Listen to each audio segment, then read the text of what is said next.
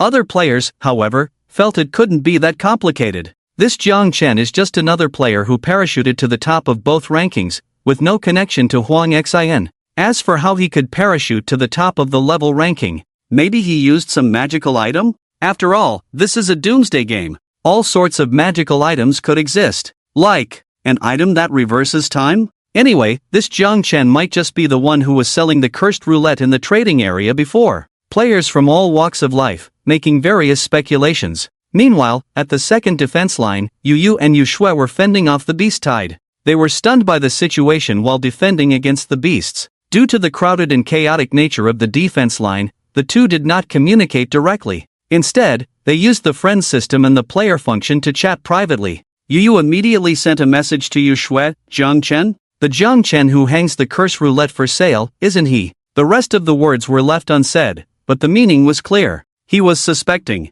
Could this sudden appearance of Jiang Chen, who skyrocketed to the top of the rankings, be the same Jiang Chen they had been spying on with their prying eyes? That Jiang Chen had indeed become an official player and even put the curse roulette up for sale. But how long has it been since then? Leveled up to 10? Impossible. Absolutely impossible. Yu Shui, being a succubus, was more informed about the situation. After a brief thought, she confidently replied, "I dare to assure you, it's not that Jiang Chen. Even if that Jiang Chen really managed to reach level 10 in such a short time, it's absolutely impossible for him to suddenly top the level rankings. After all, the time he reached level 10 is later than others." Yu frowned deeply. Then how did this Jiang Chen suddenly top the level rankings? Yu Shui replied confidently again, "There is only one possibility. This Jiang Chen was not a player in Jiangcheng area before yesterday. He should have come to Jiangcheng from another area yesterday. And in the other area, he reached level 10 earlier than Luo Changqing. So this time, when Jiangcheng area compiled the statistics, he topped the level rankings.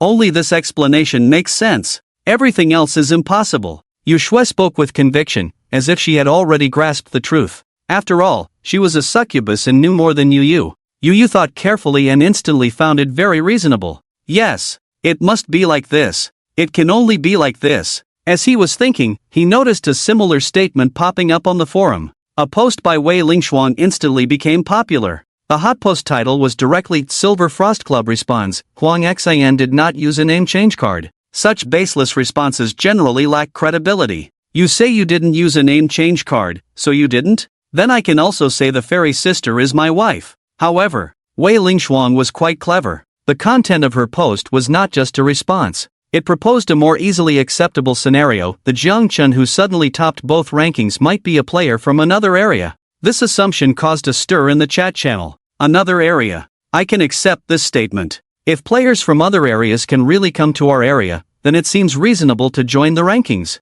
And those who can go to other areas at this stage must be absolute powerhouses. It's normal to top both rankings. But then again, how can current players go to other areas? I came from Haicheng to Jiangcheng for university. My family is in Haicheng. I'm not a local of Jiangcheng either. My family is in Chuancheng. I really miss my mom and dad. I want to go home. Oh, even if we can't cross regions, can we merge the regional chat channels sometime? I really want to know how my family is doing now. I don't even know if they are still alive. Burst into tears. JPG, can we stop this topic now? I can't stop my tears. QAQ. Most players could accept the scenario proposed in Wei Lingshuang's post. The situation of this Jiang Chen indeed seemed like joining the rankings out of turn. So the most likely scenario is indeed a player from another area coming to Jiangcheng. This topic of crossing regions unexpectedly stirred up the temptation to go home for many players. Gradually, more and more players kept urging in the chat channel, hoping that Jiang Chen would voluntarily share some strategies about crossing regions. At least let the out-of-town players in Jiang City know the difficulty of crossing regions, so they can have something to look forward to. Soon after, even the top forces like the four major guilds began openly extending an olive branch to Jiang Chen. On one hand, they hoped to recruit this top powerhouse from another region. On the other hand, they hoped that this Jiang Chen could voluntarily share some cross-regional information. However, Jiang Chen is not just any player from another region. Even if he did know how to cross regions, he would never willingly share that information. He was actually quite puzzled. How did he, who had just reached level 10, suddenly jump to the top of the level rankings? It was probably due to the suppression of the avian and beast bloodlines before. Jiang Chen had a guess. In his past life, he had heard that leveling up was essentially an improvement in the level of life. So, the essence of the level rankings should be the same. In other words, with all attributes reaching the level 10 limit, was his level of life higher than other players? It seemed like this explanation made sense. Regardless of the reason, the reward was already in his hands. Jiang Chen felt no burden and quickly shifted his focus to the 2 special roulette wheels he had just obtained. The special roulette wheel was different from the 7 grades of common roulette wheels: white, green, blue, purple, orange, red, and gold. Its appearance was a more mysterious black, with options written in a strange blood-red script. This roulette wheel gave off a very ominous feeling just by looking at it. In reality, the special roulette wheel was indeed ominous because it always had a fixed option, forced eradication. And the probability of this option appearing was fixed at 10%. No item could exclude this option. The probability of this option was not affected by any blessing effects. In other words, players using the special roulette wheel would inevitably face a 10% chance of death. Moreover, the special roulette wheel had a mandatory rule: whatever was drawn would be instantly bound to the drawer. This meant that even if you drew an item, you didn't have to worry about others snatching it away. But at the same time, it was impossible for you to let others draw the special roulette wheel and then go kill to loot treasures. All players who wanted to obtain the special roulette wheel options had to rely on themselves to gamble their lives. The so-called life gambling draw of the common roulette wheel only gambled life expectancy. The life gambling draw of the special roulette wheel was truly gambling with one's life. A 10% chance may seem low, but according to strict probability theory, one eradication would occur after 10 draws. Therefore, even the top players from the past hardly drew the special roulette wheel more than 10 times. Let alone 10 times, daring to draw it 5 times was already the limit. After all, the more successful one was, the more they feared death compared to losers. The special roulette wheel that could make the most life-conscious strong players take the risk of drawing it had naturally very enticing special options. For example, players might gain dual professions due to the special options drawn. Or, players who drew special options might obtain new player functions. Furthermore, some special options could be quite high-end rule items. For instance, Jiang Chen remembered, in his past life, after playing the Doomsday game for over a year, a world-class powerhouse named Lu Li suddenly posted on the forum. According to Lu Li, he had drawn a special item called the Pass of the City of 10,000 Races from the special roulette wheel. He used that pass to visit the City of 10,000 Races. After experiencing the City of 10,000 Races, the big shot openly admitted that in the human race, he could indeed be considered one of the top world-class powerhouses. However, upon arriving at the City of 10,000 Races, he realized that he was actually an ignorant bumpkin. Among the myriad races, the human race seemed like a negligible speck of dust. It was from that time onwards that various bases, which had gradually developed, quickly formed the Human Alliance. Under the advocacy of the Human Alliance, the humans began to reduce unnecessary internal conflicts and focused on enhancing their racial strength and defending against external races. After that, there should have been other powerful players who had visited the City of 10,000 Races. However, Jiang Chen was not among them. In this lifetime, Jiang Chen might have the opportunity to witness the City of 10,000 Races. However, the City of 10,000 Races pass required a level greater than 10 to use. In other words, it had to be after a class change. Furthermore, among the 2 special roulette wheels in his possession, there was no option for the City of 10,000 Races pass apart from the elimination option, leaving only 9 options on the special roulette wheels. However, not all 9 options were special. Typically, only 1 to 3 special options would appear. The remaining 6 to 8 options were still ordinary options, such as Fierce Beasts and Longevity Pills. On Jiang Chen's 2 special roulette wheels, there were only a total of 4 special options, namely Wish Card, Fierce Beast Lair, Attendant Card, Identity Card. These 4 options made Jiang Chen's eyes widen and his scalp tingle. Of course, only 2 options truly made his adrenaline surge and scalp tingle. Firstly, the Wish Card special option was directly passed over because its effect allowed players to draw the option they desired during the roulette draw. Yes, this ability. It was almost identical to Jiang Chen's ability during the draw. However, the ability to specify rewards could be repeatedly applied to all roulette wheels, while the Wish Card was a disposable item that became useless after one use. Even though it could only be used once, this item was already quite heaven-defying for ordinary players. Unfortunately, Jiang Chen was not an ordinary player. This Wish Card was useless to him. The other option on the special roulette wheel that Jiang Chen found exciting was the Fierce Beast Lair.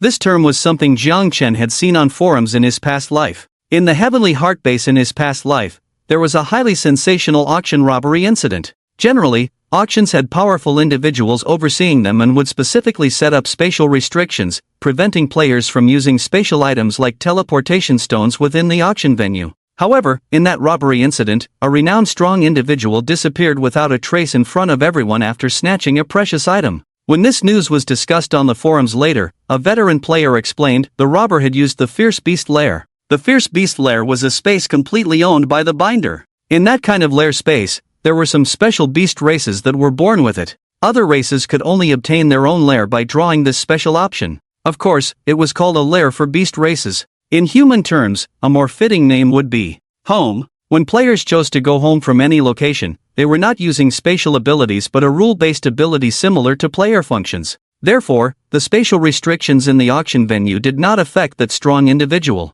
However, the use of lair space was similar to the shadow of nothingness. Players would return to the same location they left from, without any change in position. So, after that strong individual snatched the precious item in his past life, he simply hid in the lair space and never came out again. At least, when Jiang Chen died in his past life, there was no news of that strong individual being arrested after coming out of the lair space. That guy was clearly a cunning and ruthless character. As for what precious item it was that made the cunning player take such risks, no one knew. Jiang Chen's fate remains unknown. There has been no news from his past life, but one can imagine that it must be an extremely extraordinary prop. The option of Beast's Lair, suitable for players who are adept at surviving, clearly fits Jiang Chen perfectly. With this item, he can stop crazily drawing lots in the future without having to spend an extra 10 years trying to draw the shadow of nothingness. And anytime he feels like lying low, he can hide in the Beast's Lair and survive a wave. If it were another player surviving in the Beast's Lair, they might gradually fall behind and not keep up with the strong.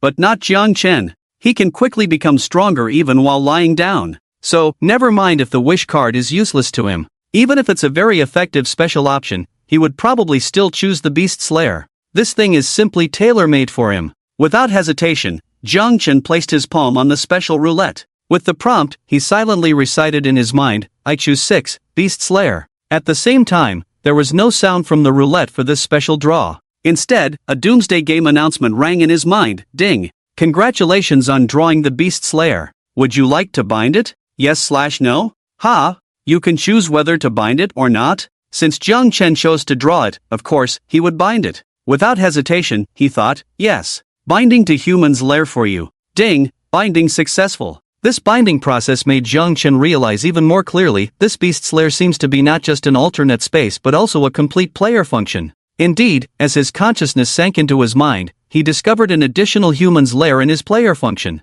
At the same time, he also felt a special kind of connection within him. With a thought from Jiang Chen, the next moment, he appeared in another space entirely. Ha! This lair space looks like just a dark cave? The entire cave is about 5 square meters in size. Empty, with nothing inside. Most of the curved surfaces are made of some unknown material, gray rock walls. And a place resembling the entrance of a cave is pitch black, as if some restriction is in place, making it impossible to see what's outside. After pondering for a moment, Jiang Chen reached out to feel the dark restricted entrance. His hand seemed to touch some kind of barrier. At the same time, a prompt sounded in his mind, current lair level insufficient. Lair level? Does that mean if he raises the lair level, he can break through the entrance barrier and leave this lair? But what would happen after leaving? Would it simply expand his territory? Or would he enter a special space? Jiang Chen was quite curious, but for now, he didn't know how to upgrade this lair space. Perhaps it requires upgrading through drawing lots?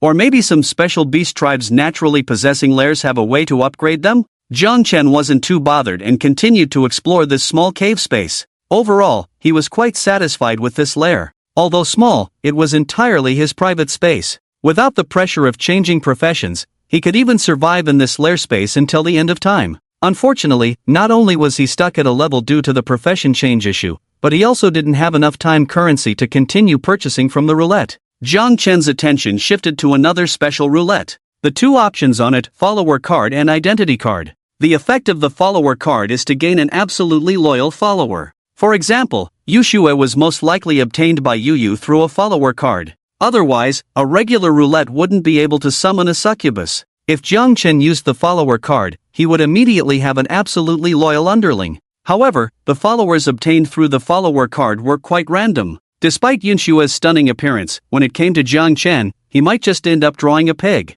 The identity card was another special option that got his blood pumping. The probability of this option on the special roulette was pitifully small, probably less than 5 per thousand. Not many players dared to draw from the special roulette, let alone getting an identity card, which was even rarer. But for Jiang Chen, no matter how slim the chance, as long as it existed on the roulette, he could pinpoint it. He almost didn't hesitate at all, directly giving up the follower card and choosing to draw the identity card. With a surge of emotions, he was once again prompted in his mind, ding. Congratulations on drawing the identity card. Would you like to use it? Yes/no? Of course, yes. Generating new identity for you. Ding! Congratulations on acquiring a new player identity, Zhang San. Zhang San? Zhang Chen heard this name and felt uneasy all over. What the heck? Did he just draw? He quickly switched to this so-called Zhang San identity. In an instant, his whole body transformed. He became slightly shorter, his skin a bit darker. Without a mirror, one could guess that his appearance had completely changed. And this was his second identity, Zhang San. But, what the heck? This new identity was a human. To be precise, a human race. In fact, just like the beast's nest he had just drawn, the options did not specifically mention a human race nest. Some intelligent higher beast races, like human players, also had various functions in the Doomsday game and could also spin the roulette. Of course, this included using the special roulette for draws. In the entire Doomsday game, humans were just one of the races. So, beast race players could also use the identity card. Therefore, the second identity randomly generated by the identity card was not limited to a specific race. No race restrictions. Random generation. Humans were just one of the various random possibilities. But what the heck? Out of so many race possibilities, why did Zhang Chen randomly end up with a human identity? What kind of crappy luck was this? He had wanted to experience a brand new beast race identity. He even wanted to see if the upper limit of attributes for the beast race identity was higher than that of humans. He even thought about using the beast race identity directly to infiltrate the corresponding beast race headquarters. But the result? What the heck? Why did he randomly get a human identity? Could it be that the god of fate was secretly watching him? Seeing him enjoying himself too much, had to play a trick on him? This was just outrageous. It took Zhang Chen quite a while to recover from the speechless realization that his random new identity was still human. He gritted his teeth and could only console himself, a human it is. Although he didn't get a beast race identity, a new human identity was still quite useful. This second identity was like having an alternate account in the game. Everything it possessed was independent of the first identity. For example, Zhang Chen could use it to obtain a brand new exclusive fate board. Later on, he could use it to level up, to compete on the leaderboard. In other words, it could entirely happen on the leaderboard, Zhang Chen dominating the first place, while Zhang San taking the second spot. Of course, a new identity also meant that once Zhang San reached level 10, he could also change professions. In a way, it meant that Zhang Chen could have a dual career. Of course, there is a difference between this kind of dual profession and the kind of dual profession with one identity and two professions. In this situation, Zhang Chen cannot use two professions at the same time. He needs to switch identities and use professions alternately. If it were an ordinary player, they would have impatiently switched to a rubbish profession early on. Using an identity card to change accounts for retraining, and then getting the chance for a second job change, is actually not bad. But for Zhang Chen, the cost of leveling up a low-level character is much lower for him. As long as he gets enough roulette spins, leveling up and such is just a matter of a few clicks. So, even though he was disappointed not to get the beast race identity, a brand new identity is still a decent gain for Zhang Chen. And Zhang Chen quickly calculated, the Doomsday game has been going on for a month now. The daily leaderboard rewards at midnight. The first place on each leaderboard always gets a special roulette. So, Jiangcheng District should have distributed nearly 100 special roulettes by now. Some of them may have already been used, but there might still be some stockpiled, especially for Luo Changqing. Does he still have any special roulettes he hasn't dared to draw? Drawing a special roulette doesn't require paying with life but only enduring a 10% death rate, and there are only 1 to 3 special options on the roulette. Zhang Chen guessed. Even if those strong players with aspirations want to draw a special roulette, they would probably choose the ones with 3 special options. Those with only 1 special option should be considered junk quality in the special roulette. Thinking this way, Zhang Chen's eyes lit up, and he switched back from Zhang San to Zhang Chen again. Then, his consciousness sank back into player mode. By this time, it was past midnight. Some players started to rest one after another. But there were also some night owls, habitual night owls.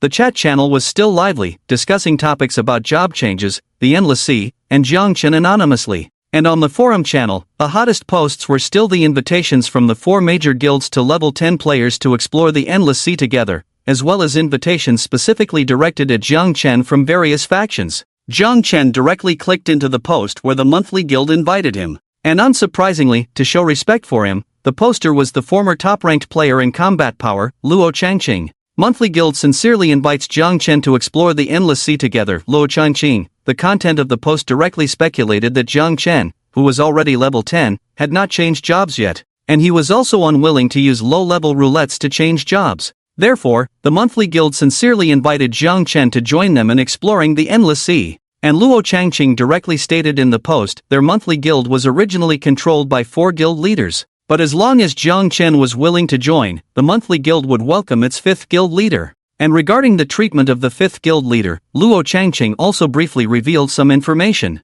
It could be said that overall, it was very tempting. And then, what amused Jiang Chen was under this post, more than one nickname Jiang Chen appeared in the replies. Jiang Chen, not bad, the former top-ranked player in this area is quite sensible. I will seriously consider joining your guild. Jiang Chen? Where did this imposter come from trying to be funny here? I am the real Jiang Chen. You better hope I don't run into you. Jiang Chen, hee hee, just a small Jiang Chen. Players here really have some nerve. In such a short time, so many fakes pretending to be me have appeared. I, Jiang Chen, am laying it out here today. I will kill all the Jiang Chens within a day. One sighted, one dead. I advise you imposters to change your names back early. Otherwise, you won't even know how you died. Jiang Chen, it's really funny. I have never seen a fake with more guts than the real me. Players from Jiangcheng district really surprised me. Jiang Chen, great. This Jiang Chen is waiting for a challenge today. Let's see who dares to take me down.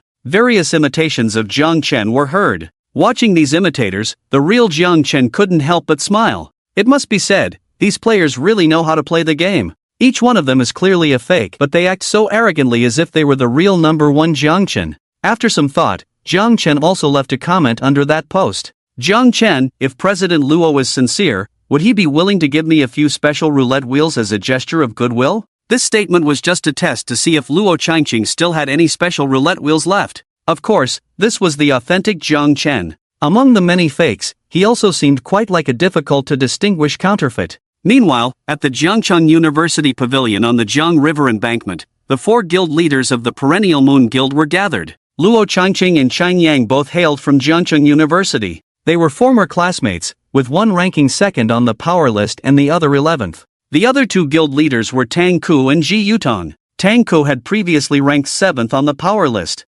However, after Jiang Chen rose to the top, he dropped to 8th place. Due to his friendship with Chang Jiaoyi, his influence among the 4 guild leaders was second only to Luo Changqing. Ji Yutong ranked 17th on the power list. But power didn't necessarily equate to personal strength. Ji Yutong possessed a mysterious mental attack that could even defeat stronger opponents among human players. These 4 guild leaders were all formidable. Before the Doomsday Game, they were all university students. At this moment, what gave these top-tier experts a headache was the comments under Luo Changqing's post about Jiang Chen. So many Jiang Chens popping up, each one looking quite convincing. In reality, Luo Changqing was only annoyed by players causing trouble. Tang Ku, on the other hand, was more troubled by the name Jiang Chen. Although it was certain that the Jiang Chen who came from another region to top the level rankings couldn't be the one he knew, the similarity in name still made him feel uneasy. As he tried to overcome this unease, Luo Changqing on his right suddenly spoke up. Tang Ku, what are you thinking? Tang Ku snapped out of his thoughts, refraining from mentioning that he had a classmate named Jiang Chen. After a moment of contemplation, he earnestly analyzed, the first 2 comments both seem fake to me. I believe a true powerhouse wouldn't hastily post a message like "will consider carefully" without thinking it through. The reply seems more like someone using a name change card to show off. Moreover, a person of some stature wouldn't throw a fit and curse when someone impersonates them. It seems a bit low, so that reply seems the least likely. The one threatening to kill all Jiang Chens in Jiangcheng might have a point, as we don't know the temperament of that big shot. To act across regions so early on, their character must indeed be quite bold. The one saying "let's see who can kill me" sounds bold too, but the title "this Jiang Chen" feels a bit forced. The mention of special roulette wheels might be an attempt to appear more authentic by using that term. However, it's also possible that the real Jiang Chen big shot. As Tang Ku immersed himself in analysis, when the words "Jiang Chen big shot" slipped from his lips, he froze for a moment. Even though he knew they were not the same person, saying those words felt strange coming from him. He suppressed the strange feeling and continued, he might indeed be interested in special turntables. Luo Changqing nodded and then asked Chang Yang and Ji Yutong. Chang Yang said, I think similarly to old Tang. It was Ji Yutong who had a rather special ability. After a moment of silence, he said, old Tang's analysis does make sense. But I feel, the one who asked you about the special turntable might be serious. Luo Changqing's eyes lit up.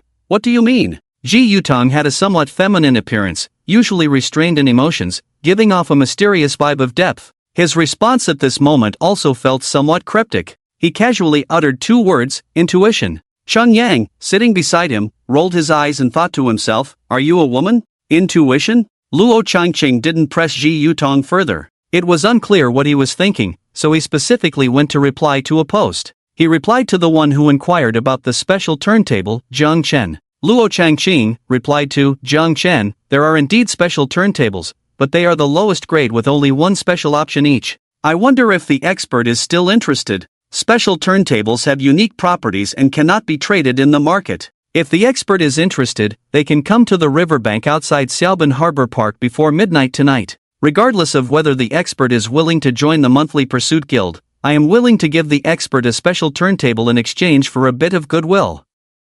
After this reply, Luo Changqing also replied to several other Zhang Chens. However, the replies only invited them to meet at the riverbank before midnight. And based on the order of replies, it seems somewhat perfunctory. Due to this attitude, a fake threatened to become enemies with the monthly pursuit guild and refused to go to the location agreed upon by Luo Changqing. However, Luo Changqing didn't pay any attention to such threats of enmity. Zhang Chen in the nest space wasn't too surprised that Luo Changqing recognized him. After all, being in the top position on the combat power list and leading the most elite guild in Jiangcheng, this Luo Changqing was certainly not a simple character. Zhang Chen thought for a moment and didn't reply but rested directly in the nest space. Without a bed, he used a set of clothes as a cushion, but he slept quite soundly. After all, compared to the tense environment of the apocalypse, his nest space was much safer. When he woke up the next day, it was already past 8 in the morning. Zhang Chen lazily yawned, briefly browsed the chat channels and forums, then left the nest space directly as Zhang Chen.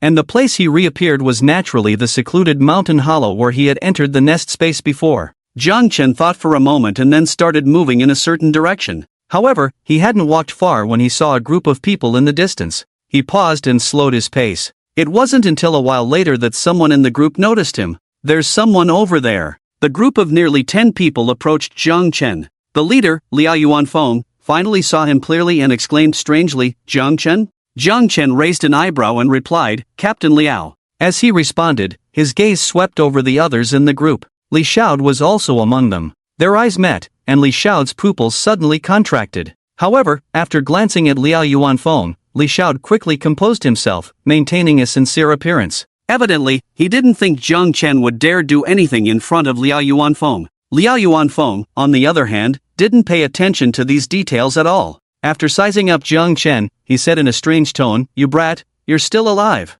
You're really lucky. Zhang Chen, I suggest you consider changing your name if you have the chance in the future. Ha? Change my name? Zhang Chen's expression was a bit subtle. Liao Yuanfeng still couldn't figure it out and sighed slightly. Your name happens to be the same as a top tycoon. Moreover, for some reasons, that tycoon has already threatened to kill all those named Zhang Chen in Jiangcheng.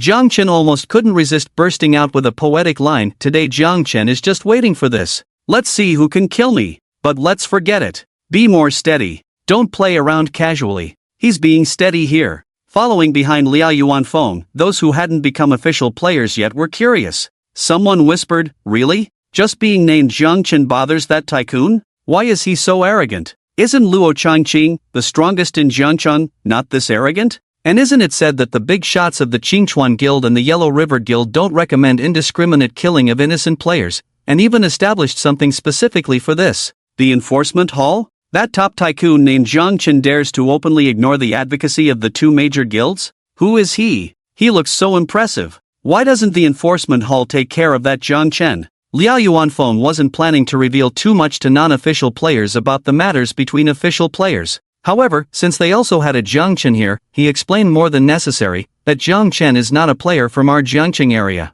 He came from another region, crossing regions to Jiangcheng.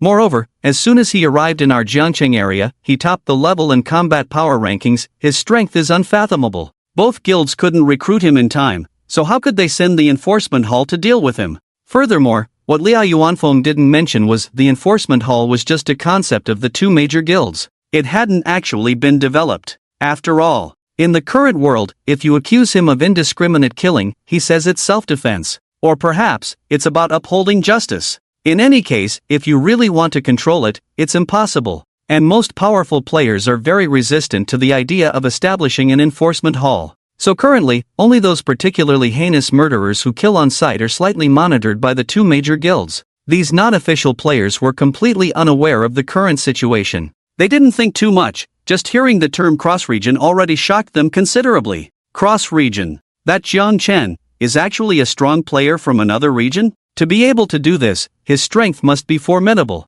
Of course, haven't you heard that he's first in both the combat power and level rankings? Being first is one thing, but the gap between first and second place is unpredictable. Jiang Chen. Many gazes fell on Jiang Chen. When they heard Liao Yuanfeng suggest Jiang Chen change his name, they didn't feel much. Now, looking at this namesake Jiang Chen, they found it awkward. It was like having a colleague named Manhwa Teng. Yes, Jiang Chen, you should really change your name. Although your name was given by your parents, they would surely understand if you changed it to save your life. Change it, this awesome name is not for us. Li Xiao was also among this group of non-official players. Initially, when he heard Liao Yuanfeng mention a tycoon named Jiang Chen among the official players, he was worried. After all, he knew Jiang Chen was not simple. He drew out his level up card. By now he was likely already an official player. So the tycoon Jiang Chen that Liao Yuanfeng mentioned was very likely the Jiang Chen in front of him. However, later on, he heard Liao Yuanfeng so confidently say that the tycoon Jiang Chen came from another region.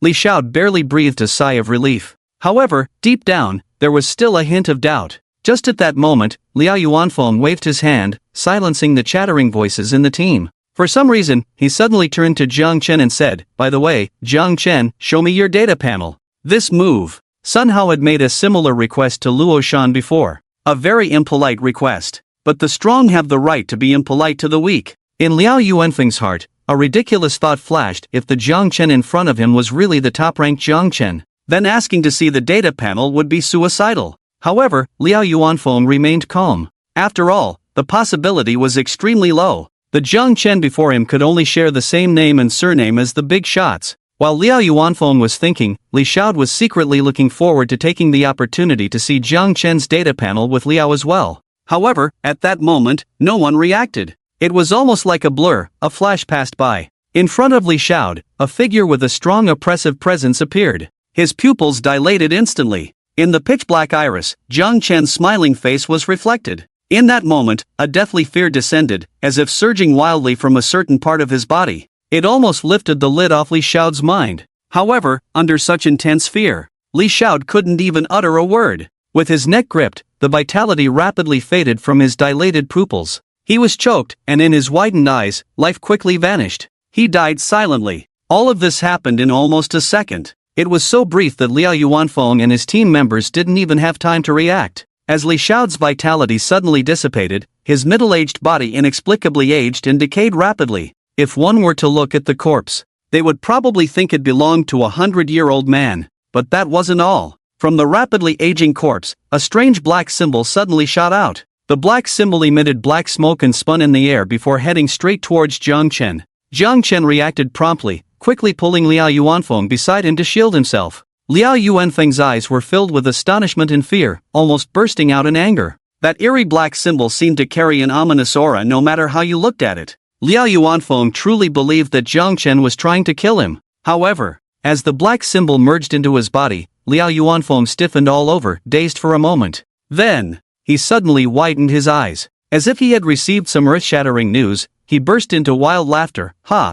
Ha ha! Ha ha ha ha! However, he quickly regained his composure amidst the puzzled gazes of the others. He tried to suppress his excitement and awkwardly cleared his throat. Ahem, it's nothing, I just suddenly thought of something happy. This nonsense was unbelievable even to ghosts. Anyone could see that Liao Yuanfeng had probably gained something beneficial from that strange black symbol. However, lacking Liao Yuanfeng's strength, his team members naturally dared not say much. As for Jiang Chen, who was even stronger than Liao Yuanfeng, at that moment, Liao Yuanfeng's gaze shifted back to Jiang Chen. His eyes were filled with horror, vigilance, and caution. Unconsciously, he took a half step back. He struggled to squeeze out a stiff voice from his throat. You, Jiang Chen, you shouldn't be the Jiang Chen who was ranked first on the leaderboard, right? As soon as these words were spoken, the few team members behind Liao Yuanfeng were also shocked, looking at Jiang Chen as if they had seen a ghost. They subconsciously took a few steps back. One of them almost tripped over the old and decaying body of Li Xiao.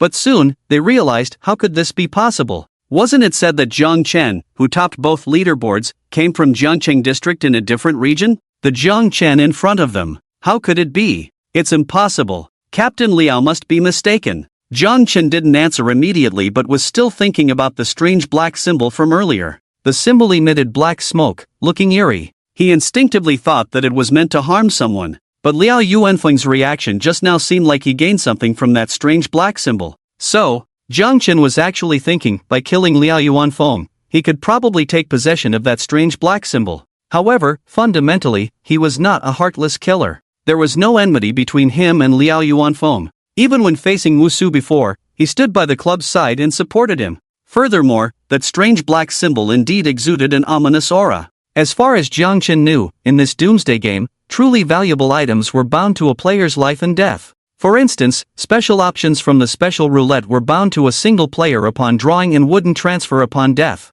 But that strange black symbol was different. It transferred to Liao Yuanfeng upon Li Xiao's death, and it was originally meant for Jiang Chen. It actually sought refuge with the one who killed its master after the master's death. Such a treacherous item. Coupled with Li Xiao's body rapidly decaying upon death, all these phenomena made Jiang Chen have a negative impression of that strange black symbol. Moreover, in his past life, Li Xiao had not grown into a better person. After considering all this, Jiang Chen felt that there was no need to kill Liao Yuanfeng just to seize the black symbol. Instead, he could use Liao Yuanfeng to observe and think further. After clarifying these thoughts, he looked at the tense-faced Liao Yuanfeng and smiled. Captain Liao, don't be nervous. The Jiang Chen who topped the leaderboards is already confirmed to be a player from a different region, right? I joined the Happy Club a few days ago. How could I be some big shot from another region? With these words, Liao Yuanfeng and the others inexplicably breathed a sigh of relief. As for doubting if Jiang Chen was lying, in fact, if Jiang Chen had claimed to be the top player on the leaderboards, they would have been suspicious.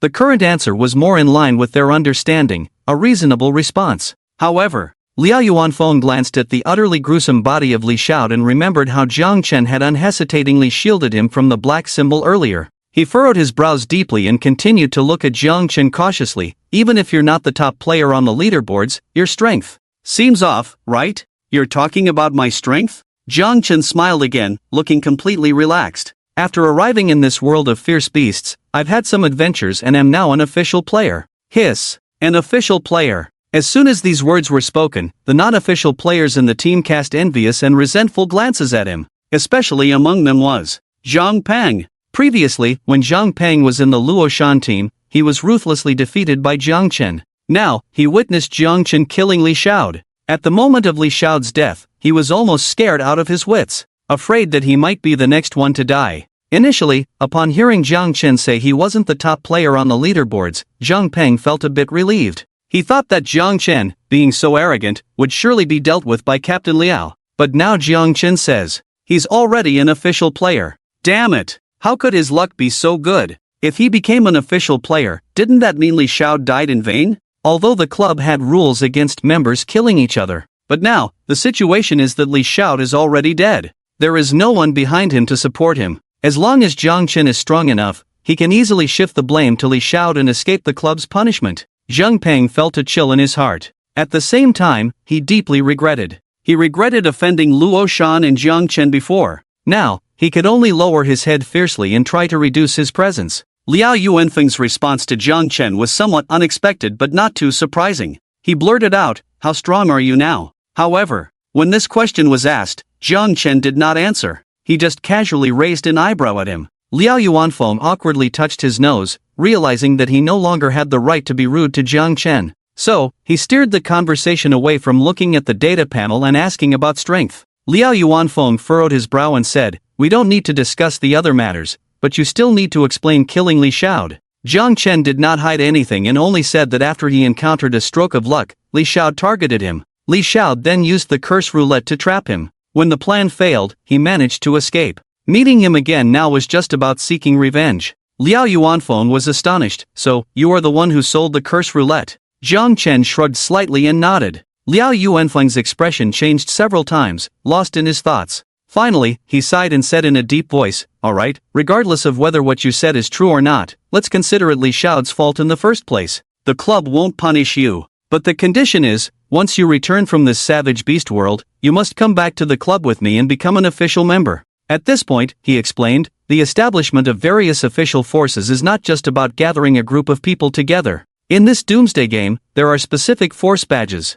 such as club badges and guild badges. The Joy Club was established based on a club badge. As for those guild forces, the guild badges they use are much more advanced than club badges, and their functions are likely more diverse. But don't underestimate the Joy Club. The top guild forces have very high recruitment standards. Ordinary players don't even need to think about it. To join any force, the first requirement is to be an official player. So, the official members of the Joy Club are all official players. Like your former team captain Gao Chang, regardless of his strength, he also needed to become an official player to become a club member. Now, you are probably the best among your Daredevil team, the first to become an official player. If you meet Luo Shan and Gao Chang again in the future, they will probably be shocked. Liao Yuanfeng said this with a hint of a smile. Then he continued, when you return to the Joy Club, there will be someone specifically to let you use the club badge once. At that time, a club-related function will be added to your player interface. Zhang Chen already knew what Liao Yuanfeng was talking about.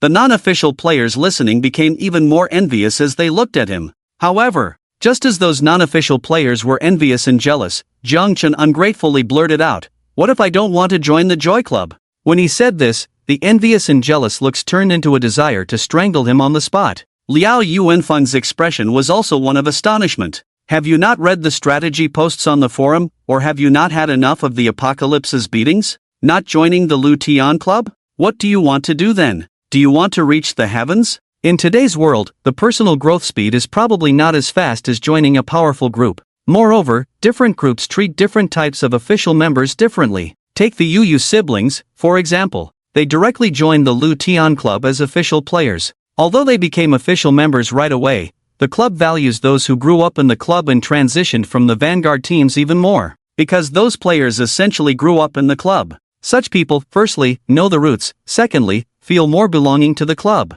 Just like in ancient society, the status of a house slave was naturally higher than that of a newly purchased servant from outside. Zhang Chen's situation can be considered as growing up in the Lu Tian Club. The treatment and attention he can receive in the Lu Tian Club will definitely be much better than in other forces. Liao Yuanfeng was afraid that Zhang Chen didn't understand, so he was about to explain these interests to him. However, Zhang Chen still looked relaxed, raised an eyebrow, and jokingly said, "Reaching the heavens might be a stretch, but I do have some mischievous ideas." Mischief. Liao Yuanfeng's mouth twitched slightly, about to say something, then suddenly realized Zhang Chen's name. You couldn't be. Liao Yuanfeng's eyes widened in an instant. Before he could finish his sentence, he changed his words. Could it be that among those who impersonate Zhang Chen on the forum, you have a hand in it? Zhang Chen raised an eyebrow but didn't answer. Liao Yuanfeng's eyelids twitched slightly, feeling quite complicated. It has to be said that in this world, people are different. Some people pursue comfort, prioritizing their own survival. Some people seek thrills and excitement, rushing towards danger wherever it may be. Liao Yuanfeng really didn't expect that Zhang Chen, who clearly had a calm and stable appearance, would have a personality that enjoys taking risks and causing trouble deep down. Thinking like this, it's not so surprising that he could have some adventures. Because based on Liao Yuanfeng's experience, those who enjoy thrills and rush towards danger indeed rise faster. But they also die faster. If Zhang Chen really has that kind of personality. Liao Yuanfeng frowned at him. Just as he was about to say something else, he didn't expect. Zhang Chen, this kid, unexpectedly made a bold statement again. Liao Ji, did you just gain something good from that mysterious black rune? With these words, Liao Yuanfeng's expression changed. What do you mean? Nothing special, just wanted to say. Zhang Chen's tone sounded like a joke between brothers. Liao Ji, do you have any time coins on hand? Can you lend me some to use? Lend? Liao Yuanfeng's expression became even more serious. Yes, lend. Zhang Chen explained seriously, I have a lucky blessing effect that is about to expire, so I want to spin a few more times before it runs out to see if I can make a profit. A lucky blessing effect. Liao Yuanfeng was greatly surprised. However, thinking about it, he could understand even more why Zhang Chen rose so quickly. There are indeed various time-limited effects on the Wheel of Fate. There are curse types and blessing types. And the lucky blessing effect, in some special moments, is even more precious and rare than an elixir of immortality. An ordinary person may never draw such an effect in their lifetime. Liao Yuanfeng's eyes flickered, then he asked, what color do you want to draw? I have a few spare wheels on hand that I can lend you in case of emergency. Jiang Chen's eyes lit up and he asked directly, "Do you have purple?" Liao Yuanfeng's eyelids twitched fiercely once again. Soon, he and his teammates all took a sharp breath. They looked at Jiang Chen with a bewildered expression. Because of the purple roulette. But it would consume 1,000 years of lifespan. One time, that's 1,000 years of lifespan. How long would an ordinary player need to save up 1,000 years of lifespan? Most people really don't have that kind of courage. But now, this guy who was just a longevity bug yesterday actually dared to ask him if he had a purple roulette today? Liao Yuanfeng didn't know whether Jiang Chen was just bluffing or if he really had the capital and courage to draw a purple roulette. After calming his emotions, he gritted his teeth and explained, "Purple roulette. Do you think a purple roulette is some street stall item? Even the top players at this stage are only level 10. And even a team of 10 level 10 players would find it difficult to obtain a purple roulette. Do you think that I, who is not even a core member of the club, would have a purple roulette in my possession?" Jiang Chen wasn't surprised by Liao Yuanfeng's response. In fact, he couldn't find any purple roulettes for sale in the trading area, not even the lowest quality ones. It seemed that at this time, purple roulettes were indeed scarce resources. He realized that it would be unlikely to continue acquiring purple roulettes through purchases. Then, what about a blue roulette? Do you have one, Liao team? Preferably with an option for the elixir of life? Liao Yuanfeng gritted his teeth again, flipped his hand, and indeed produced a blue roulette the size of a palm in his palm. There is indeed an option for the elixir of life, but it's of poor quality. If you don't want it, I don't mind. Jiang Chen directly grabbed the blue roulette, and then, in front of everyone's eyes, almost as fast as lightning, he shouted, "Draw at the roulette." This momentum stunned Liao Yuanfeng. Along with the stunned expression, there was also a sense of frustration. What the hell? A blue roulette? Is he drawing it so recklessly? Who the hell doesn't make all kinds of preparations before drawing a roulette? What if a powerful beast is drawn, and it slaps you to death? It might even affect the people around you. Liao Yuanfeng cursed in his heart, cursing Jiang Chen's ancestors. He felt that this kid's stable demeanor was just a facade. He was far from stable. He was acting like a reckless brat. However, while cursing in his heart, he was also thinking of running away at the first sign of danger. Then he heard the notification sound coming from the blue roulette, which surprisingly said, "Ding, congratulations on drawing a reward, elixir of life." What? Drawing the elixir of life so recklessly? Are you kidding me? Not only Liao Yuanfeng, but everyone present was dumbfounded. It felt like a dream. What the hell? Did they all misunderstand before? The more cautious and devout the draw, the less likely to get good things? Instead, the more reckless the draw, like Jiang Chen's, the better the result? Liao Yuanfeng momentarily began to doubt life. He watched as Jiang Chen quickly swallowed the blue quality elixir of life. He cleared his throat and couldn't help but ask, "Is your lucky effect still active, kid? I still have a few trash roulettes left. Just a few seconds left. Hurry up." Jiang Chen's tone was urgent, as if he really had some kind of time-limited lucky effect on him. Liao Yuanfeng quickly handed over a few white roulettes to Jiang Chen. Jiang Chen once again recklessly drew one of them. "Ding, congratulations on drawing a reward, elixir of life." What the hell? Another elixir of life. Everyone looked at Jiang Chen in horror and disbelief. Jiang Chen's hand moved towards the next white roulette.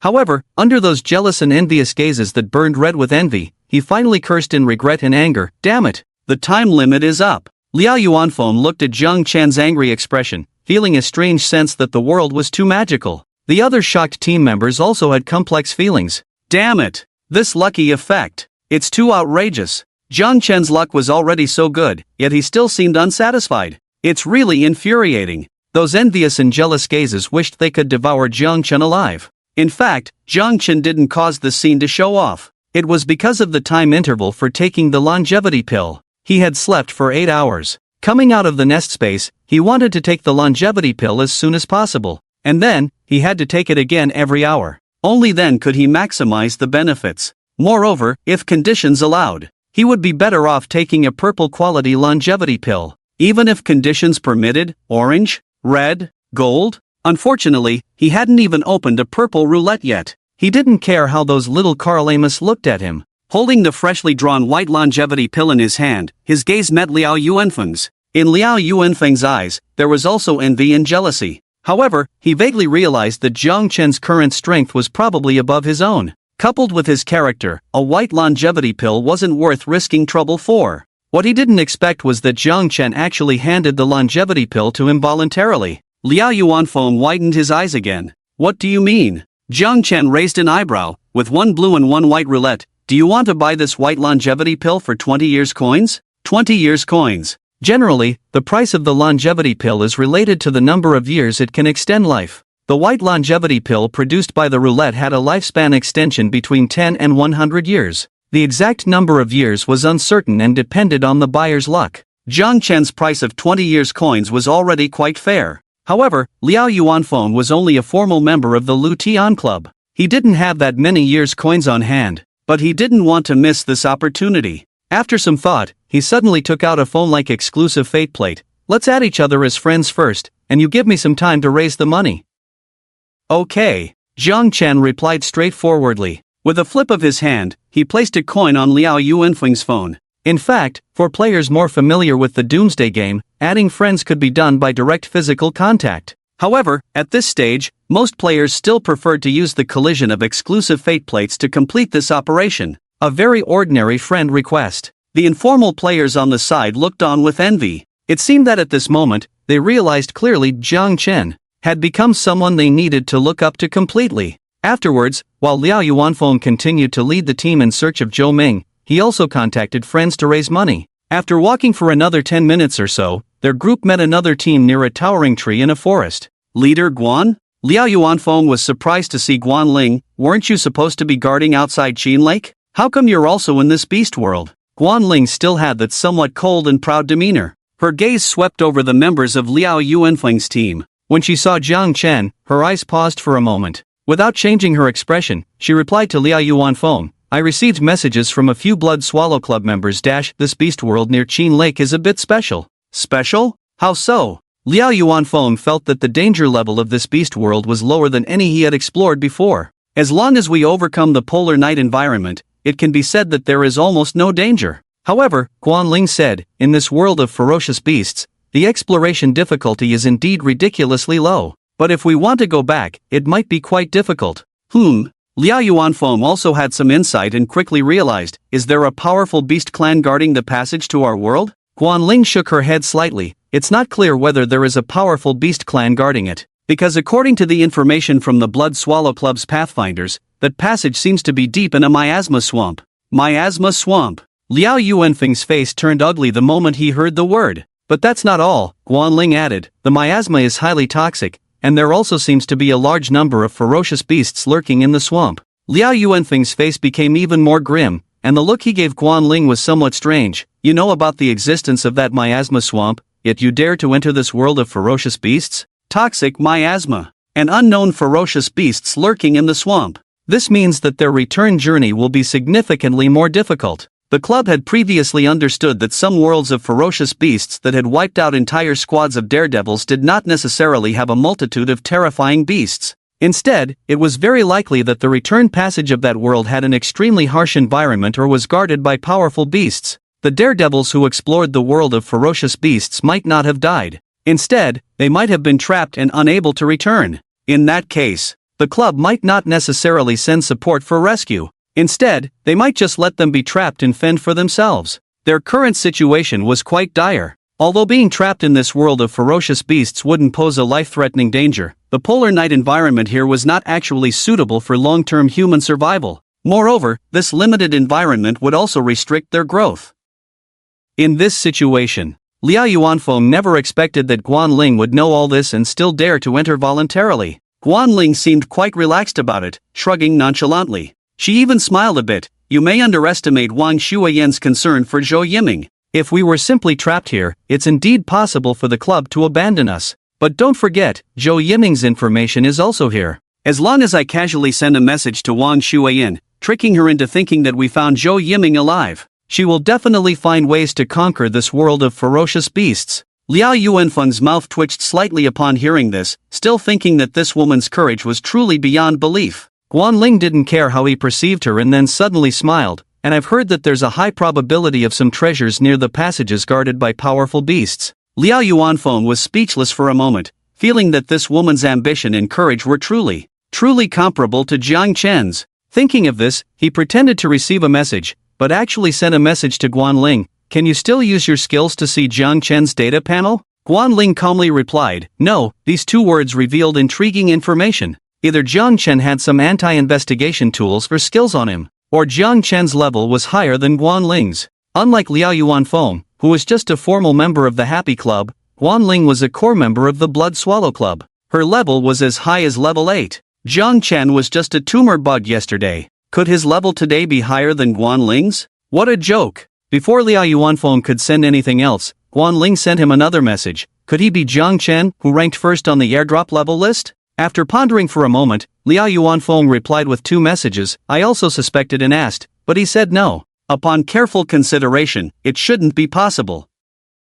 After all, being ranked first in the airdrop leaderboard is something only players from other regions can achieve. Guan Ling pondered silently without replying. As the two exchanged messages privately away from others, a sudden scream erupted from Liao Yuanfeng's team, startling the birds and beasts in the vicinity. Liao Yuanfeng furrowed his brows fiercely, scanning the area with a displeased tone. What are you freaking out about? Zheng Peng stammered, pointing to a pile on the ground next to the towering tree. I just realized that looks like. Before he could finish, Guan Ling interrupted indifferently. It's a heap of human bones left behind after being devoured by birds and beasts. With these words, the entire scene fell silent for a moment. Guan Ling remained indifferent. In this savage beast world, except for the extreme night environment, the danger is indeed not high. But once it attracts a terrifying beast horde, the scene is akin to a locust plague. Even I wouldn't be able to withstand it. A locust plague. These simple 4 words sent shivers down the spines of everyone present. The mere thought of that scene made their scalps tingle. Jiang Chen, however, had witnessed it firsthand. When he left the center of the bird flock, a large group of black birds almost instantly devoured Wu Su's team. The sight was enough to send chills down one's spine. Yet Jiang Chen thought to himself he could now switch between 2 professions. One of them could be geared towards the direction of locust plague. It would be best if he could go solo. He remembered a powerful figure from his past life who had the ability to control insect tribes. However, it seemed to have significant side effects. It was said that the figure was as thin as a skeleton, with his vitality depleted, resembling a walking corpse. But Jiang Chen had never personally met that figure, only catching a glimpse from afar, cloaked entirely in black robes without revealing his form. While Guan Ling and Liao Yuanfeng discussed for a while, they decided to head towards the direction of the miasma swamp to gather information. The group, now expanded, resumed their journey. In the meantime, Liao Yuanfeng gathered enough money to buy the elixir of immortality and completed the transaction with Jiang Chen. Guan Ling took the opportunity to add Jiang Chen as a friend,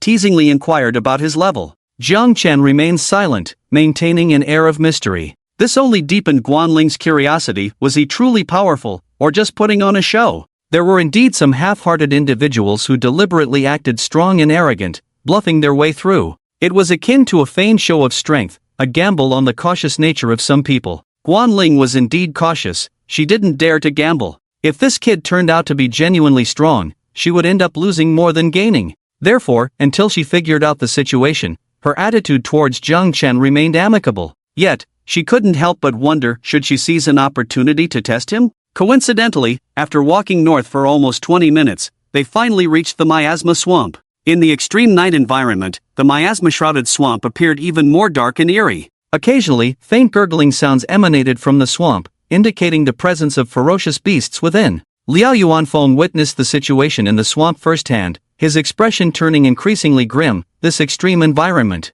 Taking a deep breath, he turned to Guan Ling. Do you have any ideas? Guan Ling subconsciously glanced at Jiang Chen, contemplating whether to take this opportunity to probe further. However, they suddenly heard some commotion from the forest outside the swamp. She swiftly turned her gaze towards the disturbance and shouted, "Who goes there?" Yet, the response came in the form of a fleshy lump-like missile flying straight towards the swamp. With a thud, the unidentified missile plunged into the swamp. The gurgling sounds from the swamp intensified abruptly. Guan Ling's face suddenly changed, and she exclaimed subconsciously, "Not good." Beside her, Liao Yuanfeng also realized something, his face turning pale as he cursed fiercely. Damn it! Both formal player experts had the same look of impending doom. The non-formal players were naturally thrown into a panic. What's wrong? What's happening? What's going on? For a moment, chaos reigned outside the swamp. However, there was no need for Liao Yuanfeng or Guan Ling to explain anything. The non-formal players quickly realized the problem, the gurgling sounds from the swamp. It was the ugly-looking ferocious beasts surfacing in the forest outside the swamp. There were also sounds of numerous birds and beasts flying in. two groups of beasts, flanked on both sides. For a moment, everyone's minds recalled a word Guanling had mentioned not long ago: locust invasion. They also remembered the human bones left near the towering tree. Faced with the terrifying beasts, they would meet the same fate, not to mention the non-formal players who were terrified. Even Liao Yuanfeng's face turned pale, and his legs went weak. And at that moment, a figure darted through the crowd, almost instantly, disappearing from the midst of their group. It was Jiang Chen. Jiang Chen ran away. Ran, or used a teleportation symbol? It was too damn fast. Others couldn't react in time. In fact, Jiang Chen didn't use a teleportation symbol. Relying on his bloodline suppression, the birds and beasts wouldn't attack him, so he broke through the encirclement of the bird and beast group. Because of his speed, it looked like he used a teleportation symbol.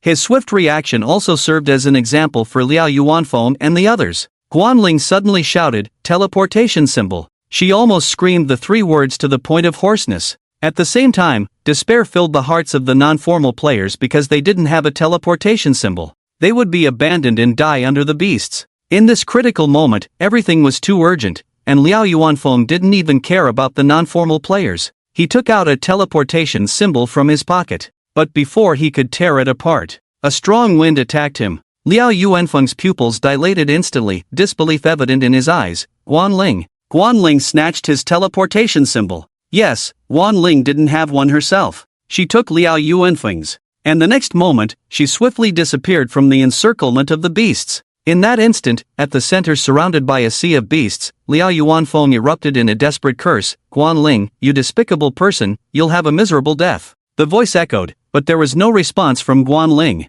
Teleportation symbols were much inferior to teleportation stones. Not only did they have a shorter teleportation distance, but the direction was also random. If Guanling had been a bit unlucky, she could have been teleported directly into the swamp area. Fortunately, luck was on her side. She teleported directly outside the small forest, behind the flock of birds. Without looking back, Guanling ran frantically in the opposite direction of the swamp. Besides escaping, she was also chasing someone. The sudden beast attack was clearly orchestrated. Someone hiding in the small forest threw a beast-attracting tumor towards the swamp. The beast-attracting tumor was a more advanced beast-attracting item than the beast-attracting incense. Someone deliberately wanted to harm them. Or, more accurately, if Guanling's guess was correct, the person who wanted to harm them was her. Guanling's face remained expressionless. Only a hint of indiscernible emotion flickered in her eyes. A few minutes passed. She flipped her hand, and a fiery red whip appeared in her grasp. With a swift motion of the whip, a scream was heard. Guanling ran a few more steps and appeared where the scream came from. A girl who bore a striking resemblance to her was bound by a fiery red whip, her eyes filled with fear. Though their appearances were similar, this girl seemed more delicate compared to Guanling. Trembling and struggling slightly, she called out in a quivering voice, "Sis! Sis, it's me, Guanyi." "Oh." Guanling's eyelids drooped, her gaze in tone indifferent. "Why did you run?" I thought I saw a beast tied over there, so I got scared." Guanling responded with another "oh." After a moment of silence, she calmly said, "I see it's you. What?" The girl appeared flustered, unsure if it was because of Guanling's words or her cold expression. Guanling didn't reply, just closed her eyes. When she opened them again, her gaze was even colder, tinged with a hint of killing intent. "Guanyi, if your sister were truly a fool, she wouldn't have reached the position she holds today." Guanyi trembled even more, her teeth chattering. "And no, it's not." She seemed to want to explain further, but quickly changed her approach. "No, sis, I didn't mean to harm you. I wanted to harm Zhang Chao and the others. They bullied me. I hate them so much. I just wanted them dead. Yes, I just wanted them dead. Sis, you have a teleportation charm. I didn't want to harm you." She spoke quickly, but still sounded panicked. Guanling, of course, couldn't believe such words.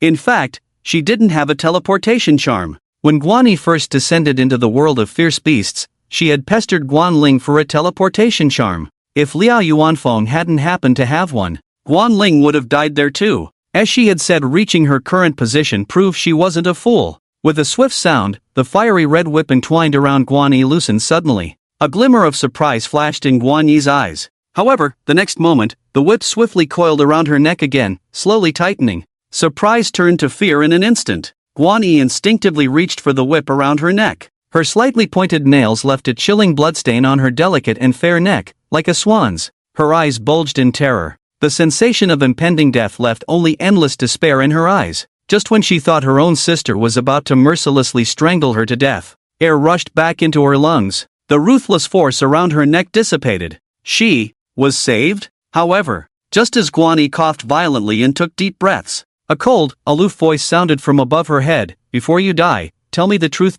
Why? Guan Ling's voice was calm, devoid of emotion. In that moment, Guani raised her head abruptly, no longer concealing her hatred in her eyes. With crimson eyes and a hoarse voice, she hysterically shouted, I hate you. I hope you die a horrible death. The word die was cut off halfway. The force that had been released returned, coiling around her neck once more. Guani just stared with wide eyes. And then she died. Guan Ling, at that moment, did not remove the whip coiled around her sister's neck for a long time. It was as if the person hadn't died as long as the body hadn't fallen. However, after a moment of silence, she suddenly gestured towards a branch high up on an ancient tree. Have you seen enough? In fact, Jiang Chen had been following along the entire time, not planning to let those who harmed him off the hook, even though their intentions might not have been to harm him. But it was fortunate he hadn't acted directly. Otherwise, they wouldn't have witnessed this spectacle. He jumped down from the tree, landing steadily on the ground. At that moment, Guan Ling's face, which had been eerily calm, returned to its usual cold arrogance.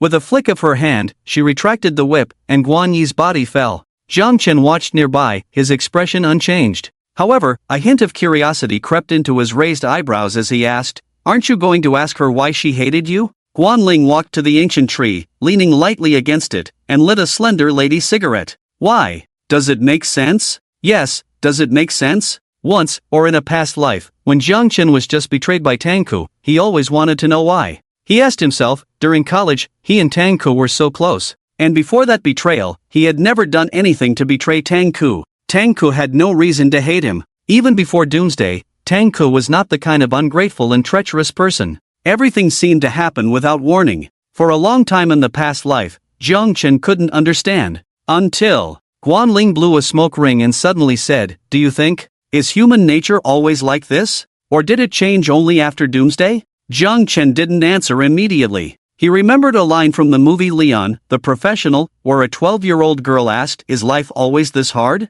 Or is it only when you're a kid? The answer she got was, It's always this hard. The lady's cigarette was slender. It contrasted with Guan Ling's slender and fair fingers, with distinct knuckles, almost fairy-like. She took a few puffs and then threw the cigarette away. She squatted down and took off the spatial ring from her sister's body. Jiang Chen watched the scene. A phrase from ancient times involuntarily came to his mind, a fire on the mountain. The tyrant falls in love with me. He casually stepped on the cigarette but then heard Guan Ling's lazy voice from the side again. When Doomsday just arrived, I was quite upset. My parents were not in Jiangcheng, and I couldn't protect them. But as time passed, those regrets and thoughts of family seemed to fade away. Jiang Chen nodded. This time he leaned against the tree trunk. After some thought, he said in a gentlemanly manner, Seeing how upset you are, I'll tell you some good news. Guan Ling turned to look at him, quite expectant of what the good news might be. Jiang Chen raised an eyebrow and said calmly, Liao Yuanfeng had a strange encounter before. He obtained a mysterious black talisman.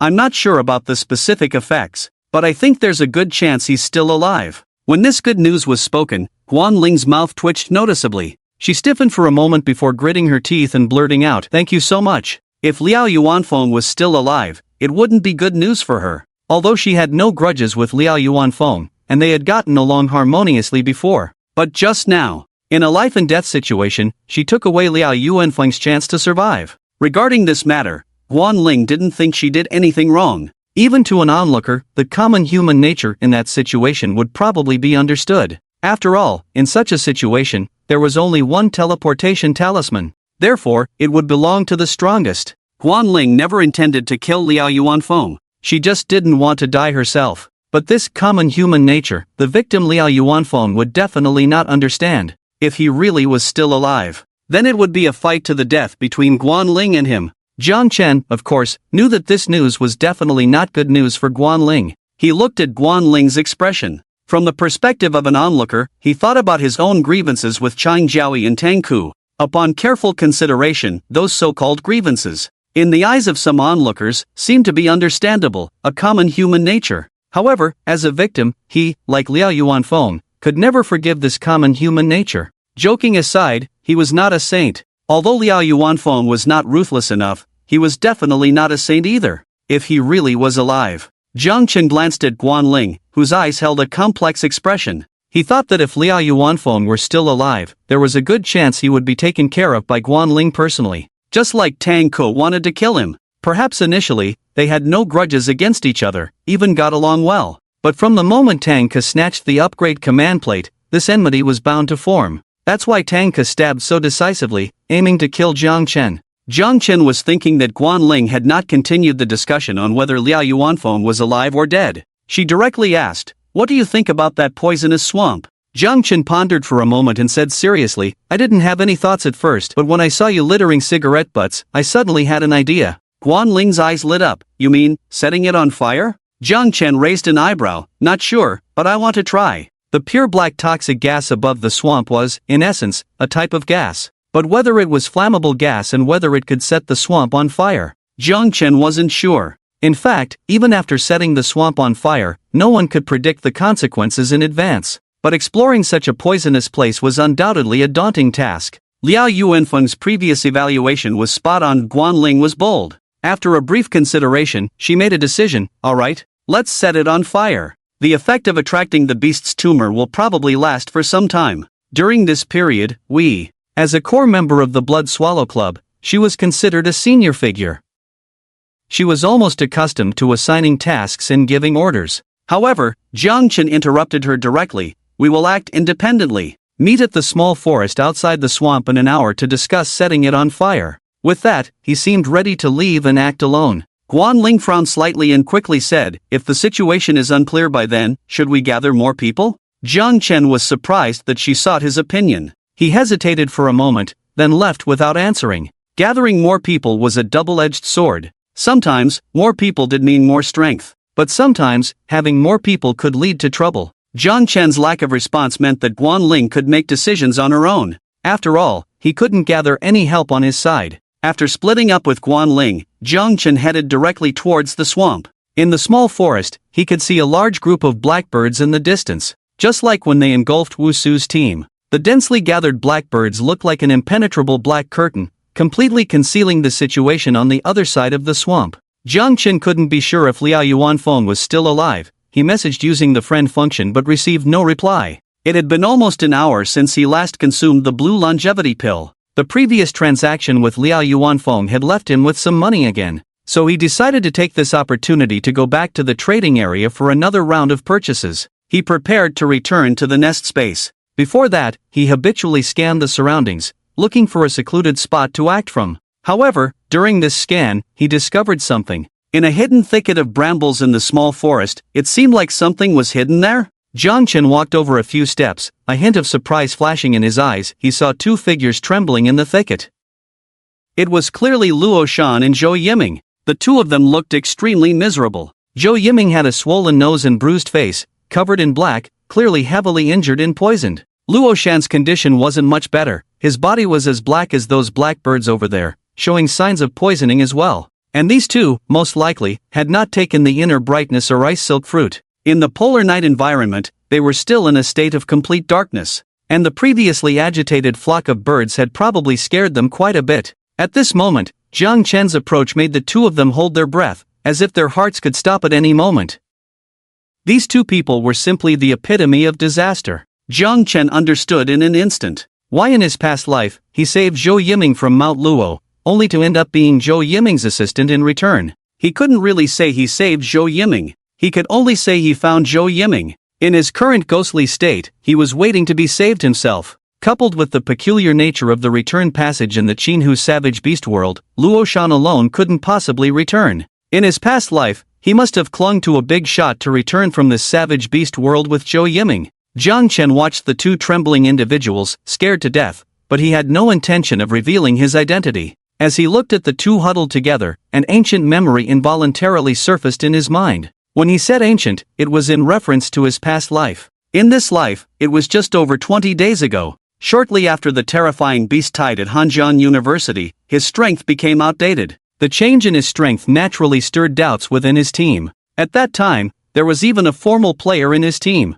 The act of seizing power was considered natural. Li Yaoping even likened it to the Xuanwu Gate incident. claiming that the position of captain should be held by the strongest. In fact, even before that, Jiang Chen had considered leaving the team. The short-term team experience had already opened his eyes to many things. So, amidst the mocking and disdainful remarks, and Li Yaoping's attitude of offering him a place to stay, he voluntarily left the team. Others might have thought he was arrogant and out of touch with reality. Some might have felt that Li Yaoping was ungrateful and went too far. But most just minded their own business and didn't bother to speak up for him. Except Tang Ku. He decisively chose to leave with him at that time. From college roommates to comrades in the apocalypse. When Tang Ku didn't mind Jiang Chen's loss of strength and still firmly chose to fight alongside him, Jiang Chen almost felt that Tang Ku was the kind of comrade he could entrust his life to, and it seemed to be true. In those 2 days, he and Tang Ku went through life and death together, forging a deep bond. In the Conan movie The Azure Coffin, the term comrade was also mentioned.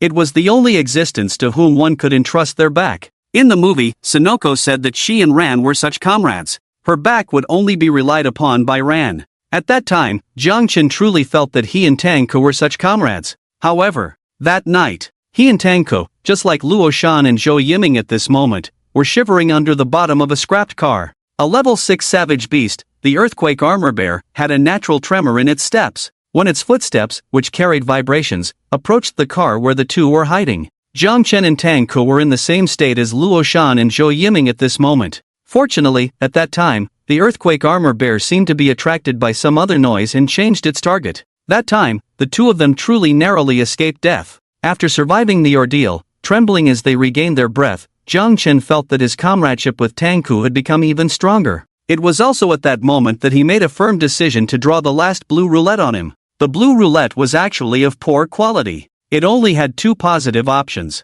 But one of the positive options was an extremely precious upgrade card. Tang Ku had always known about the roulette's existence, and he wisely advised him to consider it carefully. After all, drawing from the blue roulette would cost 100 years of life. Jiang Chen completed that draw, and his lifespan was about to reach its end in an instant. Moreover, they had no protector at that moment. If a terrifying beast was drawn, they might directly meet their demise. However, Jiang Chen had made up his mind at that moment. He advised Tang Ku to leave, to prevent drawing a vicious beast and implicating Tang Ku in his misfortune. But Tang Ku remained silent for a moment, his expression resolute. His words were touching. We promise not to abandon or give up on each other. We are comrades, for life. If a vicious beast is drawn, we face it together. If a life card is drawn, we go all out together. Do you really want to draw an upgraded life card and leave me behind to develop on my own? Of course not. In the beautiful future that Jiang Chen envisioned at that moment, if he could truly draw an upgraded life card and become an official player, he would definitely help Tang Ku become an official player as soon as possible.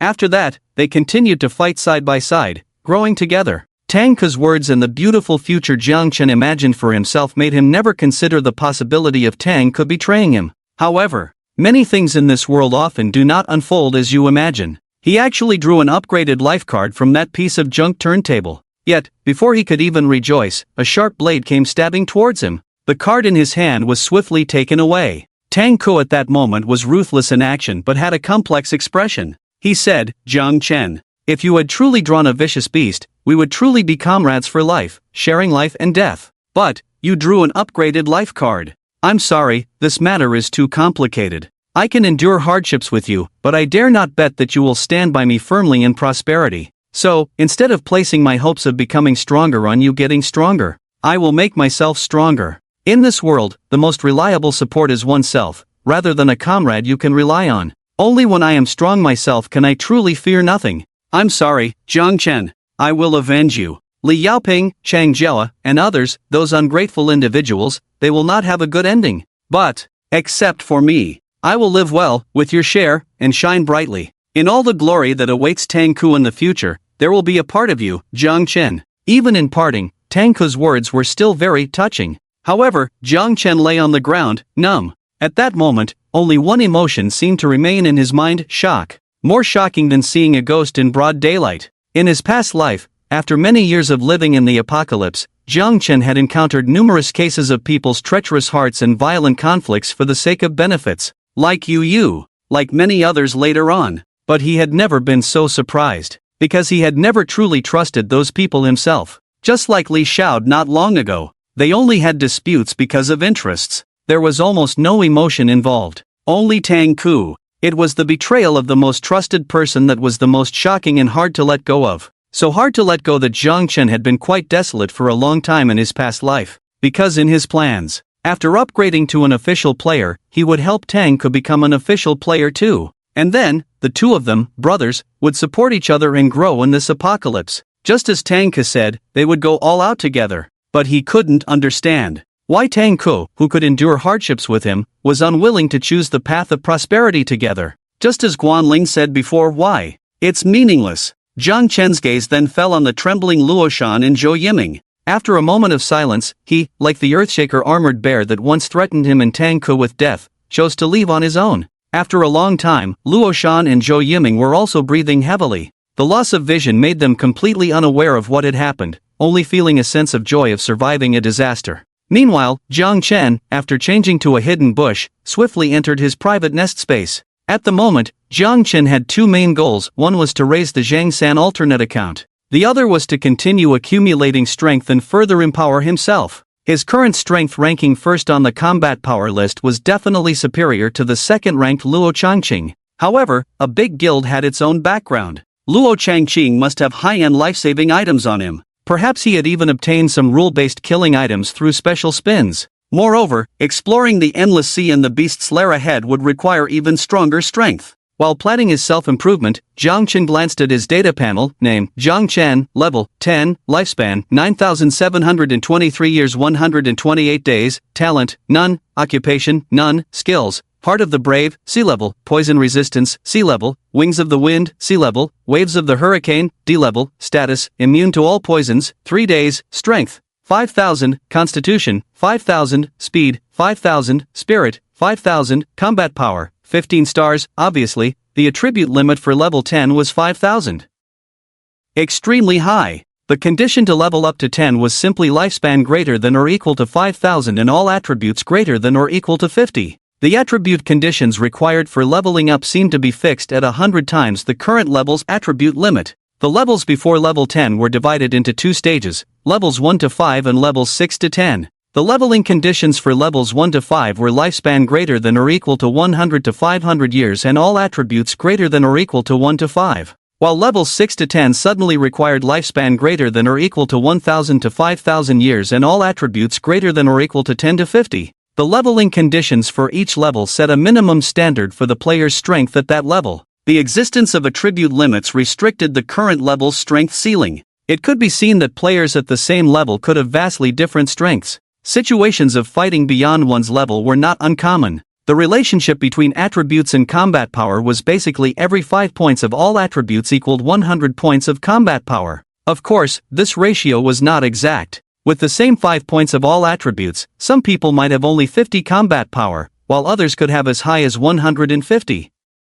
This difference seemed to be related to factors such as combat awareness, skills, talents, and occupations. Among the true experts, they always looked at combat power rather than level. Some strong individuals, even with lower all attributes, could be discovered by major forces due to the ratio between attributes and combat power, recognizing their potential. Jiang Chen's current all attributes of 5,000, calculated by the usual ratio, should give him a combat power of 100,000. For every 10,000 combat power, it would be counted as 1 star. Therefore, his 15-star combat power was equivalent to 150,000. This ratio was quite good. And 150,000. Jiang Chen could confidently say his combat power was probably more than 10 times that of Luo Changqing. Without considering any items, beating Luo Changqing would be a piece of cake. But it was still not enough. Jiang Chen directly went to the public trading area for a stroll. The trading area that had been enjoyable before now left him somewhat dissatisfied,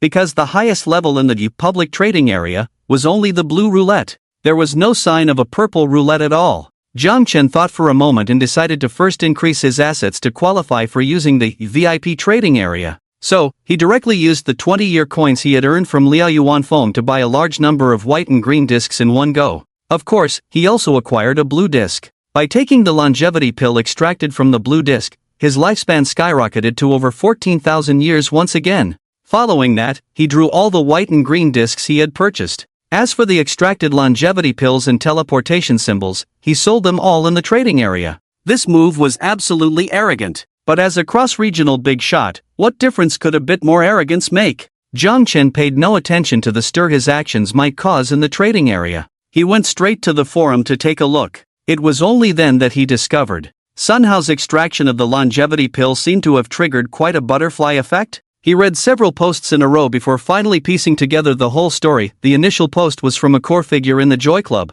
who criticized the Silver Frost Club for bullying the weak and secretly sending people to forcefully abduct and imprison a player from the Joy Club who could refine the longevity pill, forcing them to become a puppet alchemist for the Silver Frost Club. After this post was made, various other posts suddenly emerged, all listing how the Silver Frost Club acted arrogantly and oppressed the weak. For a while, the rhythm was set off. The Silver Frost Club seemed to have instantly transformed into a dark force that bullied ordinary players. Even the enforcement hall mentioned by the Qingchuan Guild and the Yellow River Guild before was brought up again. Many players hoped that the Qingchuan Guild and the Yellow River Guild would uphold justice at this time, eliminate the Silver Frost Club, and save the puppet alchemist who had lost their freedom. During this time, Sun Hao had also posted voluntarily, stating that he had joined the Silver Frost Club willingly and had not become a puppet. However, the vast majority of players who were swayed by the narrative simply did not listen and insisted that Sun Hao had been threatened by the Silver Frost Club to make that post. The image of players stubbornly sticking to their own opinions and talking to themselves reminded Jiang Chen of the online bullying before the apocalypse.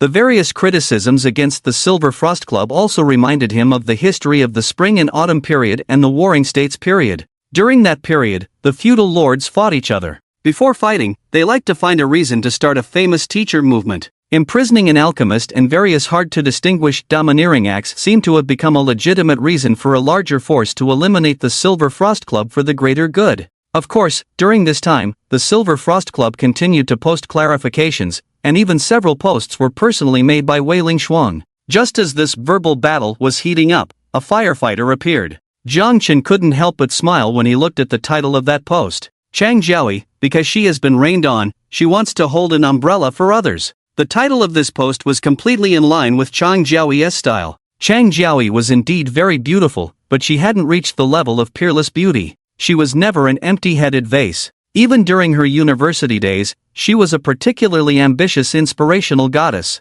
including the period when she was dating Jiang Chen. She wasn't as interested in bags, jewelry, or makeup as most girls. Most of their dates were spent in the library. Chang Jiaoyi was even a study account blogger. She had beautiful handwriting. She often copied some beautiful and inspirational quotes and posted them on Weibo, receiving various praises. The content of her post at this moment continued her inspirational goddess style as always. Chang Jiaoyi had good writing skills, as her Weibo fans would say. In the light and gentle words, there was a sense of calm strength. The content of this post was a narrative of her experiences since the apocalypse, told in a gentle and flowing manner. She said, although she now appears to be in the limelight, being treated as an honored guest by the 4 major guilds, but only she knows. When she first mastered the recipe for the elixir of immortality, how difficult it was for her. During that time, she did not boast loudly about being able to refine the elixir of immortality. Instead, she carefully used the elixir to gradually enhance her own strength. Only when she ensured that her strength was powerful enough to protect herself did she start to act a little more boldly. And then, slowly but surely, she made a name for herself. She said she has her own independent personality and does not want to be a puppet alchemist controlled by others. So the path she walks today is far from easy as others might think. She even summarized by saying, the achievement she has now. The lucky draw of that elixir of immortality recipe only accounts for 1%. The remaining 99% is all due to her own efforts. Then she imitated Edison's classic quote and sprinkled some chicken soup. Success is 99% perspiration and 1% inspiration. Jiang Chen couldn't help but laugh at this, almost unable to resist adding a reply, but that 1% inspiration is far more important than 99% perspiration. Without the recipe for the elixir of immortality, would you still try so hard? But laughter aside, Jiang Chen was not surprised at all by these remarks, because it was the same in his previous life. After becoming an official player, he had witnessed more than once Chang Jiaoyi boasting about her efforts and sacrifices in public, trying to downplay the assistance the elixir of immortality recipe provided her. And now, it was no different. After laying the groundwork with that inspirational speech, Chang Jiaoyi went on to say it was precisely because she had experienced it herself. So she understood better than anyone else the difficulties of being an alchemist in the early stages. Because she had been through the rain, she was willing to hold an umbrella for others. She was determined to establish an alchemist alliance to unconditionally protect all alchemists in Jiangcheng. Of course, she also hoped that all alchemists would voluntarily unite, so that there would never be puppet alchemists in Jiangcheng again. These remarks naturally sparked strong praise from alchemists of all kinds. Although only Chang Jiahui could refine the elixir of immortality, there were still some other alchemists in Jiangcheng. They mostly produced detoxification pills, healing pills, status pills, and attribute pills. Although not as precious as the elixir of immortality, they were still essential medicines for players to fight monsters and level up. Of course, besides inviting those ordinary alchemists, Chang Jiahui also specifically invited the core figure of this hot topic event, Sun Hao. She hoped that Sun Hao, as the second player in Jiangcheng who could refine the elixir of immortality, would join the Alchemist Alliance as soon as possible. Of course, if Sun Hao was really being threatened and imprisoned by the Silver Frost Club, she hoped that the Silver Frost Club would release Sun Hao. With Chang Jiahui's righteous post, players naturally intensified their criticism of the Silver Frost Club, urging Wei Lingshuang to release Sun Hao as soon as possible. It can be said that public opinion is completely on Chang Jiahui's side. Even Sun Hao himself, after reading Chang Jiahui's post, was somewhat moved. He even began to wonder, could it be that he was deceived by Wei Lingshuang? Chang Jiahui was not a ruthless person. It was Wei Lingshuang who fabricated lies to slander Chang Jiahui, right? The purpose was to lure him into the Silver Frost Club, saying they were doing everything to protect him. But could the real purpose be to imprison him? Wei Lingshuang naturally sensed Sun Hao's hesitation. She was so angry that she gritted her teeth, about to say something. But Sun Hao seemed to have received a message from a friend. After pondering for a moment, he directly said, "President Lingshuang's good intentions, I understand. But after careful consideration of this matter, Chang Jiahui's grand invitation to join her Alchemist Alliance shouldn't be a blatant attempt to eliminate me, right? If I really die in the Alchemist Alliance she built, wouldn't that be like slapping her face? Moreover, the things Ling Shuang said before, the possibility of Chang Jiahui sabotaging other lucky ones who refined the elixir of immortality. This is just your one-sided word without evidence." Ling Shuang's face visibly stiffened. Sun Hao continued, "Although it's a doomsday game background, the so-called public opinion shouldn't have the same influence as before the doomsday. But now the whole forum is filled with voices condemning the Silver Frost Club. Madam President, you shouldn't be unaware of the deeper meaning behind this, right? If I continue to stay now, it might not be beneficial for your Silver Frost Club." Each point left Ling Shuang speechless and unable to refute. Her face turned pale, her silver teeth almost crushed. Obviously, she recalled her university days. She was always unable to beat Chang Jiahui. This time, Ling Shuang gritted her teeth, clearly unwilling to let Sun Hao go. She was struggling with how to phrase her words to appear more reliable than Chang Jiahui. However, Sun Hao had already made up his mind and was not listening to any persuasion. Even moments ago, he could speak kindly. But now, out of the blue, he said, "I've said my piece. Madam President Ling Shuang, if you still won't let me go, could it be true, as the public says, that you're planning to make me a puppet alchemist for your club?" Ling Shuang took a deep breath. She realized she had gone to great lengths to secretly bring Sun Hao to the city center. Now, her heart was completely leaning towards Chang Jiahui. Ling Shuang could find ways to deal with the condemnation. But Sun Hao was adamant, and she had no way to handle it. After some thought, Ling Shuang closed her eyes and finally compromised, "Fine. You are a noble alchemist. You have the freedom to choose. But I hope you don't think I'm the kind of person who slanders Chang Jiahui. I hope you keep a hint of doubt about what I said before. Lastly, I hope you make a post, asking Chang Jiahui to personally come and pick you up at her club, and have her reply to swear publicly to ensure your safety." These conditions were not difficult, and Sun Hao immediately agreed, making a post for Chang Jiahui to come and pick him up personally, and reply to ensure his safety. Sun Hao, as a central figure, quickly became a hot topic after his post. Soon after, he received a reply from Chang Jiahui. "I don't know what Ling Shuang from the Silver Frost Club told you, but rest assured, I am willing to promise in this post, in front of all official players, to do my best to keep you safe. But if I have to personally pick you up, it might have to wait until I return from the Beast World." Because of the post about getting wet in the rain and thinking others need an umbrella, Sun Hao had a great fondness for Chang Jiahui. He immediately replied, "It's okay, I can wait." However, at this moment, Sun Hao, Ling Shuang, and even Jiang Chen, who was watching from the sidelines, didn't know that at this time, Chang Jiahui had not yet entered the Beast World. She was just by the side of Qin Lake. Yes, in the suburbs, by Qin Lake in Qin Lake Park. Just then, Jiang Chen's actions in the trading area, selling a large number of elixirs of immortality, stunned the players and sparked a frenzy of discussions on the forum. Almost instantly, it replaced Sun Hao's ownership issue and became the new hot topic. Chang Jiaoyi lived up to her name. She had a cool temperament, like a mysterious moon goddess. At this moment, her gaze fell on her exclusive mobile phone transformed into a horoscope. Her icy blue eyes exuded a cold sensation. Expressionless, she sent a message to Tang Ko. I just received accurate information. Tang Ko replied, What? Tang Ko, Zhang Chen, he's still alive. Accurate news, Zhang Chen is still alive. Tang Ko, along with the other 3 guild leaders of the Moonlight Guild, is currently standing at the Zhang Pavilion, gazing across the riverbank. As he reads this news, his fingers gripping the phone suddenly tighten. Truth be told, Tang Ko has regrets. After all, they were comrades who faced hardships together.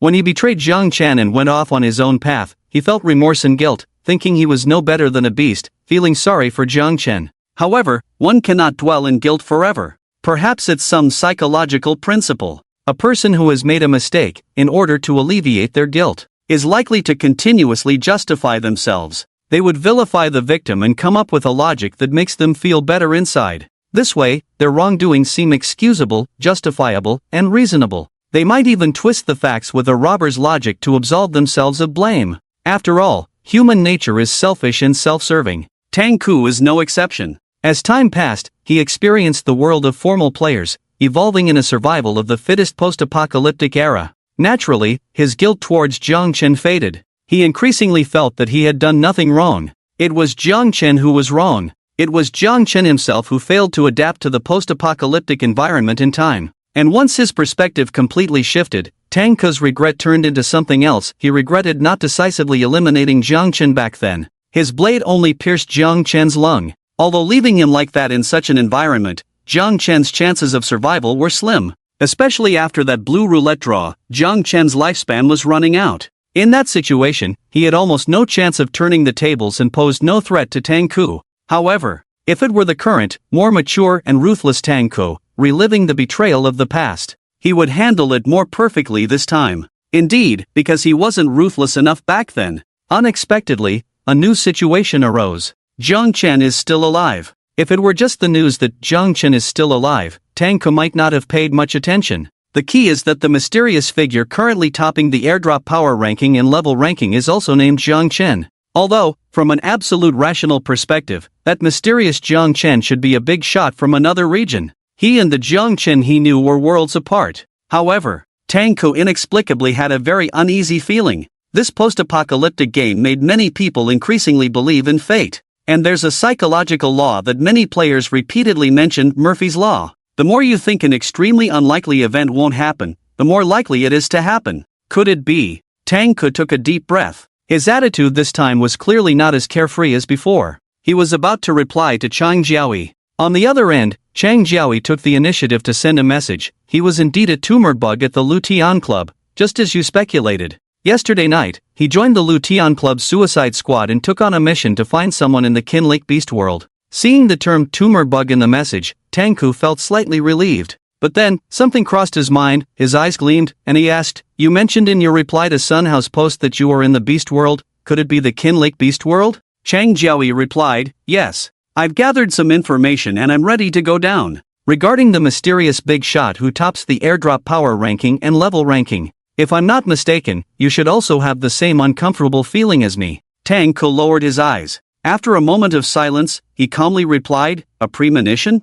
You don't think that Zhang Chen, who topped both charts by air, is the same Zhang Chen we know, do you? This isn't a premonition, it's the influence of psychological factors. You're not having nightmares every day about Zhang Chen's vengeful spirit coming to claim your life, are you? Tang Ko's words seemed casual on the surface, even carrying a hint of teasing mockery. But only he knew that he wasn't at ease inside. Chang Jiaoyi also couldn't figure out what mindset Tang Ko was in. After a moment of silence, she replied, Whether it's a premonition or the influence of psychological factors, I must personally confirm it. Tang Ko chuckled, Confirm? To silence someone, right? Chang Jiaoyi remained silent on the other end. Tang Ko held his phone, suddenly remembering the sincere promise he made when he betrayed Zhang Chen. He said he would help Zhang Chen seek revenge. Kill Li Yaoping, kill Chang Jiaoyi. But in reality, none of it happened. The reason was simple. A casually refined white longevity pill by Chang Jiaoyi was more important to her than his promise to a dead man. And Li Yaoping had found a good backer too. Tang Ku wouldn't pick a fight with the dead, especially someone he had killed with his own hands. He put away his phone, gazing into the distance, quietly anticipating the outcome of Chang Zhou's confirmation. Soon after, Tang Ku was called by Luo Changqing for a meeting. It was about the heated discussion sparked by Jiang Chen putting up a large quantity of longevity pills for sale. These weren't artificially refined longevity pills but rather the products of the revolving platform. If it was just 1 or 2 pills, it would be fine. The problem was the outrageous quantity. If I'm not mistaken, he must have drawn some special option from a special revolving platform. What special option can mass-produce longevity pills of revolving platform quality? This quantity is even more than what Chang Zhou refines. Could it be that he also refines them? Refining longevity pills of revolving platform quality? Are you kidding me? Several big shots discussed back and forth. Soon, they filtered out a slightly more logical possibility from various impossibilities. Luo Changqing furrowed his brows in thought for a moment, tapped the table with his finger, and quickly concluded, perhaps. He drew a special quality longevity pill formula from a special revolving platform. And after mastering the special formula, the longevity pills he refines have the same effect as the revolving platform products. This explanation seemed somewhat reasonable. Support Yu Tang smiled and suddenly glanced at Tang Ko. If that big shot can really mass-produce revolving platform quality longevity pills, shouldn't our guild consider changing our collaboration partner from Chang Zhou? Tang Ku remained composed, his expression unchanged. Indeed, he heard Luo Changqing's steady voice again, there's no need to change the collaboration partner. But collaboration with Chang Zhou will definitely continue. Moreover, if she really establishes that alchemist alliance, her future status in Jiang City may be immeasurable. This inspirational goddess was truly remarkable. Compared to that mysterious Jiang Chen, Luo Changqing didn't finish his sentence, but the somewhat simple-looking Chang Yang interjected, that mysterious Jiang Chen, could he be plotting against Chang Zhou? Tang Ke felt a strange sensation in his ears upon hearing this. Jiang Chen, plotting against Chang Zhou? Even if it was just another person with the same name and surname, it gave him a feeling of destiny has its own clever ways.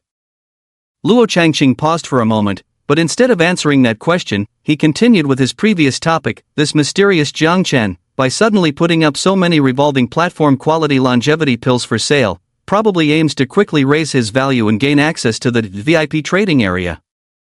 Furthermore, he took the initiative to inquire about the special turntable before. I guess he must be consciously wanting to acquire something. The other 3 presidents also acknowledged this, nodding in agreement. The environment in the public trading area was harsh. The real treasures were mostly in the VIP trading area. While the other 3 presidents were contemplating, Luo Changqing suddenly, without knowing what he was thinking, used his exclusive command disc to contact Xian Yang from the Moonchasing Guild. Go and acquire all the purple turntables in the VIP trading area. Xian Yang was responsible for material procurement and records in the Moonchasing Guild. Upon receiving this message, he was suddenly shocked and quickly replied, but boss, those purple turntables are all of poor quality, with outrageously high prices, not worth acquiring at all. Luo Changqing, just do as I say. Xian Yang, alright then. After giving this order, Luo Changqing looked at the 3 presidents and continued, in chat channels, forum channels, many players believe that Jiang Chen's cross-regional move spans endless seas. But I think the likelihood of this is extremely low. Although he may indeed be unbelievably strong, after all, he immediately ranked first on the level and combat power rankings. But, solely by himself, crossing endless seas? I think it's impossible. As for teammates, if he really crossed regions with teammates, none of his teammates made it to the combat power and level rankings? This statement once again triggered deep contemplation among the other 3 presidents. Luo Changqing continued to analyze, regardless of the means he used, the cost of crossing regions is probably not small. So his choice to cross regions should have a reason. Either he has very important relatives in Jiang City, or crossing regions can bring him huge profits, or perhaps he couldn't make it in his original region anymore. This last speculation was the most absurd. It left the 3 men pondering inexplicably. Tang Ku's eyes lit up as he took over the conversation. With his strength, if he really couldn't make it in his original region, then he's very likely reached a point where everyone is against him. Luo Changqing and Tang Ku exchanged a glance, nodding slightly. That's my intuition too. This Jiang Chen, to achieve a cross-regional feat, must be a formidable character not to be underestimated. If I'm not mistaken, he should come to Jiang Beach for an appointment before midnight today. At that time, you all. Luo Changqing's gaze swept over the 3 men. Chun Yang nodded solemnly. Tang Ke seemed pensive. Ji Yutong chuckled lightly. We're not fools. However, Luo Changqing narrowed his eyes at Ji Yutong and emphasized, I trust those two. It's only you. With your peculiar abilities, don't even think about testing them on Jiang Chen. You have ways to save yourself, but who knows if he has lethal methods. Hearing this warning, Ji Yutong's smile faded slightly, and he replied, I won't cause trouble when the time comes. While the Moon-Chasing Guild was speculating and preparing for the cross-regional Jiang Chen himself, in his nest space, was unaware. He purchased some furniture and briefly decorated his nest space. The nest space was not large, with just a single bed, a set of table and chairs, already appearing quite cramped. But it didn't matter. He had a green-quality spatial watch. The storage space was still sufficient. Jiang Chen speculated in his mind while enjoying a feast. The big shot from his past life who used the nest space to rob auction treasures must have upgraded the nest space. Otherwise, staying in this nest space for a few years would probably be more unbearable than being in prison. At least in prison, there would be fellow inmates. In this small space, there wasn't even anyone to talk to. Staying alone for too long can really drive you crazy. As for upgrading the nest space, if there's a chance in the future, maybe I can go to the city of 10,000 tribes to investigate. After finishing a big meal, Jiang Chen took a quick shower. Then he comfortably lay down on the bed and checked the trading area again. Previously, when he listed the cursed roulette in the trading area, the comments section was filled with curses, making it unbearable to look at. However, this time, hey, are you the Jiang Chen who topped the cross-regional level rankings? I'm your long-lost little sister. I'm Jiang Chen with a super sweet voice. What big shot! What brother! You shameless bunch! Dad, don't let them fool you. I'm your long-lost obedient daughter. Dad, this doomsday game is too hard. Baby can't go on living. Can you send some living expenses? No, send some elixirs over. Whoa QAQ, the guys upstairs might be even bigger than the so-called big shots, yet they still have the nerve to pretend to be girls here. It's really an eyesore. Bigger than Jiang Chen the big shot? What are you implying, kid? Of course, besides all the family claims and flattery, there were also questions about why he had so many longevity pills from the roulette. Some asked why he came to Jiang City from another region. Some asked if he could lower the price of the longevity pills, or if he was open to bartering. Jiang Chen simply skimmed through those bartering replies, but none piqued his interest. So, he mostly didn't reply and went back to sweeping the roulette in the trading area. However, this time, he noticed a problem. The various roulettes listed in the public trading area didn't necessarily have higher prices for higher color grades. After all, the options on the blue roulette were indeed more advanced, but they required more lifespan in return, whereas the white roulette only required 1 year of lifespan. In the current supply and demand market, there were people willing to spend a year of lifespan on a junk roulette. But to wager 100 years of lifespan on a blue junk roulette? Even the strong ones on the longevity ranking wouldn't squander their lifespan like that. Therefore, the previous blue roulette prices were not even as high as the white roulette. Only those with upgrade cards, elixir recipes, and excellent positive options would have slightly higher prices. However, now, perhaps due to Jiang Chen's previous acquisitions, the prices of low-quality blue roulettes had significantly skyrocketed. Jiang Chen furrowed his brows slightly and checked his trading account again. The large number of longevity pills he had sold had already earned him over 10,000 years worth of coins. His level had also reached 10, meeting the requirements for using the VIP trading area. When he checked the VIP trading area at this moment, he found that there wasn't even a single purple roulette available, and the prices of the blue roulettes listed, regardless of their quality, were high. Jiang Chen pondered with a furrowed brow for a moment and decided to anonymously list an item in the VIP trading area. The trade entry displayed, anonymous, white longevity pills, perfect quality, X10, purple roulette, X10. After completing this, he casually purchased a few blue roulette draws and then left the nest space.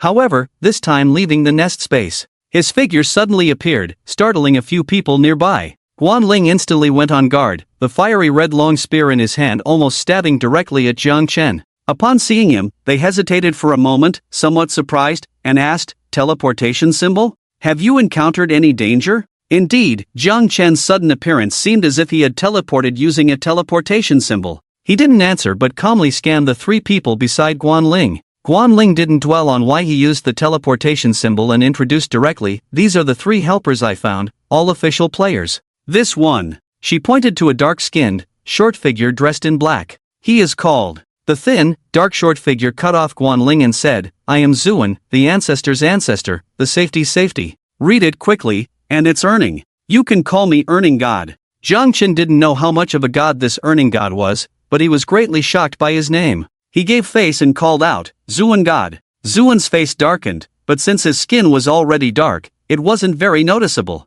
Guanling suppressed a laugh and added, "Earning God is one of the outstanding members of the Blood Swallow Club. He has a passive skill of poison resistance and also possesses skills targeted at toxins." Zuan remained silent with a stern face, looking like he didn't want to talk much. It seemed that his name was not intentionally changed with a name card. Guanling then pointed to another person wearing glasses, a tall and thin boy. "This is Scholar God Shang Qinghua, the top scorer in the science stream of Jiangqing 2 years ago." "Wow, a top student." Shang Qinghua pushed his glasses up, looking quite aloof. Guanling continued, "He is also an official member of the Blood Swallow Club, not high in level but strong, mastering a powerful fire skill." Jiang Chen nodded. When Guanling pointed to the last person, she glanced at Jiang Chen before saying lightly, "This is Du Yuanza, a formal member of your happy club." Du Yuanza looked Jiang Chen up and down and then took over. "Your name is Jiang Chen? A member of the Happy Club's Suicide Squad?" As this question came out, the gazes of the three men towards Jiang Chen became somewhat strange. Jiang Chen nodded. Du Yuanza frowned. "You'd better change your name when you have time." Jiang Chen shrugged. Obviously, Guanling couldn't directly reveal the incident of her snatching Liao Yuanfeng's teleportation symbol. The look she just gave Jiang Chen was a warning not to speak too much. Jiang Chen naturally wouldn't talk too much. However, at that moment, a tense voice suddenly came from not far away, rigidly calling out, "Jiang Chen." "Jiang Chen?" Jiang Chen looked over. He knew it was where Luo Shan and Zhou Yiming were hiding, but Guanling and the others were unaware. They tensed up instantly and cautiously approached the source of the voice. When they got closer, Guanling was the first to notice, "It's Zhou Yiming." She quickly rushed over and pulled Luo Shan and Zhou Yiming out from the thorny bushes. Both of them were covered in poison and wounds, looking extremely disheveled. Luo Shan was okay, still able to make sounds. However, Zhou Yiming was completely unconscious. Guanling hurried over to feed Zhou Yiming some revival pills and detoxification pills, couldn't help but scold Luo Shan, "Don't you have a BGM speaker? Why didn't you use it? There's a BGM inside that can restore status." Luo Shan almost cried when he heard this. He felt so wronged. "I just teleported into this beastly world and rolled down a hill. It was pitch dark, I couldn't see a thing. The BGM speaker, I have no idea where it went. I was groping around all the way, and somehow got poisoned. But luckily, I didn't find the speaker, but found Zhou Yiming lying there. I don't know how Zhou Yiming is doing now. When I found him, he could still respond, and that's how I knew he was Zhou Yiming. Now, I don't know how long it's been, but Zhou Yiming isn't breathing, he's probably gone. Damn it! I'm really unlucky," Luo Shan said intermittently, clearly feeling both angry and aggrieved. Guanling was speechless but generously handed Luo Shan Funii Ming and ice silk fruit. After taking them, Luo Shan regained his vision and looked around. When he saw Jiang Chen, he felt like he had seen a relative and almost rushed over to shout out loud, tears welling up in his eyes. However, seeing a few big shots next to Jiang Chen, he instantly became obedient and dared not say much. Guanling fed Zhou Yiming 2 pills and then another artificially refined white longevity pill. When injured players took the longevity pill, it had a certain recovery effect. Indeed, after taking the longevity pill, Zhou Yiming's condition finally improved. As he slowly opened his eyes, Guanling fed him Funii Ming and ice silk fruit. After a while, Zhou Yiming could finally see clearly around him. At a glance, he saw Guanling and 2 members of the Blood Swallow Club, instantly feeling rejuvenated. "Guanling, Zuan, Shang Qinghua, where is Wang Xueyan? I want to see Wang Xueyan. Damn the Green Bay group. I want to wipe out their ancestors for 18 generations. I want them to have a miserable death." Obviously, upon seeing the Blood Swallow Club members, Zhou Yiming instantly regained his confidence. At the same time, he was furious and almost lost his composure, his eyes turning red with anger. As soon as he recovered a bit, he started shouting that he wanted to settle the score with the Green Bay group. Guanling furrowed his brow and patiently explained, "The Green Bay group has already been wiped out. You are now in the Savage Beast world, and Wang Xueyan may not have entered for some reason." Savage Beast world? Zhou Yiming looked around, his face slightly pale, and his arrogant demeanor weakened instantly. But soon, he frowned and said, "Wang Xueyan. Why isn't Wang Xueyan here? What could be more important than my safety?" Guanling fell silent for a moment and then said, "She has to take responsibility for the beast tide you triggered." Zhou Yiming was about to say something else when Guanling interrupted. "The situation in this Savage Beast world is somewhat special. Let's first figure out a way to get you back."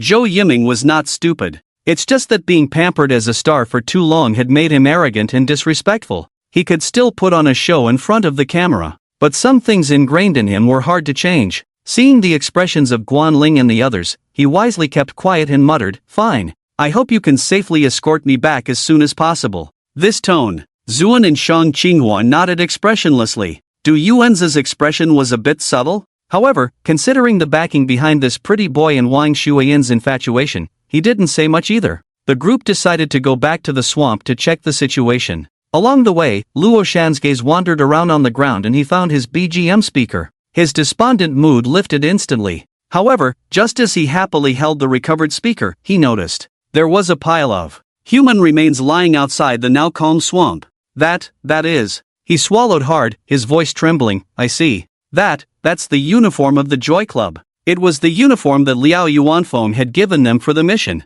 What he and Jiang Chen were wearing was also that kind of uniform. However, many of the remains were fragments of such torn uniforms. Luo Shan's face turned pale, as if only now did he truly understand the cruelty of this doomsday game, and the so-called death rate. It wasn't just cold numbers. It was real, vivid lives. Among those bodies, there might be Zhang Pang, Li Xiaod, and others who were his teammates before. Zhou Yiming realized something, his face also turning slightly pale, and his arrogance subsiding. Guanling and the others remained calm. Especially with no sign of Liao Yuanfeng, Guanling felt even better. After a brief discussion with the group, they all agreed that the threat of the highly toxic gas was significant. In case it triggered an explosion, it would be dangerous to set fire nearby in the marsh. It was better to keep a safe distance. However, to stay far enough, Shang Qinghua's fire skills wouldn't reach. After some deliberation, Jiang Chen suggested using arrows to set fire from a distance. Luckily, there was a compound bow in Luoshan. Yet, with everything prepared, the group moved away from the poisonous marsh. Jiang Chen stood straight, about to shoot the arrow when his gaze suddenly shifted towards a certain spot in the woods. Guanling also turned to look, puzzled. "What's wrong? Is someone plotting again?" Jiang Chen furrowed his brows, pondered for a moment, then shook his head slightly, refocusing on setting the marsh on fire. On the other side, quite far from Jiang Chen and the others, stood a towering ancient tree. Chang Jiaoy's back was pressed tightly against the tree trunk. Her cold face was slightly stiff, her heart pounding, chest heaving violently. Meanwhile, a buzzing sound seemed to echo in her mind. Jiang Chen. He was indeed alive. And not just alive, but well. Chang Jiaoyi felt a kind of indiscernible, unfathomable emotion. Just now, watching Jiang Chen pull the bowstring taut from a distance, her gaze suddenly froze, and a line she had transcribed as an essay blogger surfaced in her mind. It was a lyric she had shared with high school seniors as a motivational goddess. She had never imagined that upon their reunion, that lyric would fit Jiang Chen so perfectly. "Farewell, youth, pull the bowstring taut, unafraid of time, unafraid of wind." Chang Jiaoyi had once liked Jiang Chen. After all, according to her motivational goddess persona, she wasn't supposed to be in a romantic relationship. But since she was, it was because she liked him. She really liked Jiang Chen's posture. Like a straight pine tree in the dead of winter. From head to toe, it seemed to spell out clear conscience. That unique aura gave him an inexplicable charm. It was true then, and it was true now. Chang Jiaoyi leaned against the tree trunk, trying to calm her complex emotions. Then, she took out her phone and sent a message to Tonka. "If I don't make it back alive, then, it must be at Jiang Chen's hands." On the other side, at the Riverside Pavilion, Tonka's pupils suddenly contracted upon reading the message. However, he maintained a composed demeanor. His casual reply seemed indifferent. "What do you mean?" Chang Jiaoyi pursed her lips. "I saw Jiang Chen." Tonka was getting anxious, waiting for Chang Jiaoyi to elaborate, but she didn't reply. Finally, unable to contain himself, he asked, "And then?" But Chang Jiaoyi never responded. Tonka's previous ominous premonition grew stronger in his heart. It was becoming more intense.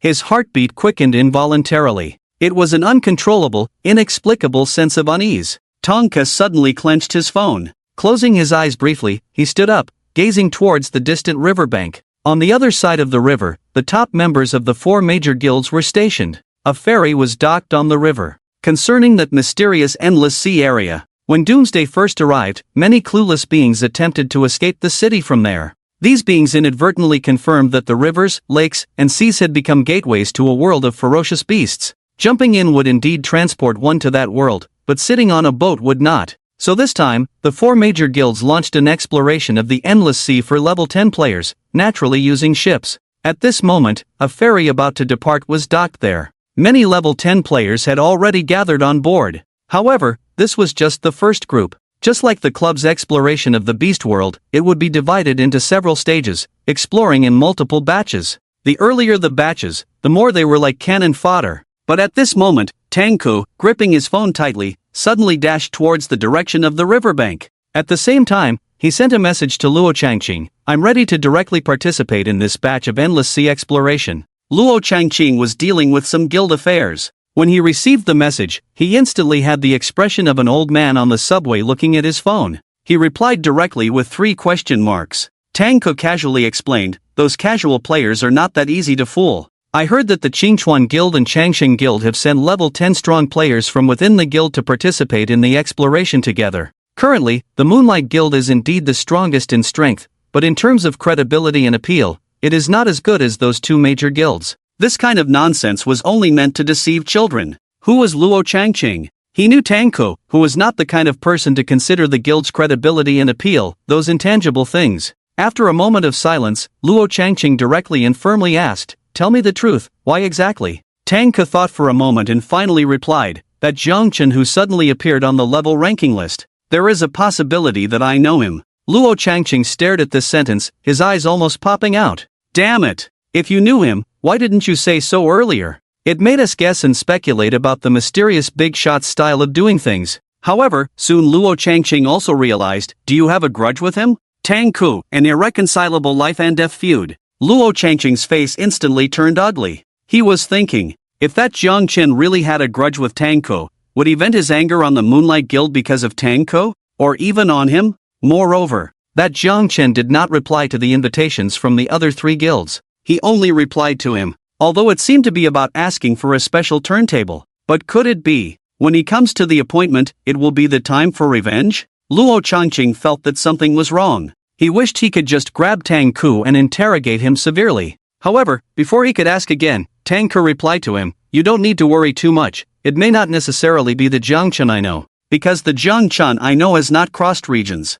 If you still want to know more about his character, I can only say, before I had a life and death feud with him, his character was quite upright. But now, I don't know. That's enough, I won't say more. Hopefully, we will have the chance to meet again in the future." These words sounded like a farewell. Indeed, this was like a modern version of "The wind blows, the river freezes, the hero leaves, and may never return." The dangers behind the first exploration of the Endless Sea were definitely higher than the first exploration of the Beast World by the Suicide Squad. Initially, when Luo Changqing saw Tangku saying that the Jiangchen he knew had not crossed regions, he was still thinking if Tangku was overthinking. But now, could Tangku be so scared that he was willing to risk his life to explore the Endless Sea in advance just from overthinking? This indicated that in Tangku's mind, the chances of surviving the exploration of the Endless Sea were greater than surviving at the hands of that Jiangchen. So, was Tangku overthinking? Or were all the players in Jiangcheng mistaken? That so-called big shot who crossed regions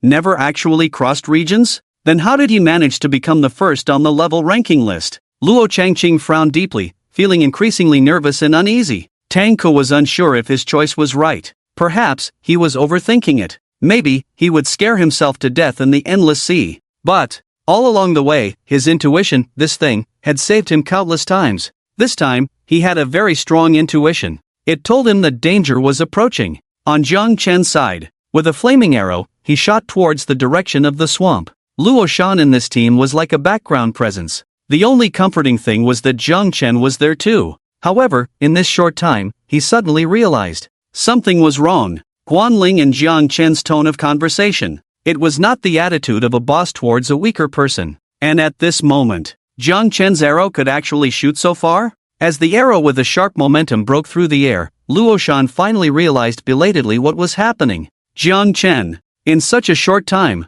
he seemed to have completed a transformation like a butterfly breaking out of its cocoon. While Luo Shan was deeply shocked, the flaming arrow accurately shot towards the faraway poisonous swamp. Just as Jiang Chen and the others had speculated, the highly toxic gas did indeed have flammability. It even caused a boom explosion. And this explosion was not just one, but one after another. In an instant, the entire poisonous swamp was filled with continuous explosions and blazing flames. Even Jiang Chen and the others, who were far away, could feel the waves of heat coming towards them. At the same time, the birds and beasts in the forest also scattered and fled in all directions. Besides the birds and beasts, there were also some poisonous insects. For a moment, the entire forest outside the swamp fell into chaos. Guanling's face turned slightly pale as he watched the explosion over there, hurriedly instructing, "The explosion is getting bigger. Let's retreat quickly." Besides Guanling, Zuan and the others naturally felt it too. They all shouted, "Retreat, retreat, retreat."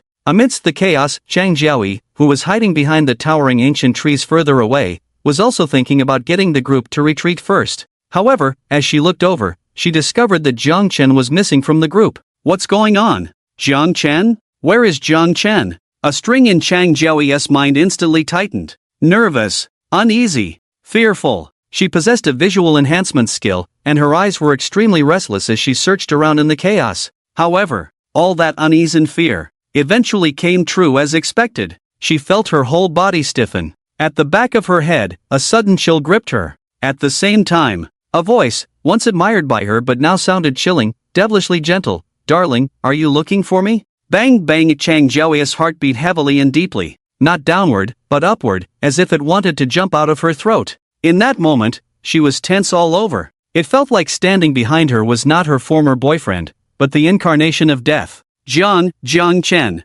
Yes, it's me. Jiang Chen's tone was still relaxed, as if chatting with an old friend. Of course, he was relaxed. In this doomsday game world, it was always the strong who felt at ease. Chang Jiaoyi slightly cleared her throat. She tried to slowly turn her body. Jiang Chen didn't tell her not to move, nor did he shoot an arrow through her head directly. This made her relax a little. As she turned around, Jiang Chen's crossbow arrow was aimed at her forehead. Although Chang Jiaoyi was stiff, she still appeared calm and composed on the surface. The image of the goddess remained intact. Her cold eyes firmly met Jiang Chen's, and her stiff voice involuntarily softened. "Indeed, you noticed me just now." Jiang Chen raised his crossbow and chuckled. "Yeah, you've really made my day. I never expected your determination to be so remarkable. I still vaguely remember a motivational quote you once said, "As long as you have courage and determination, there's nothing in this world that can't be achieved, right?" Jiang Chen's voice sounded like reminiscing with an old friend. There was no accusation, no curse, not even a hint of resentment.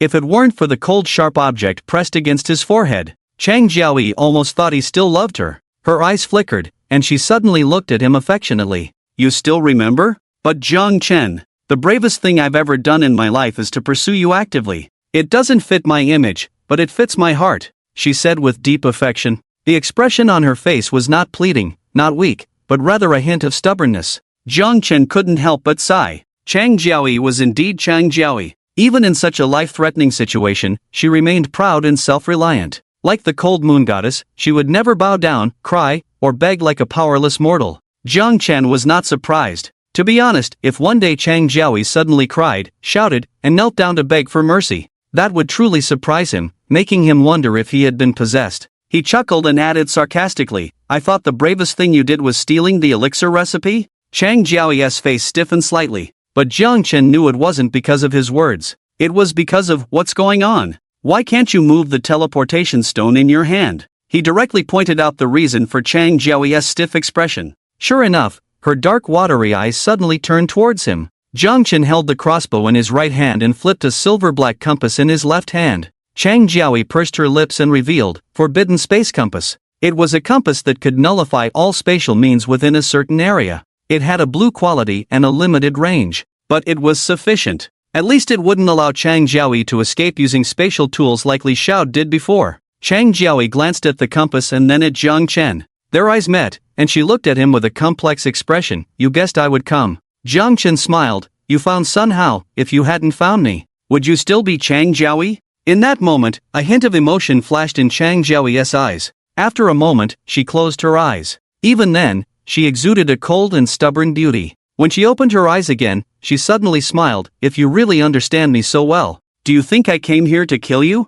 Jiang Chen raised an eyebrow. "Oh, or maybe you were thinking you came to rescue me?" He looked at Chang Jiaoyi strangely for a few seconds, then smiled suddenly. "You wouldn't be thinking that stealing the elixir recipe back then was for my own good, would you?" Chang Jiaoyi pursed her lips. Still no plea for mercy. She seemed to always carry her grace and pride. After a moment, in a cold voice as if stating facts, she slowly said, "The incident of you taking out the elixir recipe is not something only I know." Although at that time, no one knew how to use the recipe. But just the words elixir recipe should tell you how enticing it is. Just the word elixir. Even the first emperor Qin Shi Huang was tempted by it. Do you think it was a good idea to keep something like that on you back then? Ha ha. Ha ha ha ha. Chang Jiaoyi spoke passionately. However, Jiang Chen laughed joyfully. It wasn't the laughter of revenge, but rather, simply, genuinely happy laughter. It was as if a child had heard a joke, or witnessed a clown performing acrobatics. A genuine, heartfelt laughter.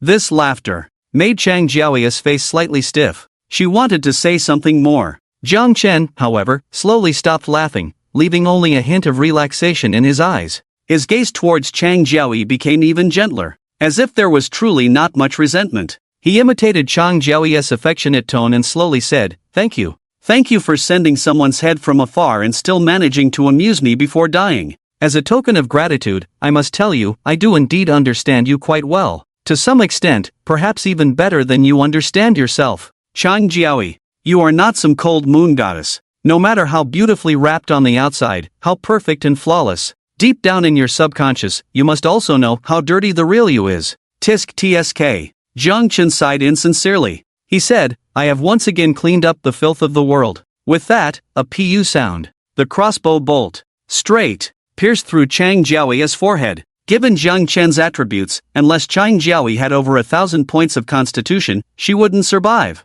However, to Jiang Chen's surprise, when the arrow was shot, there was no obstruction at all. Where was the shield? The life-saving measures? None at all? Oh, it wasn't until Chang Jiaoyi's corpse turned into a strange black mist. After the mist dispersed, a coin was left on the ground. Only then did Jiang Chen understand why killing Chang Jiaoyi had been so easy and smooth. He picked up the coin, a hint of amusement flashing in his eyes. Exclusive Destiny Coin. This thing. When all non-official players upgrade to official players, they will receive one. According to the general rule, once bound, it cannot be damaged or lost. For example, Wu Su before, also an official player, wouldn't drop the exclusive Destiny Coin after death. Jiang Chen also knew. In the early days of the Doomsday game, there were even people who specifically dug through the brains of official players after their death. Like digging out the crystal core of a zombie in a movie, they tried to dig out the official player's exclusive Destiny Coin. But in the end, they were unsuccessful. However, now,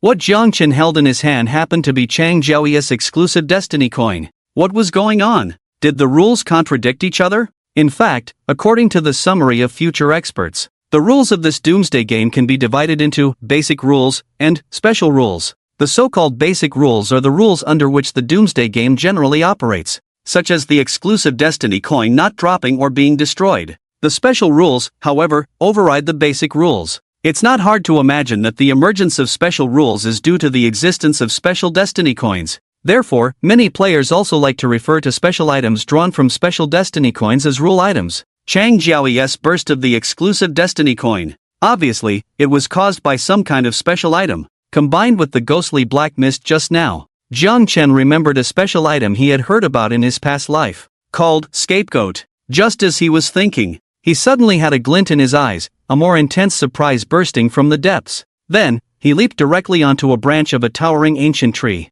On the other side, in a remote unfinished building in Zhangcheng, overgrown with weeds, the atmosphere was eerie. A giant beast nearly 5 meters tall had claimed this place as its territory. So much so that ordinary beasts and players dared not approach. However, shortly after the death of Chang Jiaoyi in the world of beasts, in a giant pit in this place, a seemingly old and terrifying coffin suddenly emitted a faint sound. Xiong Ji. This is Chang Jiaoyi's voice. A very soft voice, supposed to be unheard by anyone. However, the giant fierce beast dwelling here suddenly transformed into a 2-meter-tall strong man. The strong man almost instantly leaped from the top of the unfinished building to the side of that huge pit. The ground trembled along with his movements. This strong man looked rather silly. After a moment of daze, he knocked on the coffin and called out, "Master?" From the old coffin came a faint voice once again, "Open the coffin." Yes, the silly voice of the strong man sounded quite joyful. He used a special blade to cut open all the runes sealing the coffin.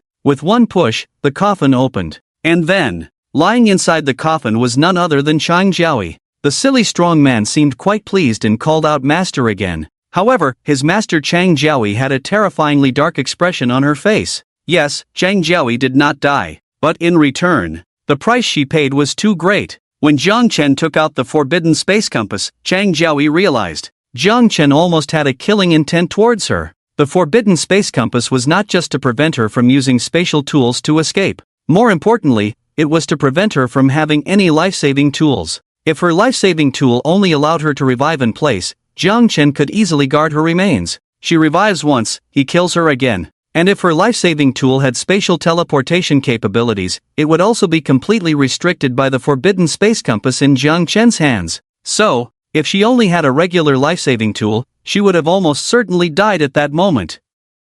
Fortunately, Chang Jiaoy's life-saving tool was drawn from a special roulette, a powerful rule-level tool, the Substitute. The effect of this tool is to allow the host to be reborn at the location stored in the Substitute after death. It sounds ordinary, but this tool's priority is extremely high. For example, if a player is killed by a rule erasure, ordinary resurrection tools would not work at that level of death. But the Substitute, this special tool, can bypass the erasure rule and still ensure her rebirth. Therefore, having such a life-saving trump card, even in the late stages of the Doomsday game, is still a very powerful existence. It can even be said that the more difficult and dangerous the life and death situation, the more it can truly demonstrate its value. But now, it was only in the early stages of the Doomsday game, and the vast majority of players had not even changed their jobs yet. She had already used such an important trump card. What's even worse is that this important trump card had a particularly disgusting downside. Its so-called rebirth after death came with a price. When she died, it would reveal her exclusive life chart.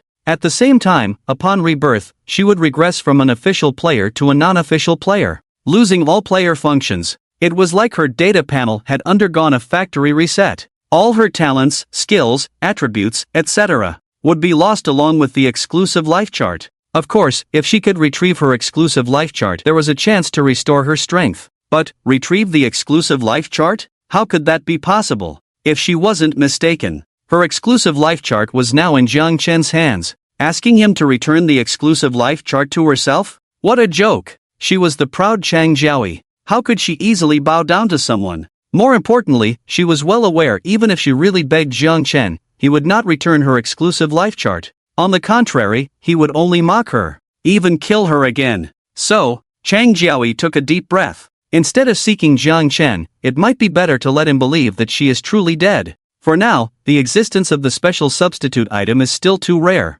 Even if Jiang Chen is unbelievably strong, with his insight, he surely wouldn't know about the existence of the substitute item, even if he feels suspicious about her death. But as long as it's midnight tonight, when the 3 major rankings are updated, the name Chang Jiaoyi will no longer exist on any of them, not to mention Jiang Chen. By then, all official players will believe that Chang Jiaoyi is dead. This way, Jiang Chen will think she's dead. Would those grudges and hatred gradually dissipate? Thinking of this, Chang Jiaoyi's expression suddenly became inexplicably complex. She remembered the casual words Jiang Chen said before dying. Does he really look down on her like that? Would he really strike without a hint of sorrow or reluctance? Even in the future, if he inadvertently remembers their past. Jiang Chen, would you regret it? Chang Jiaoyi didn't know. But now, she herself, seemed to have some regrets. In order to become stronger, she stole Jiang Chen's longevity pill formula. It did bring her endless glory. However, now, because of Jiang Chen, all her efforts have turned into illusions.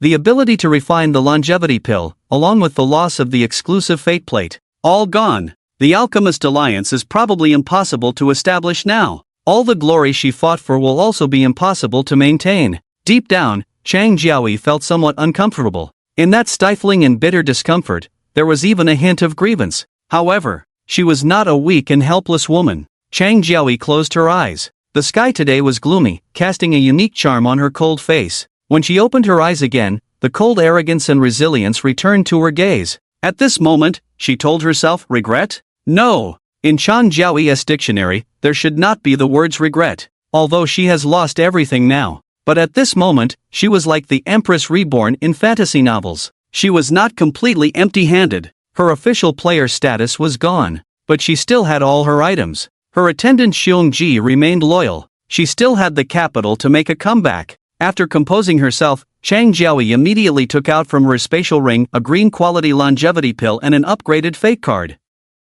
These were her preparations for a rainy day. Now, having composed herself, she used them without hesitation. Soon, she regained her official player status. However, her level had dropped to 1. Her previous friends were no longer there. All her attributes were unbelievably low. Chang Jiaoyi took a deep breath and emerged from the coffin. Beside her, the burly Xiongji, oblivious to his master's low spirits, was still happily clueless. Chang Jiaoyi waved and summoned a car, then instructed Xiongji, drive to the Silver Frost Club, in a residential area in the city center. Headquarters of the Silver Frost Club. A black Maybach was parked at the entrance of the residential area. Wei Lingshuang was surprised when she received the message that Chang Jiaoyi was personally coming to pick up Sun Hao. After all, she knew, if Sun Hao could find Jiang Chen, then she could too. So, just like Jiang Chen, she also guessed. The so-called beast world that Chang Jiaoyi was in should be the same beast world that Jiang Chen went to, the Qi Lake beast world. Wei Lingshuang also wondered, could Jiang Chen be the mysterious big shot who parachuted to the top of the rankings? But deep down, she still felt it was unlikely. And now Chang Jiaoyi had come out of that beast world. Doesn't that mean? When Wei Lingshuang personally dropped Sun Hao off at the entrance of the residential area, her gaze swept over the black Maybach. In the driver's seat was a burly man she had never seen before. He looked imposing and not easy to mess with, but his eyes also held a kind of clear foolishness. Chang Jiaoyi sat in the passenger seat, her face devoid of any expression. She didn't even have the intention to get out of the car. She just lowered the window, her gaze casually scanning over. Her tone was indifferent as she greeted, "Long time no see." Wei Lingshuang stood outside the car, silent for a moment, then suddenly frowned and said in a deep voice, "You killed Jiang Chen." It was almost a particularly certain tone. However, Chang Jiaoyi's face slightly changed, a hint of complexity flashing in her eyes. But soon, she regained her composure. Her eyes were as cold as snow, her voice containing a hint of ice as she casually said, "Who is Jiang Chen? I don't know this person." Wei Lingshuang's eyes turned cold as she silently locked eyes with her for a few seconds. Suddenly, she let out a cold laugh, seeming disdainful and mocking. But she did not openly accuse Chang Jiaoyi of anything. After all, Chang Jiaoyi was quite powerful. The burly man by her side didn't seem easy to deal with either. Wei Lingshuang, seemingly upright and honest, was also a person who knew the current situation. She didn't say much to Chang Jiaoyi. Instead, she slightly turned to Sun Hao beside her and said, "I hope you won't regret your choice." Sun Hao's mood was quite complicated as well. It seemed that Jiang Chen, that kid, indeed had some special experiences. However, it didn't matter now. If Wei Lingshuang was right, that Jiang Chen should be dead by now. Sun Hao and Jiang Chen didn't have much of a relationship to begin with, so naturally, there was no sense of regret. As for whether it was Chang Jiaoyi who killed Jiang Chen, at the end of the world, what did it matter if a strong person killed a waste? He didn't harbor any resentment or aversion towards Chang Jiaoyi because of this. Instead, he still chose to get into Chang Jiaoyi's car. And so, the black Maybach drove off elegantly. Wei Lingshuang watched the car's smooth departure with a hint of darkness in her eyes. On the other side, Sun Hao sat in the back seat, looking quite excited. Not only because he joined Chang Jiaoyi's camp, but also because he held a very positive attitude towards Chang Jiaoyi's idea of establishing an alchemist alliance. He chatted away in the back seat, if the alchemist alliance can really be established smoothly, encompassing all the alchemists in Jiangcheng, then, all the elixirs in Jiangcheng will be monopolized by the alchemist alliance. The status of alchemists will be completely determined by the alchemists. Sun Hao could hardly imagine how prestigious the position of alchemists would be at that time. By then, even the most basic elixirs like the revitalizing pill and detoxifying pill could be priced much higher than they are now. Alchemists won't have to face any dangers, just focus on alchemy, and grow rapidly and steadily. Obviously, Sun Hao had already outlined a beautiful blueprint for the alchemist alliance. In the passenger seat, Chang Jiaoyi chuckled, "It's not as exaggerated as you think. Those major powers can still cultivate their own alchemists. The reason I could bring you out is that the Silver Frost Club is not strong enough, and there is also public opinion support. If it were alchemists from the Qingchuan Guild, I wouldn't be able to recruit them. So the monopoly position of the Alchemist Alliance can at most target solo players or players from small factions." Sun Hao was still very excited. "That's enough." Chang Jiaoyi smiled, seeming to also have high hopes for the future of the Alchemist Alliance. In fact, before losing everything, she was indeed prepared to manage the Alchemist Alliance well. Including Sun Hao, she would also become a cornerstone of the Alchemist Alliance in the early stages. She wasn't prepared to kill him. But now, a journey to the world of the fierce beasts in Qin Lake. The beautiful dream shattered. Everything was gone. When she entered the world of fierce beasts in Qin Lake at that time, although she had a bad premonition, but she really didn't expect, Jiang Chen actually became a top powerhouse on the strength ranking list. Clearly, the information she found, Jiang Chen was the lowest level waste tumor. How could it be? In the current dire situation, Chang Jiaoyi ultimately miscalculated. She closed her eyes, suppressing the surging bad emotions once again. After another 10 minutes, the Maybach stopped in the unfinished building area. Sun Hao's excited eyes flashed with a hint of surprise, because he knew that Chang Jiaoyi's base seemed not to be in such a gloomy place. Just a little doubtful, but then saw Chang Jiaoyi smiling and saying, "Before we go to my base, I want to tell you something. If it's convenient, shall we add each other as friends first?" Sun Hao thought for a moment and nodded. In his opinion, even without Chang Jiaoyi's public commitment on the forum, but as long as she truly wanted to establish the Alchemist Alliance, then she shouldn't have any intention to kill him. On the contrary, they would be a community of shared interests. Coupled with the good impression of Chang Jiaoyi from the previous post, Sun Hao took out his phone transformed from the exclusive fate plate, ready to add a friend. However, Chang Jiaoyi smiled gently. "There's no need to make it so complicated. Adding friends between official players can actually be done with a handshake." Oh, Sun Hao felt a little embarrassed for a moment, thinking that he was ignorant. He took the initiative to shake hands with Chang Jiaoyi, but it was at that moment he suddenly felt a slight tingling in the palm of his hand. Sun Hao was suddenly startled, but then felt Chang Jiaoyi's grip on his hand increase. At this point, a hint of panic and fear finally surged in his heart. He waved his hand abruptly, shaking off Chang Jiaoyi's hand. His face turned pale, shocked and questioned, "What did you do to me?" Chang Jiaoyi smiled, "Nothing." Her casual tone, even with a hint of tenderness. However, in that instant, Sun Hao clutched his chest suddenly. Pain. Heartache. What's going on? Rest assured, since I made a public commitment in the post, I naturally won't kill you. Chang Jiaoyi's voice remained clear and pleasant. Sun Hao's suddenly widened eyes seemed to be looking at a demon. Chang Jiaoyi, however, didn't care about that look. She explained with a faint smile, "But, have you heard of the thread-controlling goo? Now, your life and fate are in my hands." She smiled lightly. Yet, there was still some regret in her heart. Such a precious thing as the thread-controlling goo should not have been used on someone like Sun Hao. After all, Sun Hao could only refine white-quality longevity pills. But now, Chang Jiaoyi had lost everything, and she couldn't even refine white longevity pills anymore. So she gritted her teeth and used the thread-controlling goo on Sun Hao. In this way, besides her trusted aide Shonji, she now had another helper in Sun Hao. Even, fate truly had its own clever ways. The longevity pill formula she originally held was drawn out by Jiang Chen. Now, regaining control, Sun Hao, who could refine longevity pills, was also somewhat facilitated by Jiang Chen, right? Jiang Chen, oh Jiang Chen. I wonder if you know that the roulette you gave Sun Hao to draw out the longevity pill formula has become my capital for a comeback. What kind of feeling would that be? Chang Jiaoyi sighed in her heart, her gaze falling on Sun Hao again. Sun Hao was stiff all over, his face growing even paler. Of course, he knew about the thread-controlling goo,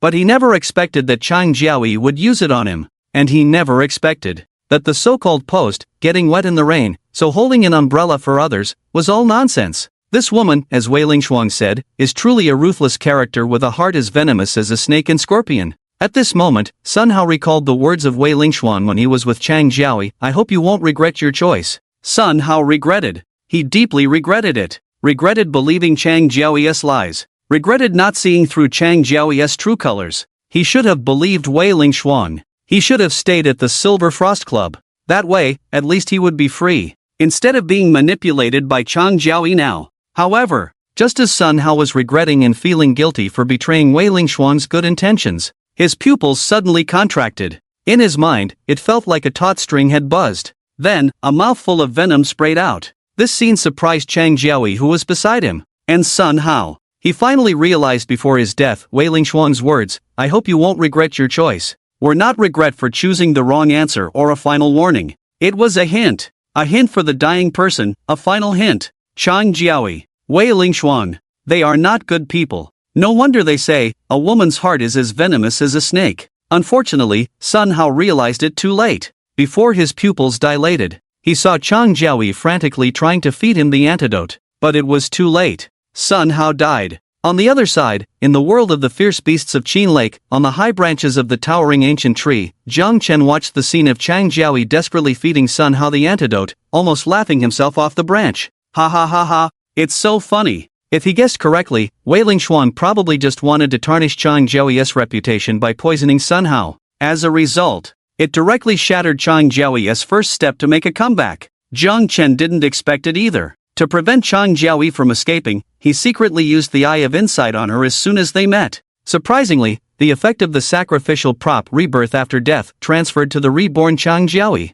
He didn't understand the principle behind it. However, since all the props on Chang Jiaoyi could be brought back with the rebirth, it wasn't hard to understand that the Eye of Insight could also be brought back. Jiang Chen was delighted to witness such a spectacle through the Eye of Insight. He even wanted to shout a word to the frustrated Chang Jiaoyi from afar, "Come on, dear.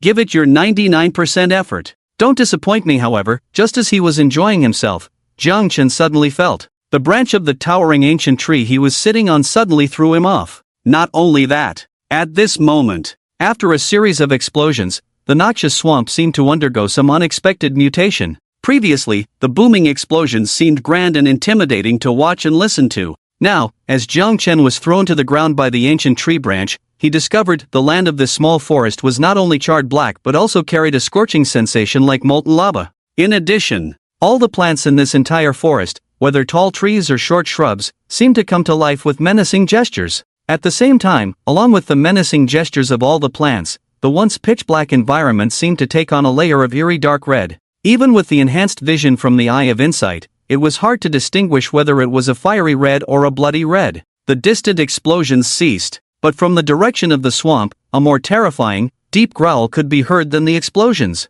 Jiang Chen's feet burned, and after a few leaps, he could see from afar, from the almost dried-up swamp crater, a pitch-black, mud-like giant monster emerged. It looked disgusting and terrifying, if it was just scary on the surface. What surprised Jiang Chen even more was, just looking from afar, a kind of uncontrollable fear arose in his heart. It was as if that giant mud monster could slap him to death with one hand. A single glance could take his life. This feeling is too eerie. With his current strength, how could there be such a terrifying existence in a world of fierce beasts like Qing Lake? This is unscientific. Moreover, if the world of fierce beasts in Qing Lake is really so terrifying, how did Luo Shanzhou and others from the previous life go back? Could it be that his approach of burning the swamp was too unconventional, turning this instance into hell difficulty? Jiang Chen's thoughts were racing. At the same time, driven by that sense of fear, he moved in the direction away from the swamp. Outside the forest, there was a downward slope. Jiang Chen had just run out of the woods when he bumped into Guanling's team there.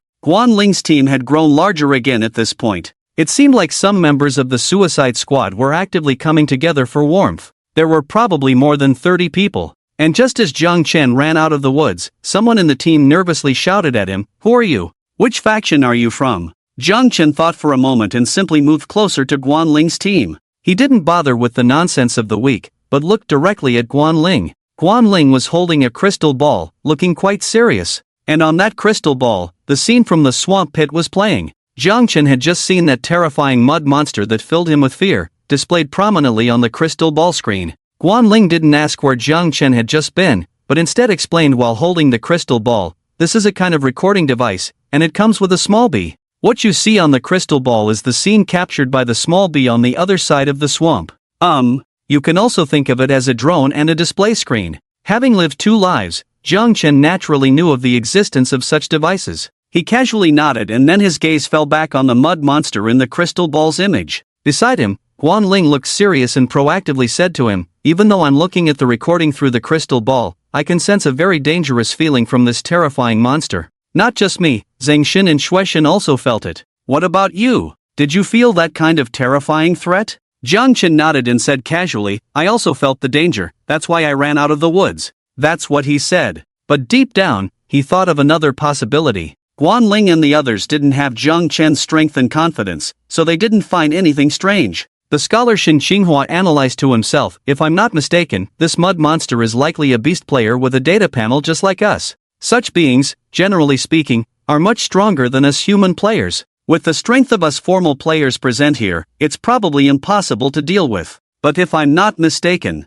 if we can kill that mud monster, we might be able to get a core from the domain." Domain core. Even Jiang Chen's eyes lit up at the mention of this term. Among the Suicide Squad, someone with courage interjected, "Boss, what is a domain core?" Shin Xinghua pushed his glasses up but didn't answer, instead turning his gaze to Guanling. Guanling thought for a moment, "I don't know much about the domain core. I've only heard that top forces like the four great guilds rely on controlling the domain core to dominate a world of fierce beasts. Of course, I've only heard about it and don't know the specifics. After all, it seems like our three major clubs in the suburbs haven't obtained a domain core, right?" Guanling's words were not certain. If even core members of this club like her were uncertain, then naturally, the others present were even more uncertain. However, Jiang Chen knew the core territory was indeed an important resource that all major forces were vigorously vying for. This included the future, as more and more players transitioned.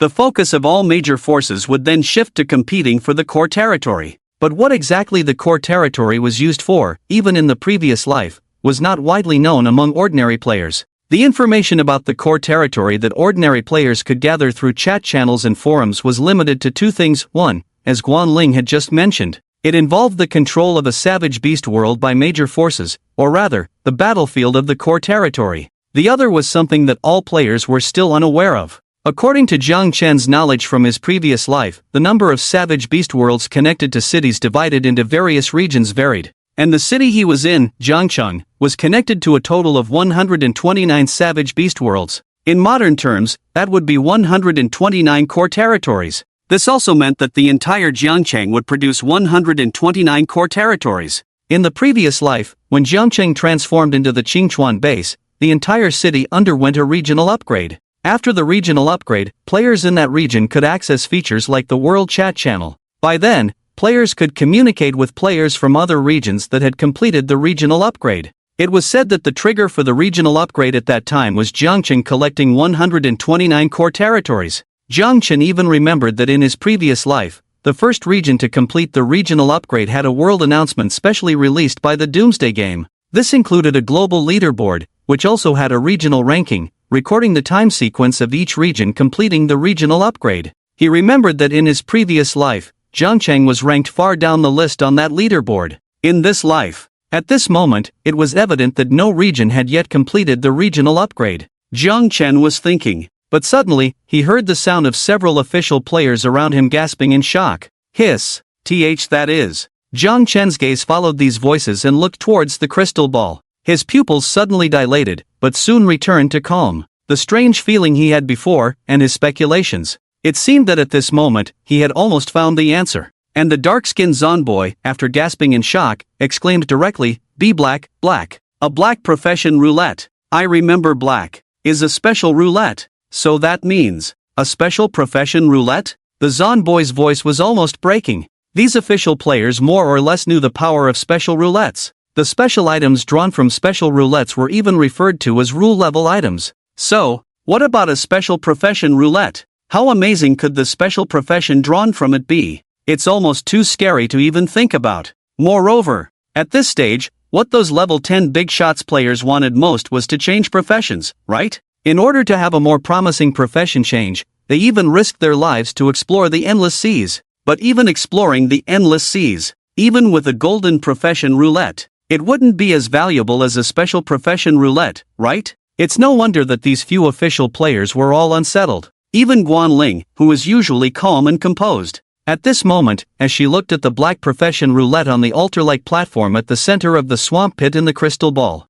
her eyes were also red. This. Guanling was a bit incoherent at this moment. She swallowed hard, suppressing her emotions, and said firmly, "There must be some secret hidden in this Qinhu savage beast world. No wonder the monster crawling out of the swamp can make us so fearful even through the crystal ball. It must be incredibly strong. Our strength is definitely not enough." Even the proud academic genius Shang Qinghua was excited at this moment. He stared unwaveringly at the black professional roulette on the crystal ball, then analyzed with Guanling, "Our strength is indeed not enough." But as soon as news of the special professional roulette spreads, forget about Wang Shuiyan, He Zhang, Yang Miao, and other club big shots. Even the top players of the four major guilds, like Jiang Chen and Luo Changqing on the combat power rankings, will probably go crazy and rush over. However, Shang Qinghua forcibly suppressed his excitement, then exchanged a glance with Guanling. Between intelligent people, there are things that are understood without being spoken. A good thing like the special professional roulette can indeed attract countless strong individuals.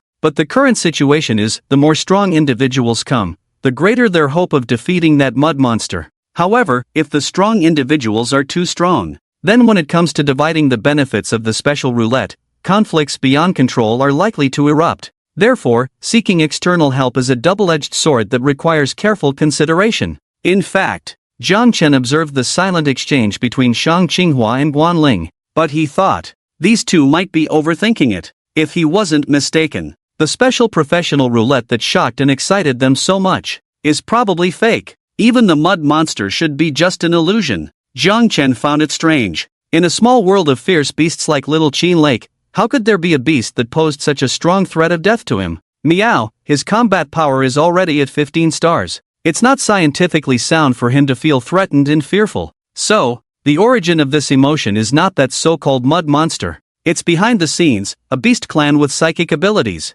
Therefore, the mud monster is just an illusion to attract players' attention. The real big boss of this fierce beast world should be. Jiang Chen's gaze drifted towards the forest. From what he knew, among the beast clans, those with psychic abilities are commonly found in two places: the various strange ancient trees in the forest and the various strange sea creatures in the ocean. So, the hidden boss behind the scenes should be hidden in that forest. Beast clans with psychic abilities generally have weak defense and attack capabilities, but when they hide and launch psychic attacks on people, it's often overwhelming. Just like Chu Runmei in the movie Mountain Village Corpse, who can make people kill themselves in fear. Jiang Chen touched the heart-shaped pendant on his chest, thinking about whether to go back to the nest space to draw some psychic defense measures. But suddenly, he heard a familiar announcement in his mind. Ding, domain battlefield announcement. Congratulations, players, for triggering the first round of the limited time slaughter game. Game task, kill one person, game time limit, 30 minutes, task reward, talent awakening,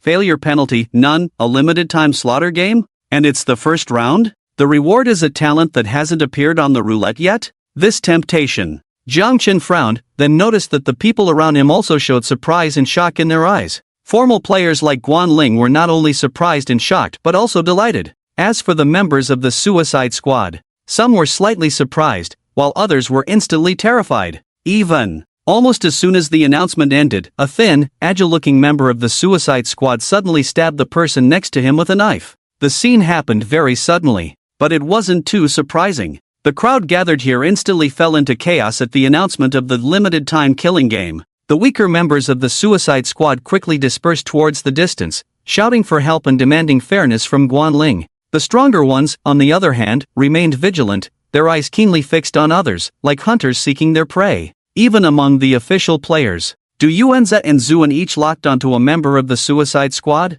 Obviously, they couldn't resist the temptation of talent. The roulette wheel of fate requires a sacrifice of life, with no guarantee of a good reward. But now, all it takes is to kill someone. However, just as the two were about to make their move, a sudden calmness came over the academic genius Shang Qinghua. He pushed up his glasses and said in a deep voice, "Don't you guys think?" He didn't even finish saying the words, "Something's not right." The first member of the Suicide Squad who had reacted quickly and killed someone suddenly burst into joy. "Ha! I awakened my sea-level talent, instant flash." Laughing madly, he demonstrated by disappearing from his original spot and reappearing 10 meters away in an instant. At the same time, another voice joyfully exclaimed, "Ha ha ha, my talent is invisibility." And with that, the person vanished into thin air. These consecutive sounds of excitement plunged the gathered group into even more chaos. Zuan and Du Yuanze flashed into the crowd, each killing a person. Their faces also showed signs of joy. It was as if they, too, had received talent rewards because of this limited-time killing game.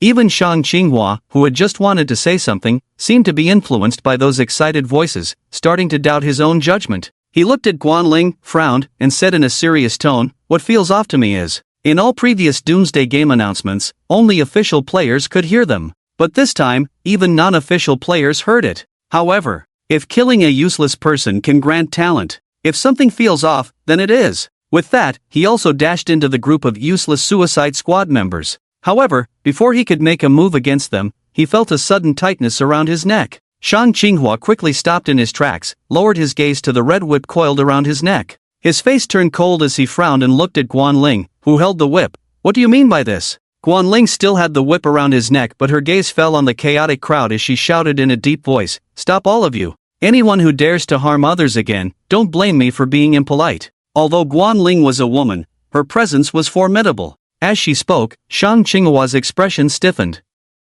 The chaotic crowd seemed to have been paused. However, some people's greed was not so easily stopped. For example, in the chaos, a man had already pinned a middle-aged man to the ground. The knife in his hand was about to slash the man's throat. In such a critical moment, it was not easy to stop him with just words. His eyes turned fierce. Just as he was about to ignore Guan Ling's command and make his move, a dart flew out. With a whoosh, it pierced the man's temple. His pupils dilated, his eyes quickly lost focus, and he fell straight down. This scene finally had the effect of deterring others. The entire chaotic scene was finally calmed down. However, Jiang Chen noticed. Just as Guan Ling had used the man as an example and killed him, her eyes also showed a moment of doubt. If she wasn't mistaken, that act of using him as an example might have also granted her the so-called talent. What Guan Ling was thinking, Jiang Chen was not sure, but she appeared like a strong leader, taking a few steps towards the center of chaos, then loudly declared, "Now, everyone calm down.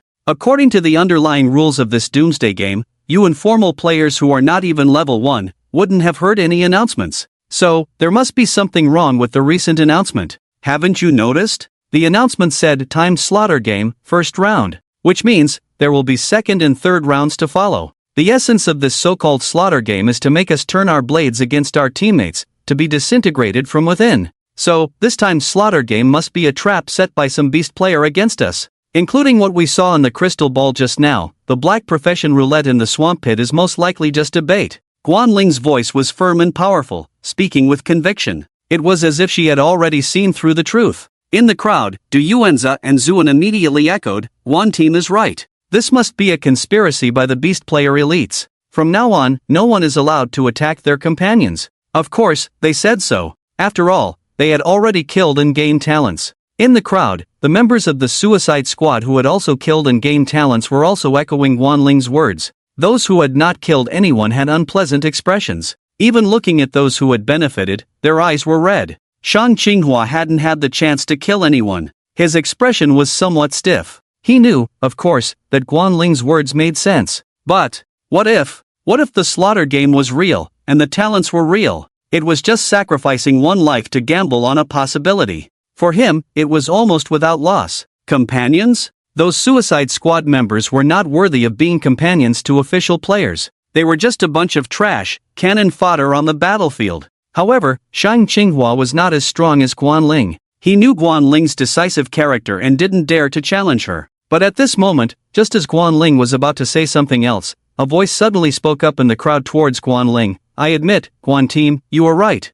But this is not a time of peace, it's a cruel doomsday world. Human life is no longer as valuable as before. You say we shouldn't be disintegrated from within, but in reality, most of us in this within are just losers. If sacrificing a few weak ones can make the strong ones even stronger, even if it might be fake, it could also be real. I'm not saying this for myself, but I feel that someone like Shang Qinghua should deserve a talent." Saying deserve a talent. But the implication was clear, deserve to kill someone. And in this situation, to speak so boldly was not someone else, but Zhou Ming. The purpose of these people entering the Qinhe Lixing world was to find Zhou Ming. So, he naturally had more confidence than others. Shang Qinghua had previously disliked Zhou Ming. After hearing his words, he suddenly didn't find this pretty boy so annoying. His gaze also turned towards Guan Ling, following up on Zhou Ming's words, "Just now, the middle-aged man who was shot down by you with a dart. He's already seriously injured, almost incapacitated. Such a person."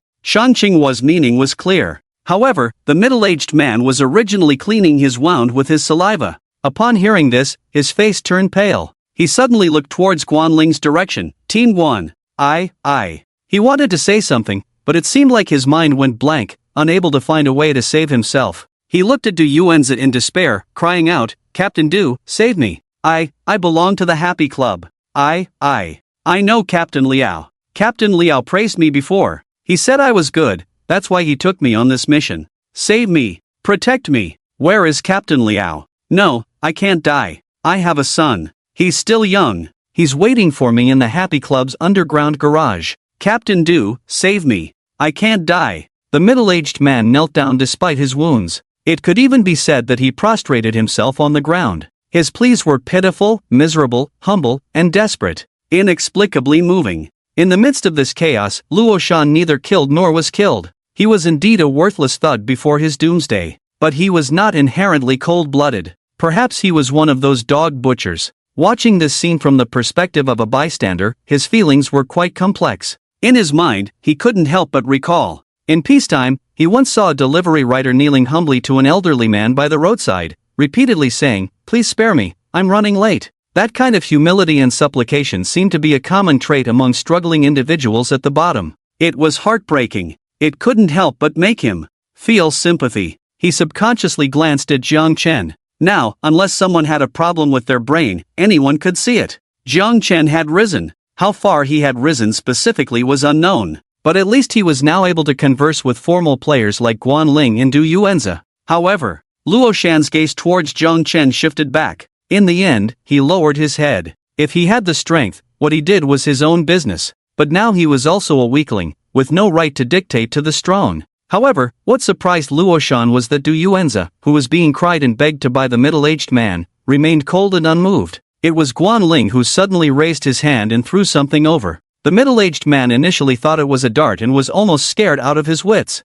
Only after regaining his senses did he realize it was a revival pill. Holding the revival pill in his bloodied hands, the middle-aged man was dumbfounded, moved to tears, looking at Guan Ling as if he were a living bodhisattva. Guan Ling's expression remained indifferent, but his gaze swept over everyone sharply, his tone and attitude firm. What I say does not need to be questioned by anyone. Shang Qinghua pursed her lips and didn't say much. Guan Ling was about to move past this incident and continue with her thoughts. However, to everyone's surprise, Zhou Yiming's face suddenly darkened. Seizing the opportunity while the middle-aged man was kowtowing to Guan Ling, he picked up a stone and hurled it towards the middle-aged man's head. Everything happened too quickly and unexpectedly. No one expected that even with Guan Ling's dominance, there would still be someone daring to defy her. But considering it was Zhou Yiming, it didn't seem so difficult to understand. Zhou Yiming had his confidence. No matter how he defied Guan Ling wouldn't really do anything to him. After all, so many people came to the Qinhu savage world for him.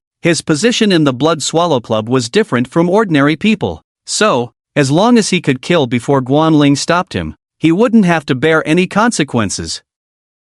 Zhou Yiming's eyes were red. Whether it was true or false, he wanted to have talent. However, what surprised everyone again was, "Stop your damn nonsense!" Bang! Ah! The sound of interruption. The sound of hitting. And screams. Successive sounds rang out. But those screams did not belong to the middle-aged man. They belonged to Zhou Yiming. After Luo Shan saved Zhou Yiming, he had been very close to him. There was a hint of flattery in it. Including the recent chaos, he was also subtly protecting Zhou Yiming. But at this moment, Luo Shan actually swung the axe towards Zhou Yiming, and one blow smashed his hand. Zhou Yiming's right hand, holding a stone ready to strike, was smashed by the fire axe, flesh and blood blurred, bones shattered, a horrifying sight. His face was pale, cold sweat streaming down, looking at Luo Shan as if he had seen a ghost. Luo Shan was also suddenly panicked. Everything had just happened too suddenly, his brain couldn't keep up. When he came to his senses, he realized he had made a big mistake.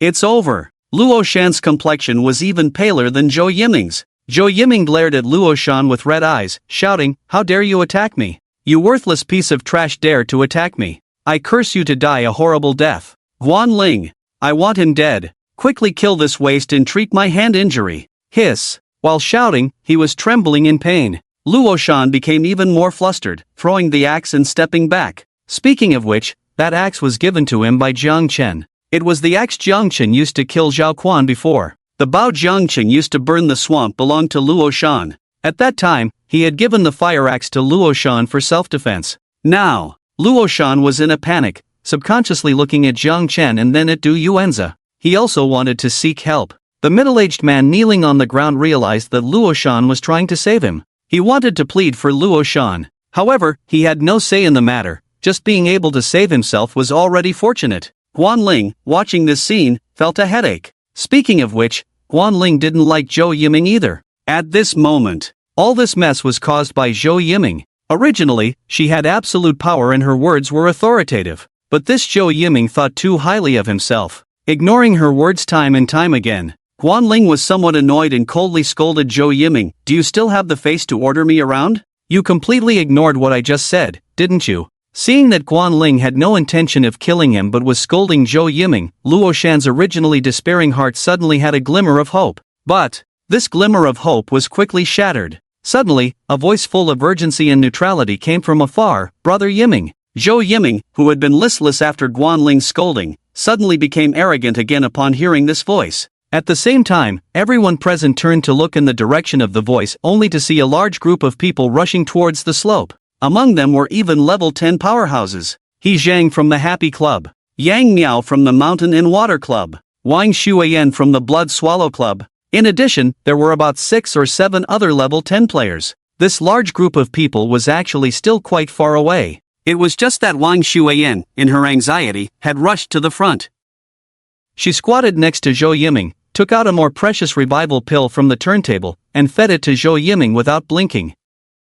But Zhou Yiming's hand, although the external injuries had healed, the bones were still soft. "It's ruined. My hand is ruined. What should I do?" "It's okay, it can still recover, Brother Yiming, don't be afraid." Wang Shuiyan comforted him while holding his hand. On the other hand, Luo Shan's legs went weak. He stepped back again. But soon, he met Wang Shuiyan's sharp gaze like she was looking at an enemy. Luo Shan stammered, I didn't mean to, I saved Zhou Yiming before. I have saved his life, boss." Zhou Yiming scolded him, "What kind of life-saving grace are you talking about? You useless piece of trash. You just happened to be closer to the location where I was teleported to the savage beast world. Encountering a waste like you, I didn't receive any help at all. I almost died, you know. And you still have the nerve to talk about saving lives. I'm going to kill you. Wang Shuiyan, cripple this useless person. I want to kill him myself. And that useless person. I want to kill him too."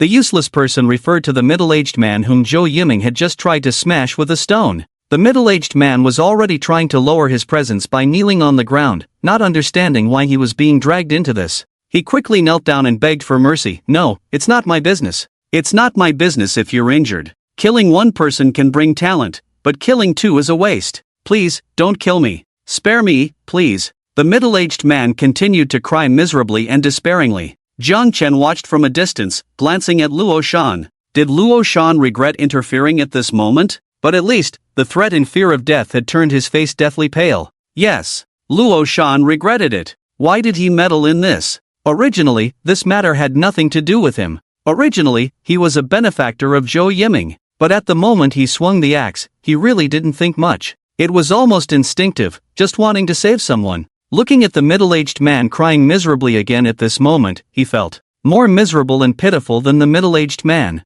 It was himself. He also wanted to beg for mercy. But Wang Shuiyan seemed unwilling to give him a chance. With a raised hand, she sent a black water ball flying towards Luo Shan. Luo Shan was so scared his legs went weak. But just as the black water was about to hit him, a barrier seemed to appear out of thin air in front of him, blocking the black water completely. Who was this? Someone who could block Wang Shuiyan's attack. Wang Shuiyan's attack failed, her face visibly stiffened. She subconsciously thought it was He Zhang. He Zhang did indeed have a protective nature. But at this moment, he was still quite a distance away from this slope. Wang Shuiyan's gaze subconsciously swept towards the boy standing behind Guan Ling, also dressed in the uniform of the Happy Club. She didn't know Jiang Chen and was about to ask when she saw Jiang Chen suddenly turn his head, his gaze directed towards the high point of the slope. That was the direction of the marshy forest. Wang Shuiyan followed his gaze. After a moment, her pupils suddenly contracted. She saw a figure in that direction, like a ghost, moving towards the crowd where they were gathered.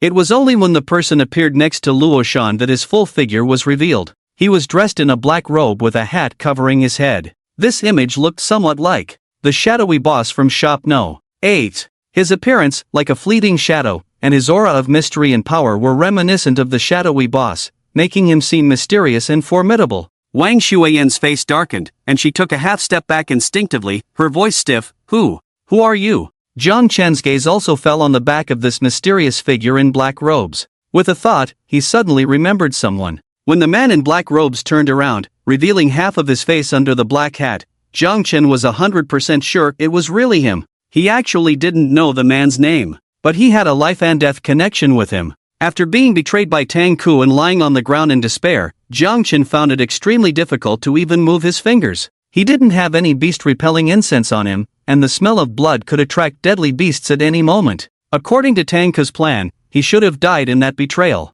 But Jiang Chen remembered that when his consciousness was beginning to fade, he suddenly heard a mocking voice. "Oh, found a useless person." At that moment, Jiang Chen heard the voice and squinted to see a mysterious figure in a black robe. The guy wore a hooded black hat. The lower half of his face that was visible looked sinister, nothing like a good person. Seeing him lying in a pool of blood, even the lower half of his face revealed a smirk as if enjoying the show. A particularly irritating smile. While laughing, The figure in black robes spoke in a gloating tone. Betrayed, huh? Tisk tsk, cutting the grass without removing the roots. What a fool. Come on, I'll give you a chance to prove that fool who didn't remove the roots. The figure in black robes maintained this mocking attitude. He cast a skill towards his wound. It seemed to be a healing skill, like healing hands. Jiang Chen soon felt his wound closing and his strength returning. However, when he was able to move again, the figure in black robes was nowhere to be seen. Obviously, it was a mysterious big shot who saved him on a whim, treating it like a game. And in his past life, Jiang Chen actually encountered that big shot later. It was in the second year of the apocalypse, while exploring the seabed. He pried open a hard-to-find longevity clam, only to find a black-robed figure inside, stabbed and barely alive. Jiang Chen immediately recognized his savior. He felt quite conflicted and didn't know whether he should repay the life-saving grace from back then. While hesitating, the black-robed figure seemed to sense his presence and suddenly squinted his eyes. He clearly recognized him and even chuckled. "Oh, it's you, useless." Jiang Chen couldn't help but laugh. He didn't expect the barely alive guy to have the guts to call him useless. He retorted, "If I'm useless, then what are you?" The figure in black robes lay motionless in the clam, but his dark eyes were bright. After a moment of thought, he earnestly replied, "See the truth, still love it. I am a hero." Jiang Chen couldn't help but feel that this guy not only had an irritating smile but his whole demeanor was despicable and asking for trouble. He gave the guy a disdainful look and bluntly said, "You're a hero in name only. Believe me, I can give you another stab right now to prove you're an idiot." The figure in black robes fell silent for a moment but then flashed that irritating smile again. He said, "No. You will see, I am a hero. Yes." Jiang Chen ultimately didn't retaliate against him for his past actions. Instead, he saved his life, repaying the life-saving grace. However, in both encounters, he never even added him as a friend. Naturally, he didn't know his name. At this moment, that irritating, meddlesome hero. Just like before when he saved Jiang Chen, he mockingly saved Luo Shan. He didn't even pay attention to Wang Shuiyan's questioning. Instead, he turned to Luo Shan, wearing that irritating smile again, and slowly said, "Brother, saving someone is like helping an old man on the roadside, like spinning a roulette wheel. It's all about luck. Only those with abundant chips are not afraid of losing, and those who fear losing will never win." Luo Shan had intended to thank this mysterious big shot, but at this moment, he was a bit stunned. He wasn't stupid and quickly understood the meaning of being self-sufficient when poor and helping the world when prosperous from the big shot's words. And now, he was indeed a poor man without chips, unable to afford to lose. After a moment of daze, Luo Shan regained his composure and managed to say, Thank you." The figure in black robes chuckled, still looking irritating.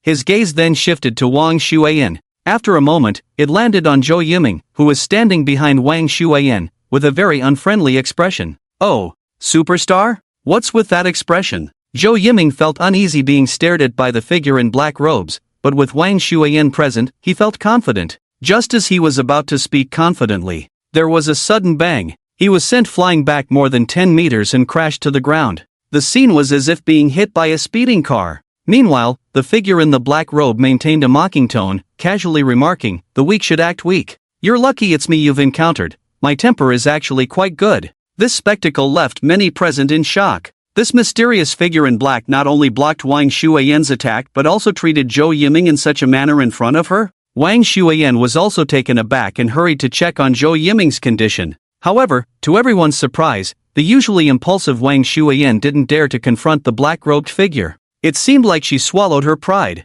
At that moment, the group of people who were slightly behind Wang Shuiyan finally caught up. Leading the group were He Zhang and Yang Miao. After a quick assessment of the situation, their gaze fell upon the black-robed figure. Compared to the relaxed demeanor of the figure in black, both He Zhang and Yang Miao appeared tense. After exchanging a glance, He Zhang tentatively asked the figure in black, "Are you the second-ranked lone wolf on the power ranking, Zhang Xiaotian?" The figure in black casually lifted his chin and replied nonchalantly, "Second? Isn't it Luo Changqing?" He Zhang corrected himself, "Right, you're currently third." However, at that moment, Jiang Chen, who was merely a bystander, was shaken to the core upon hearing the name Zhang Xiaotian. Zhang Xiaotian. Jiang Chen had seen the power ranking list and knew that the name following Luo Changqing was Zhang Xiaotian. However, when he saw the name on the list, Jiang Chen didn't feel anything special. But now, hearing He Zhang mention it, a thought suddenly flashed in his mind. Zhang Xiaotian? Zhang Xiaotian. Could they be the same person?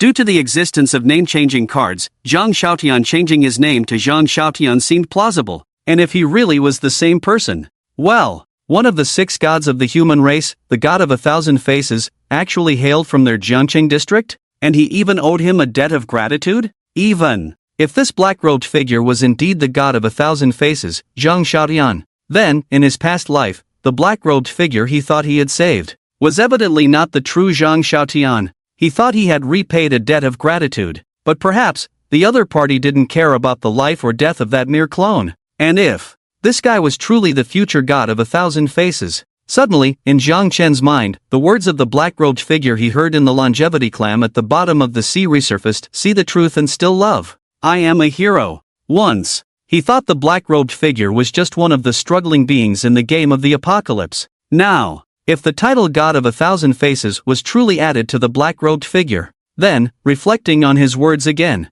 Zhang Chen's feelings were completely different. It's like the same phrase, don't underestimate a poor youth. When spoken by a true waste, and when spoken by Xiaoyan, the effect is completely different. And at this moment, perhaps the emotions revealed in his scrutinizing gaze conveyed something. Zhang Xiaotian, who was conversing with He Zhang and Yang Miao, suddenly turned his head, keenly looking in his direction. He raised an eyebrow and greeted Jiang Chen with a smile. Hey, waste, it's you. It was the same opening line, but Jiang Chen's state of mind at that moment was completely different. It's like, when you're truly poor and called a poor devil, you naturally feel defensive. But if you're a hidden wealthy person and called a poor devil, you would just smile knowingly. Jiang Chen didn't feel that the term waste that Zhang Xiaotian blurted out carried much disdain or hostility. He just smiled openly and replied in Zhang Xiaotian's tone, oh, benefactor, it's you. Zhang Xiaotian seemed surprised by his response and then burst into hearty laughter, raising his eyebrows at Jiang Chen. It seems like you've already avenged your grudges, kid.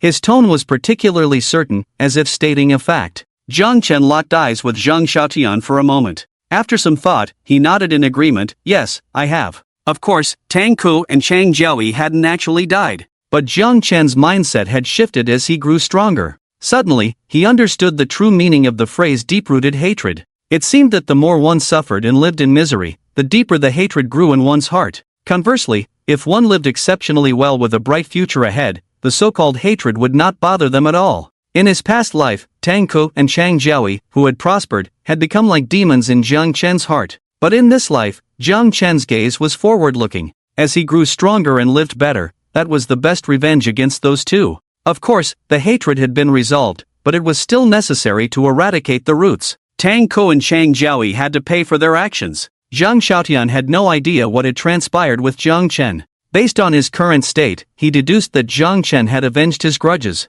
He casually tried to probe Jiang Chen's abilities and was surprised to find the probe failed. This kid, had he used some kind of anti-probing item? Or had he reached level 10 already? Zhang Xiaotian was puzzled. Being straightforward, he directly asked, I haven't asked yet. What's your name, kid? Jiang Chen raised an eyebrow, equally candid, and replied with a smile, my name is Jiang Chen. As soon as Jiang Chen's name was mentioned, Zhang Xiaotian, He Zhang, Yang Miao, Wang Shuiyan, and all the other official players present were suddenly shocked. Obviously, the first person they thought of was the mysterious top player Jiang Chen. Luo Shan also sensed the looks these top players gave Jiang Chen. He was equally puzzled, not understanding why these top players reacted so strongly to the name Jiang Chen. However, soon enough, He Zhang was the first to react and frowned at Jiang Chen. The clothes you're wearing, are they from the Happy Club team? Jiang Chen nodded, yes. Du Yuanzi explained to He Zhang on the side, boss, don't overthink it. This kid and the Jiang Chen on the leaderboard just happened to share the same name.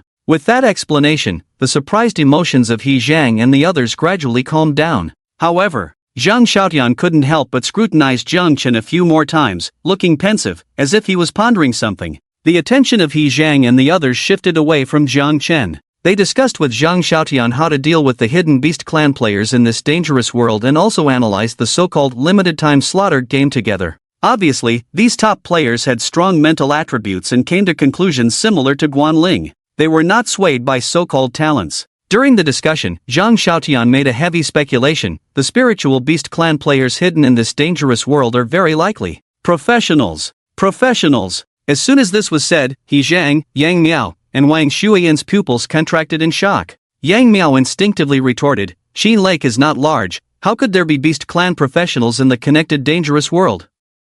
He Zhan's face darkened. Among players of the same level, beast players are naturally stronger than human players. If they are professionals, especially in the mental class, the implications were clear. If it was indeed a professional among the beast players, just based on them alone, even including Zhang Xiaotian, ranked third on the power ranking list, they probably wouldn't stand a chance. Zhang Xiaotian dared to make this inference for a reason. Just before you arrived, the Suicide Squad members here experienced a fierce battle. Those who killed, indeed gained talents, and even demonstrated the abilities granted by their talents. If it were just level 10 beast players who hadn't changed professions, they probably couldn't achieve such realistic illusions. Several big shots discussed. Shang Qinghua suddenly pushed his glasses and interjected, but what if? It's not an illusion? Not an illusion? Obviously, Shang Qinghua was still thinking about talents. Guanling slightly furrowed his brows, almost seeing through his thoughts at a glance. However, at this moment, as the team expanded, Guanling no longer held the power of speech.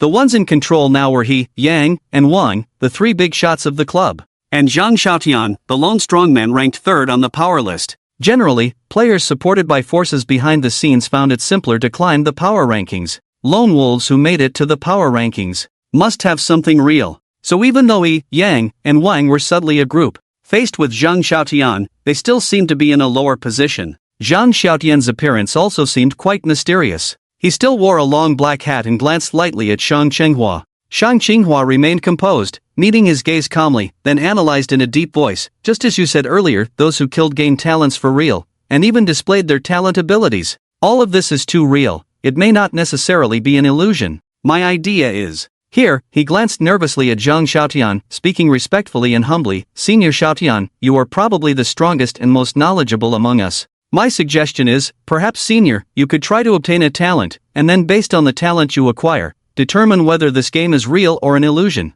His words were serious, but the mention of killing was evident between the lines. For a moment, the non-regular players of the Suicide Squad began to feel uneasy again. If there was really going to be killing, they would definitely be the first to be sacrificed. Just as Zhou Ming said before, the lives of their Suicide Squad were worthless. Zhang Chen's gaze followed Shang Qinghua's words and landed on Zhang Xiaotian. This Zhang Xiaotian, was he really the god of 1,000 faces, Zhang Xiaotian? He wasn't entirely sure yet. However, in the previous life, the human 6 gods who obtained the title of god of something were mostly lone strongmen without much dark history. Because of their independent development, there were rarely any interests involved behind them. At the same time, these 6 individuals also had a rather upright style of doing things. In comparison, the mysterious strongman Jean Bewley, who had received multiple world announcements, was recognized as the strongest among humans, but was not among the human 6 gods. Of course, these were just reputations. Many players believed that Jean Bewley's status and strength should surpass that of the human 6 gods.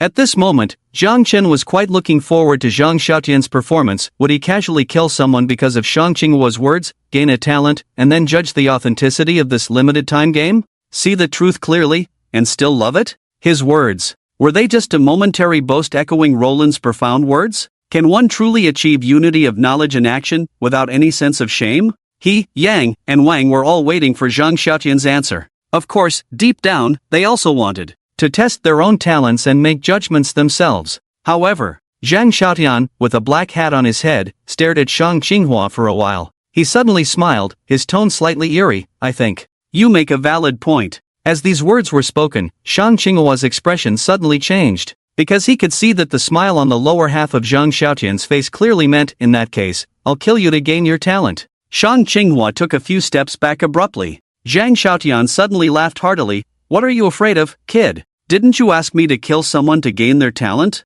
I thought you were volunteering to be killed by me. Shang Qinghua took a few more steps back, his face grim. Being a member of the Blood Swallow Club, Wang Shuiyan intervened. I think what he means is, look over there, the Suicide Squad. When a team needs someone to sacrifice, it's normal to abandon the weak first. Wang Shuiyan stated matter-of-factly. Zhang Xiaotian glanced at her. Then, his gaze shifted to He Zhang and Yang Miao. Do you all think the same way? He Zhang and Yang Miao didn't answer directly, but their attitudes were clear. In this world, there is no such thing as equality among beings. Life may indeed be priceless. However, there are distinctions in value among people. At such times, sacrificing the weak is certainly more advantageous. The weaker ones have no power to choose. At that moment, the members of the Suicide Squad turned pale. Interestingly, at this moment, the members of the Suicide Squad had consciously divided into 2 factions. Those who had killed and gained talents stood together, Those who had not yet gained talents stood on the other side, seemingly at the bottom of the food chain, the least valuable.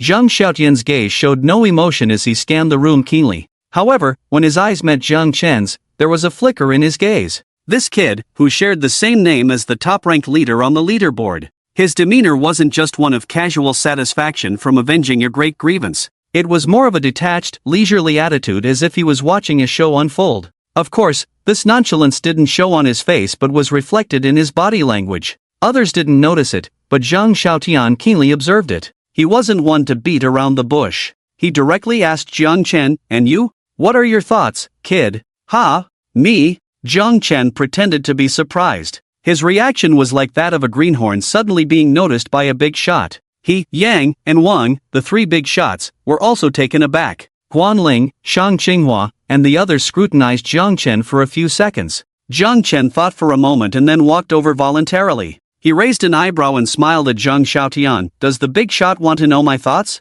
Should you gain talents by killing people? Or is it about the authenticity of this timed killing game?" Zhang Xiaotian answered directly, the latter. Obviously, he had his own answer regarding the former. Jiang Chen remained relaxed and added, "I do have some thoughts about this timed killing game. But you see, I'm not that much of a hero. In my eyes, it's all about the money." With that, he gave Zhang Xiaotian a meaningful look. The implication was quite clear. If you want him to use his brainpower, you have to pay up. He, Yang, and Wang, the three big shots, couldn't help but feel that this kid was underestimating them. A member of the Suicide Squad who had just started to show some potential dared to negotiate terms with them, especially He Zhang. After all, Jiang Chen was considered part of his Lutian club. He was about to speak up and give a few words of advice. However, to his surprise, Zhang Xiaotian pondered for a moment and actually nodded in agreement with Jiang Chen's words. Moreover, he directly hit the nail on the head of Jiang Chen's thoughts. "You must be wondering if I have any special turntables on me, right?"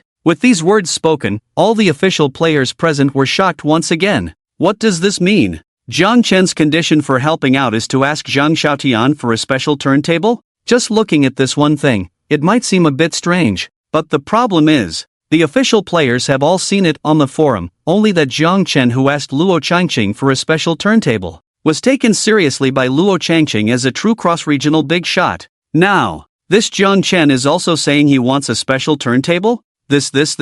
Could it be that the Jiang Chen who asked Luo Changqing for a special turntable on the forum before was an imposter? But would someone like Luo Changqing, a big shot, make a wrong judgment? If the big shot didn't make a mistake in judgment, then could it be that this Jiang Chen in front of them is not the same namesake, but the real mysterious big shot who ranks first in the level list? But that's also highly unlikely. This Jiang Chen from the Lutian Club definitely hasn't crossed regions. Without crossing regions, how could he possibly rank first on the level list by parachuting in? Could it be? The most reasonable speculation among the crowd is that this Jiang Chen might simply want to show off by using the same name, intentionally misleading everyone to think he might be a cross-regional big shot. Indeed, there are people like that. Those big shots who impersonated Jiang Chen under Luo Changqing's post, weren't they also driven by vanity? Even in times of peace, there are plenty of people who like to pretend to be rich or act as if they have money. At this moment, the thoughts and judgments about Jiang Chen in the hearts of many official players varied.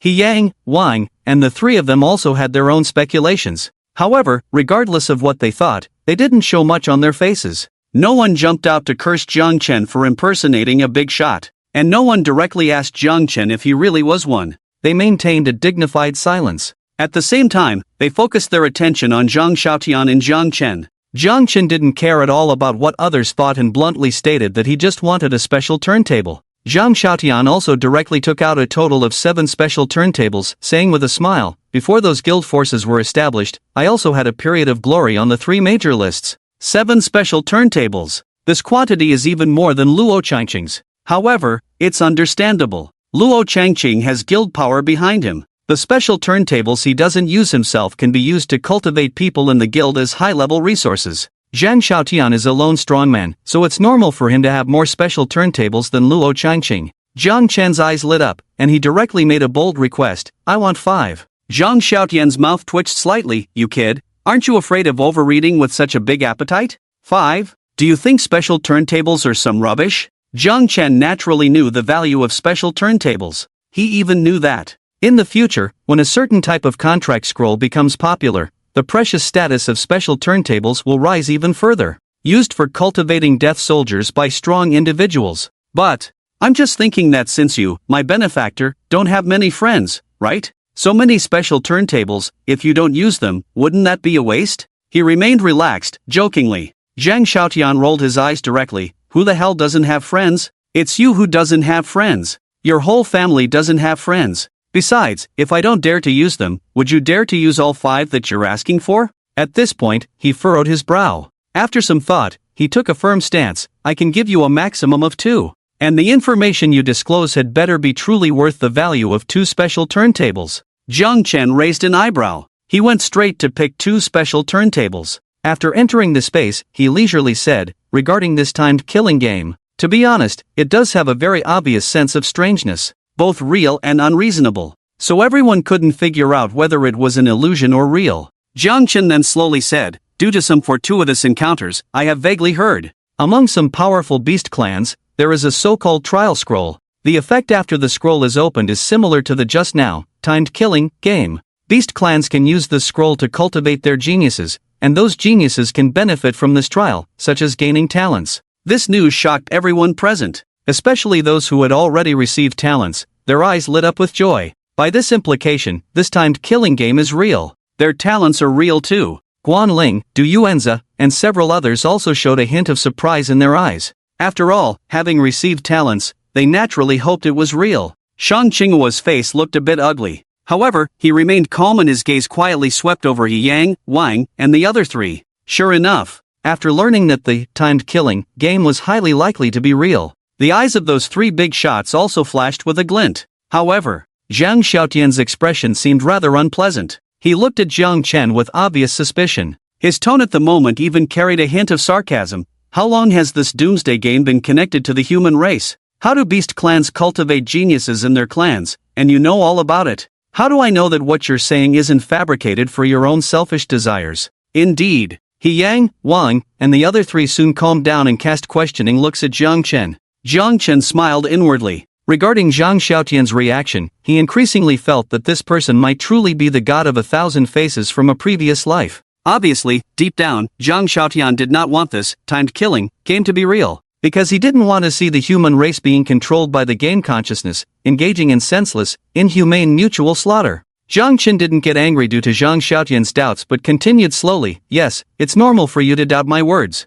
In fact, I was just about to say, you should be able to judge for yourselves. The kind of trial scroll used by beast clans to cultivate geniuses is generally a positive educational resource. Assuming the timed killing game just now was indeed played by a player from a beast clan using a trial scroll, then, what is his purpose? This was Jiang Chen's main point. It was only at this moment that Zhang Xiaotian truly listened to his words. He quickly analyzed, yes, under normal circumstances, that kind of educational resource used to cultivate beast clan geniuses cannot be used on enemies. So, if what you say is true, then, the true purpose of the beast clan player who triggered this timed killing game by using the trial scroll on us should still be what we thought, our downfall. At this point, Zhang Xiaotian's expression became even more serious. In other words, if this game is real, in the end, those of us players involved in it, the final survivors may be few and far between. This statement weighed heavily on everyone. The atmosphere became heavy as well. Timed killing might be real. Talents might be real too. But what comes next? More people might die because of this real game. Even Guanling and a few other official players who had received talents felt a sense of crisis at this moment. In the first round, they might still act as the strong ones, sacrificing the weaker members of the suicide squad. But as it progresses, perhaps there will come a round where it's their turn to be sacrificed. Zhang Xiaotian didn't want to see that situation. He frowned and looked at Jiang Chen, asking in a deep voice, is there any way to stop this so-called trial? Stop it? Jiang Chen thought for a moment, then continued, my analysis is not finished yet. He exuded a calm demeanor, a convincing force. Zhang Xiaotian nodded, go on. Jiang Chen raised an eyebrow and slowly said, as you all have felt before, this timed killing game exudes a strange feeling. It gives a clear sense of illusion. Illusion, in a more lifelike understanding, is actually similar to lying. When a person lies, it's usually a mix of truth and falsehood, making it sound more real. Zhang Xiaotian's eyes lit up. Are you saying that this timed killing game could possibly be a mix of truth and illusion, half real, half illusion? The game may be real. Where does the mixed illusion lie? Or is it that the beast player hopes they believe this timed killing is an illusion? Zhang Xiaotian lowered his eyes into contemplation. Zhang Chen scanned the room, then smiled slowly. Based on my understanding of the beast trial scroll, the final winner of this trial game will surely receive a huge reward. Do you think the beast player will graciously hand over the final reward to a human player? Zhang Xiaotian's eyes lit up, understanding instantly. His gaze swept across the room. Are you saying that the beast player is currently hidden among us and has already prepared to become the final winner? The final winner. When Zhang Xiaotian uttered these 4 words, he inexplicably felt a chilling sensation. Suddenly, a terrifying premonition arose in his heart. If this timed killing continues until the end, will there be only one final winner left alive in the end? Moreover, if that final winner is indeed the beast player, wouldn't all the human players present here perish? Is there really such a twisted trial game among the beasts? Isn't this akin to nurturing goo? Zhang Xiaotian's face turned extremely ugly. Other players, though not as deep in thought as Zhang Xiaotian, also realized the severity of the situation. They wore expressions of shock and suspicion. Their eyes secretly assessed those around them, suspecting if someone nearby might be disguised as a beast player. If there is indeed a beast player among them, it's like a ticking time bomb. Beast players are naturally stronger than human players. Moreover, when humans kill, they may use the word sacrifice, indicating some hesitation in their hearts. But if beasts kill humans, it will be a complete and unreserved massacre. In this tense atmosphere, the 3 big shots, He Yang Wang, seemed lost in thought. The youngest among them, Yang Miao, suddenly stepped forward and frowned at Zhang Chen. If we were to suspect someone among us of being a beast player in disguise, I think the most suspicious person should be you, right? Indeed. Clearly, he was a parasitic worm before, now suddenly acting cunning.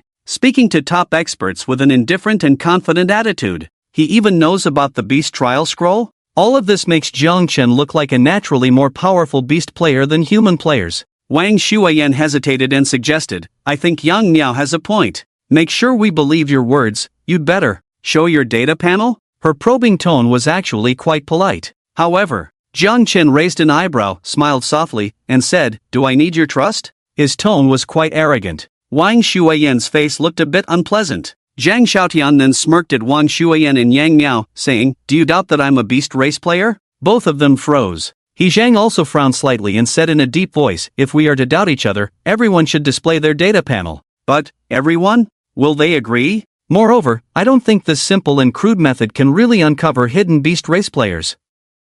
Zhang Xiaotian raised an eyebrow, clearly agreeing with He Zhang's statement. Wang Shuiyan and Yang Miao looked slightly embarrassed. After all, they actually wanted an excuse to see Zhang Chen's data panel to confirm his strength. Yang Miao, with a thicker skin, looked at Zhang Chen and asked, Do you have any better methods to find the beast race players? Zhang Chen smiled faintly but did not answer. Instead, he looked at Zhang Xiaotian and said, If you truly want to stop this time slaughter, I'm afraid we have to start with that beast race player. Because, I also don't know how to stop it. In fact, Zhang Chen didn't know if he could really stop the game. If he couldn't, he glanced at Zhang Xiaotian. Regardless of whether he was the god of 1,000 faces, but he was indeed Zhang Chen's benefactor in this life. Zhang Chen certainly didn't want to repay kindness with enmity and confront Zhang Xiaotian with swords drawn over a trial game similar to nurturing goo. After retracting his gaze, he scanned the room and said softly, Most of what I know has already been revealed. How to proceed with this timed slaughter game next? It's up to you big shots to decide.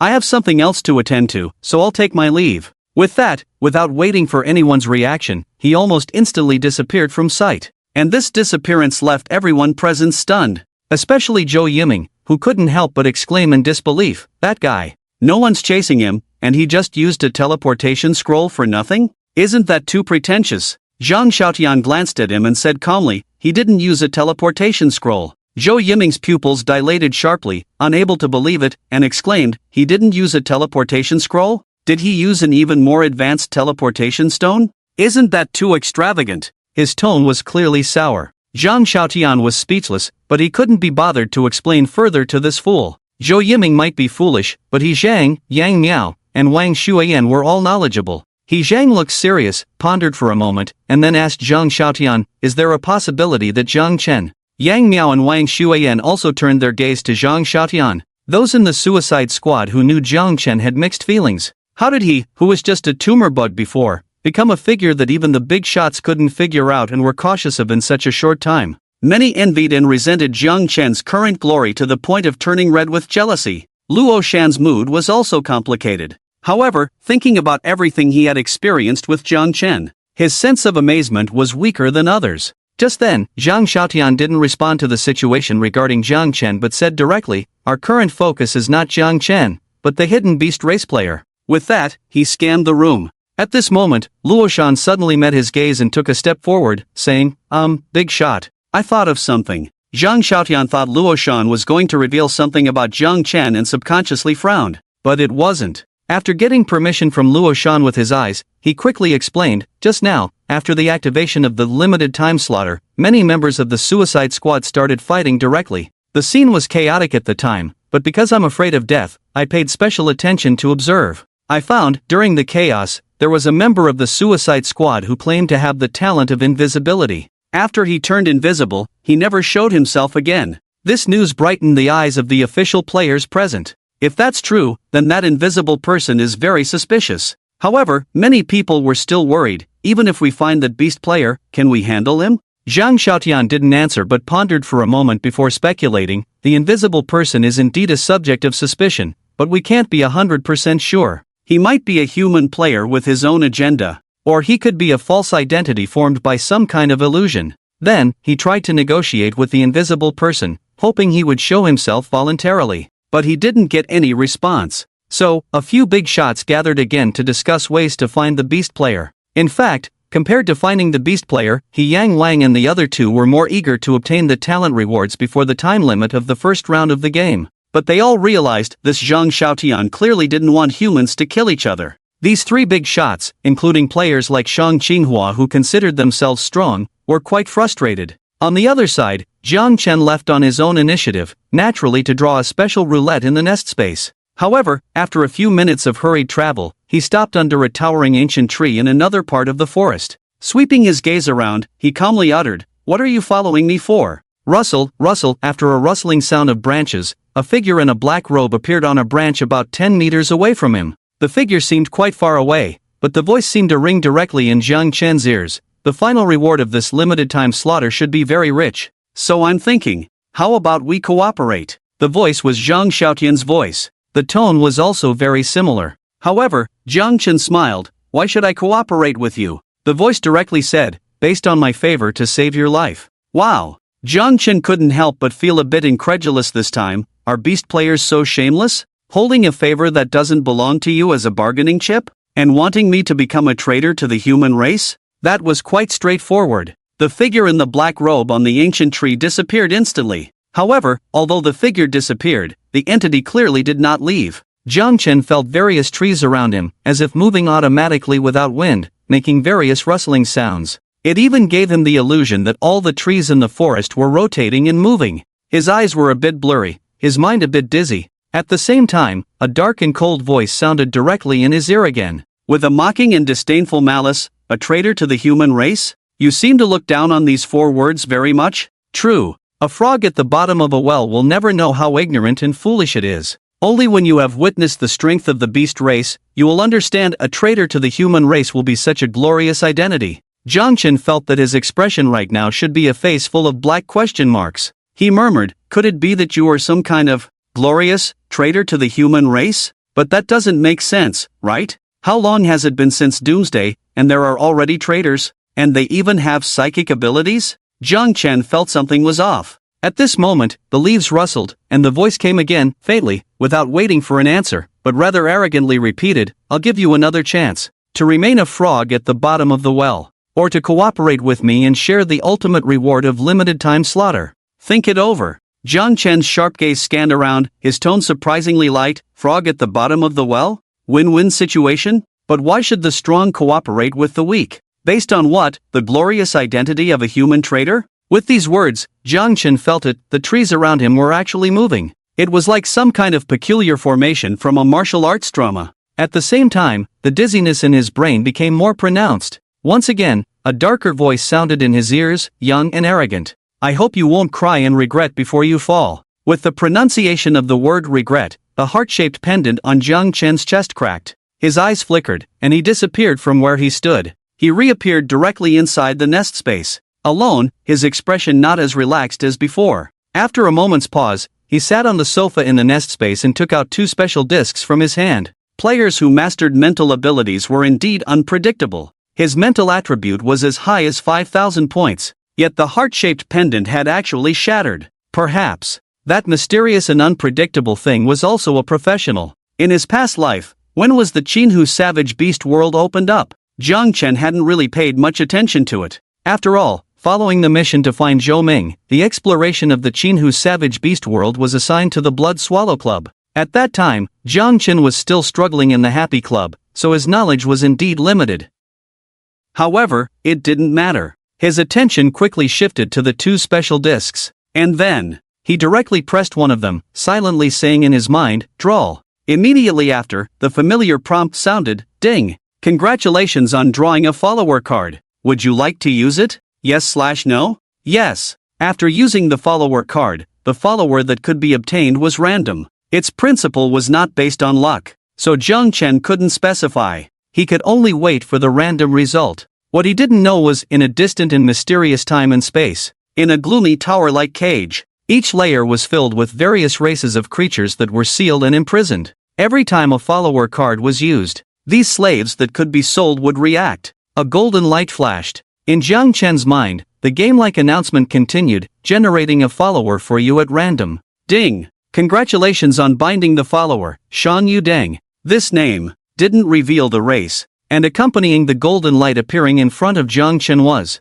a lamp. What? What the heck? Did he randomly get a genie lamp? He leaned over and opened the lid of the black lamp. Inside, a flicker of black fire danced. Within the black fire, there was a thin strand of a tiny bug like a hair strand? Was it really a bug and not a hair strand? Jiang Chen was speechless, yet deep down, there was indeed a special connection. In his mind, a faint, childlike voice rang out, lift the silver. Lift the silver? I was just about to lift iron. Listening to this childlike voice that seemed to have communication barriers, not even distinguishing gender, Jiang Chen didn't feel very good. This was also why he wasn't very willing to draw followers before. This randomness was really messing with his mindset. The variety of savage beast races was beyond imagination. Like Chang Xiaoi, being able to randomly draw a normal bear clan member is already quite lucky. Like Yu, drawing a succubus is even better luck. Like Jiang Chen, who used to joke about possibly drawing a pig.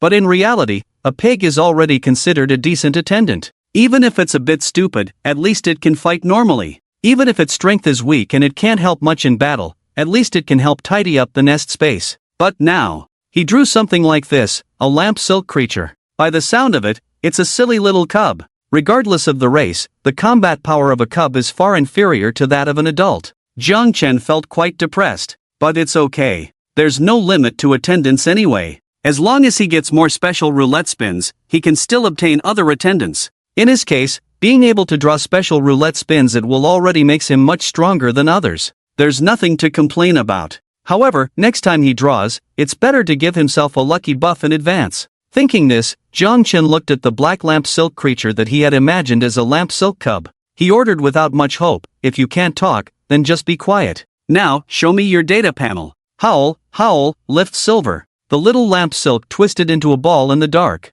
After a moment, next to the small strand of lamp silk, a pure black data panel appeared. The color of this data panel, is it different from that of human players? It looks more mysterious and textured. And name, Shan Yu Deng level, 0 lifespan, 3 days talent, Starfire, X, occupation, none skills, Shadow Body, SSS, Soulfire, SSS, Chaos Fire Domain, SS, Lamp Silk Sea of Fire, S. When Jiang Chen saw this, he began to feel uneasy. But it wasn't over yet. Status, Blessing of Fire, permanent, Blessing of Darkness, permanent, Protection of Death God, permanent, Strength, 60,000 Constitution, 60,000 Speed, 60,000 Spirit, 60,000 Combat Power, 685 stars. After Jiang Chen finished reading, he felt numb all over. Level 0. All attributes at 60,000. And various S skills in the skill bar. The talent is even an unheard of X level. Jiang Chen's first reaction was suspicion. Did he fall into some kind of illusion and not wake up yet? The second reaction was to ask indifferently, is the 60,000 attribute your level 0 limit? A voice with obvious communication barriers came to mind. Limit? Limit is a divine. Ubuja Deo Wa. Jiang Chen took a deep breath.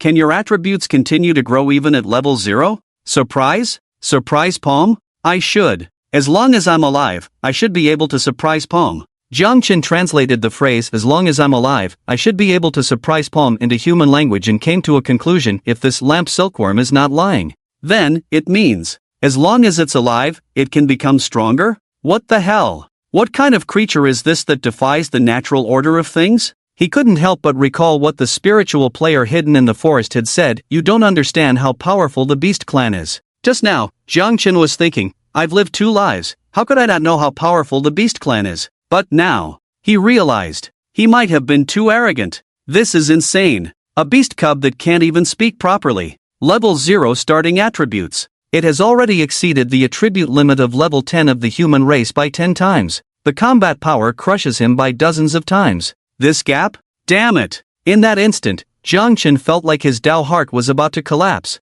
He used to think his 15-star combat power was the strongest among the human race. But now, any random Beast Clan cub could wipe him out in minutes? This is so disillusioning, right? All his luck seems to have gone down the drain, right? However, soon he realized the injustice between these races. If he's not mistaken, the attributes of this little lamp silk should not have been increased through the roulette draw. Its current state is like a player's initial state. But the problem is, this initial attribute? When the human race first connected to the Doomsday game, most of the initial attributes on the data panel were all attributes at 1. There is a difference of 60,000 times. This is unbelievable. Jiang Chen felt so unfair in his heart. But then he thought, in peacetime, humans consider themselves superior animals, surpassing all other species. All the world's creatures are adapting to the pace of human development. At that time, no one would have thought of this as unfair. And now, it's just the inherent unfairness of fate, just shifted in a different direction.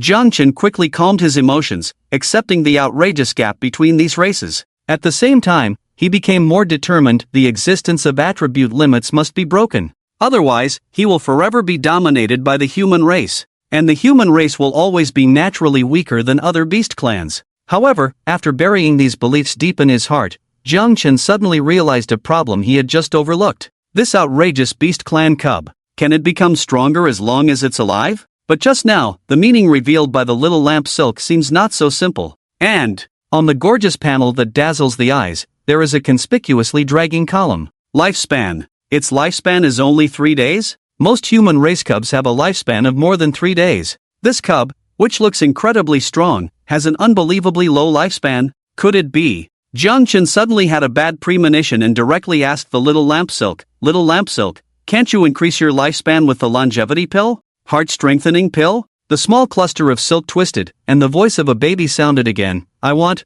fire to extend life. I just feel that only silver can support me, so I chose you as my silver." Indeed, only 3 days of lifespan, but unable to extend it with the longevity pill. This setting, it's as fragile as paper. It sounds simple to extend life with fire. But, what kind of fire is needed? Moreover, what surprised Jiang Chen even more was, "You said, you chose me." Yes, silver nourishes me. So, according to the little lamp silk's meaning, the use of the servant card is not entirely random? It's, the servants choose their masters? Jiang Chen knew in his previous life that servants were not NPCs generated out of thin air in the game. They are living beings. But why do they become servants? Before binding with the master, where did they live? What did they experience? These are things that normal players are unaware of. After all, in his previous life, he heard that when servants bind with their masters, their memories are erased. They remember some common knowledge, but personal experiences are something they can never recall. The idea that servants autonomously choose their masters, he had never heard of it in his previous life. This beast clan cub, which seems to have an extraordinary background, actually remembers the situation of choosing its master? So Jiang Chen seized the little lamp silk and bombarded it with questions. However, when asked further questions, it all came back to Beauty Island. It just vaguely remembered that it chose Jiang Chen as its master, sensing that this master could provide for itself. Provide for this little filament? Such a rebellious servant, Jiang Chen naturally wanted to take good care of it. But when asked what specific fire to use for its survival, its answer was still Beauty Island. It was just like a clueless little baby. It couldn't even transform into human form. This thing, 685 stars of combat power. Jiang Chen was speechless. He temporarily set aside his research on this communication barrier cub and shifted his focus to another special area.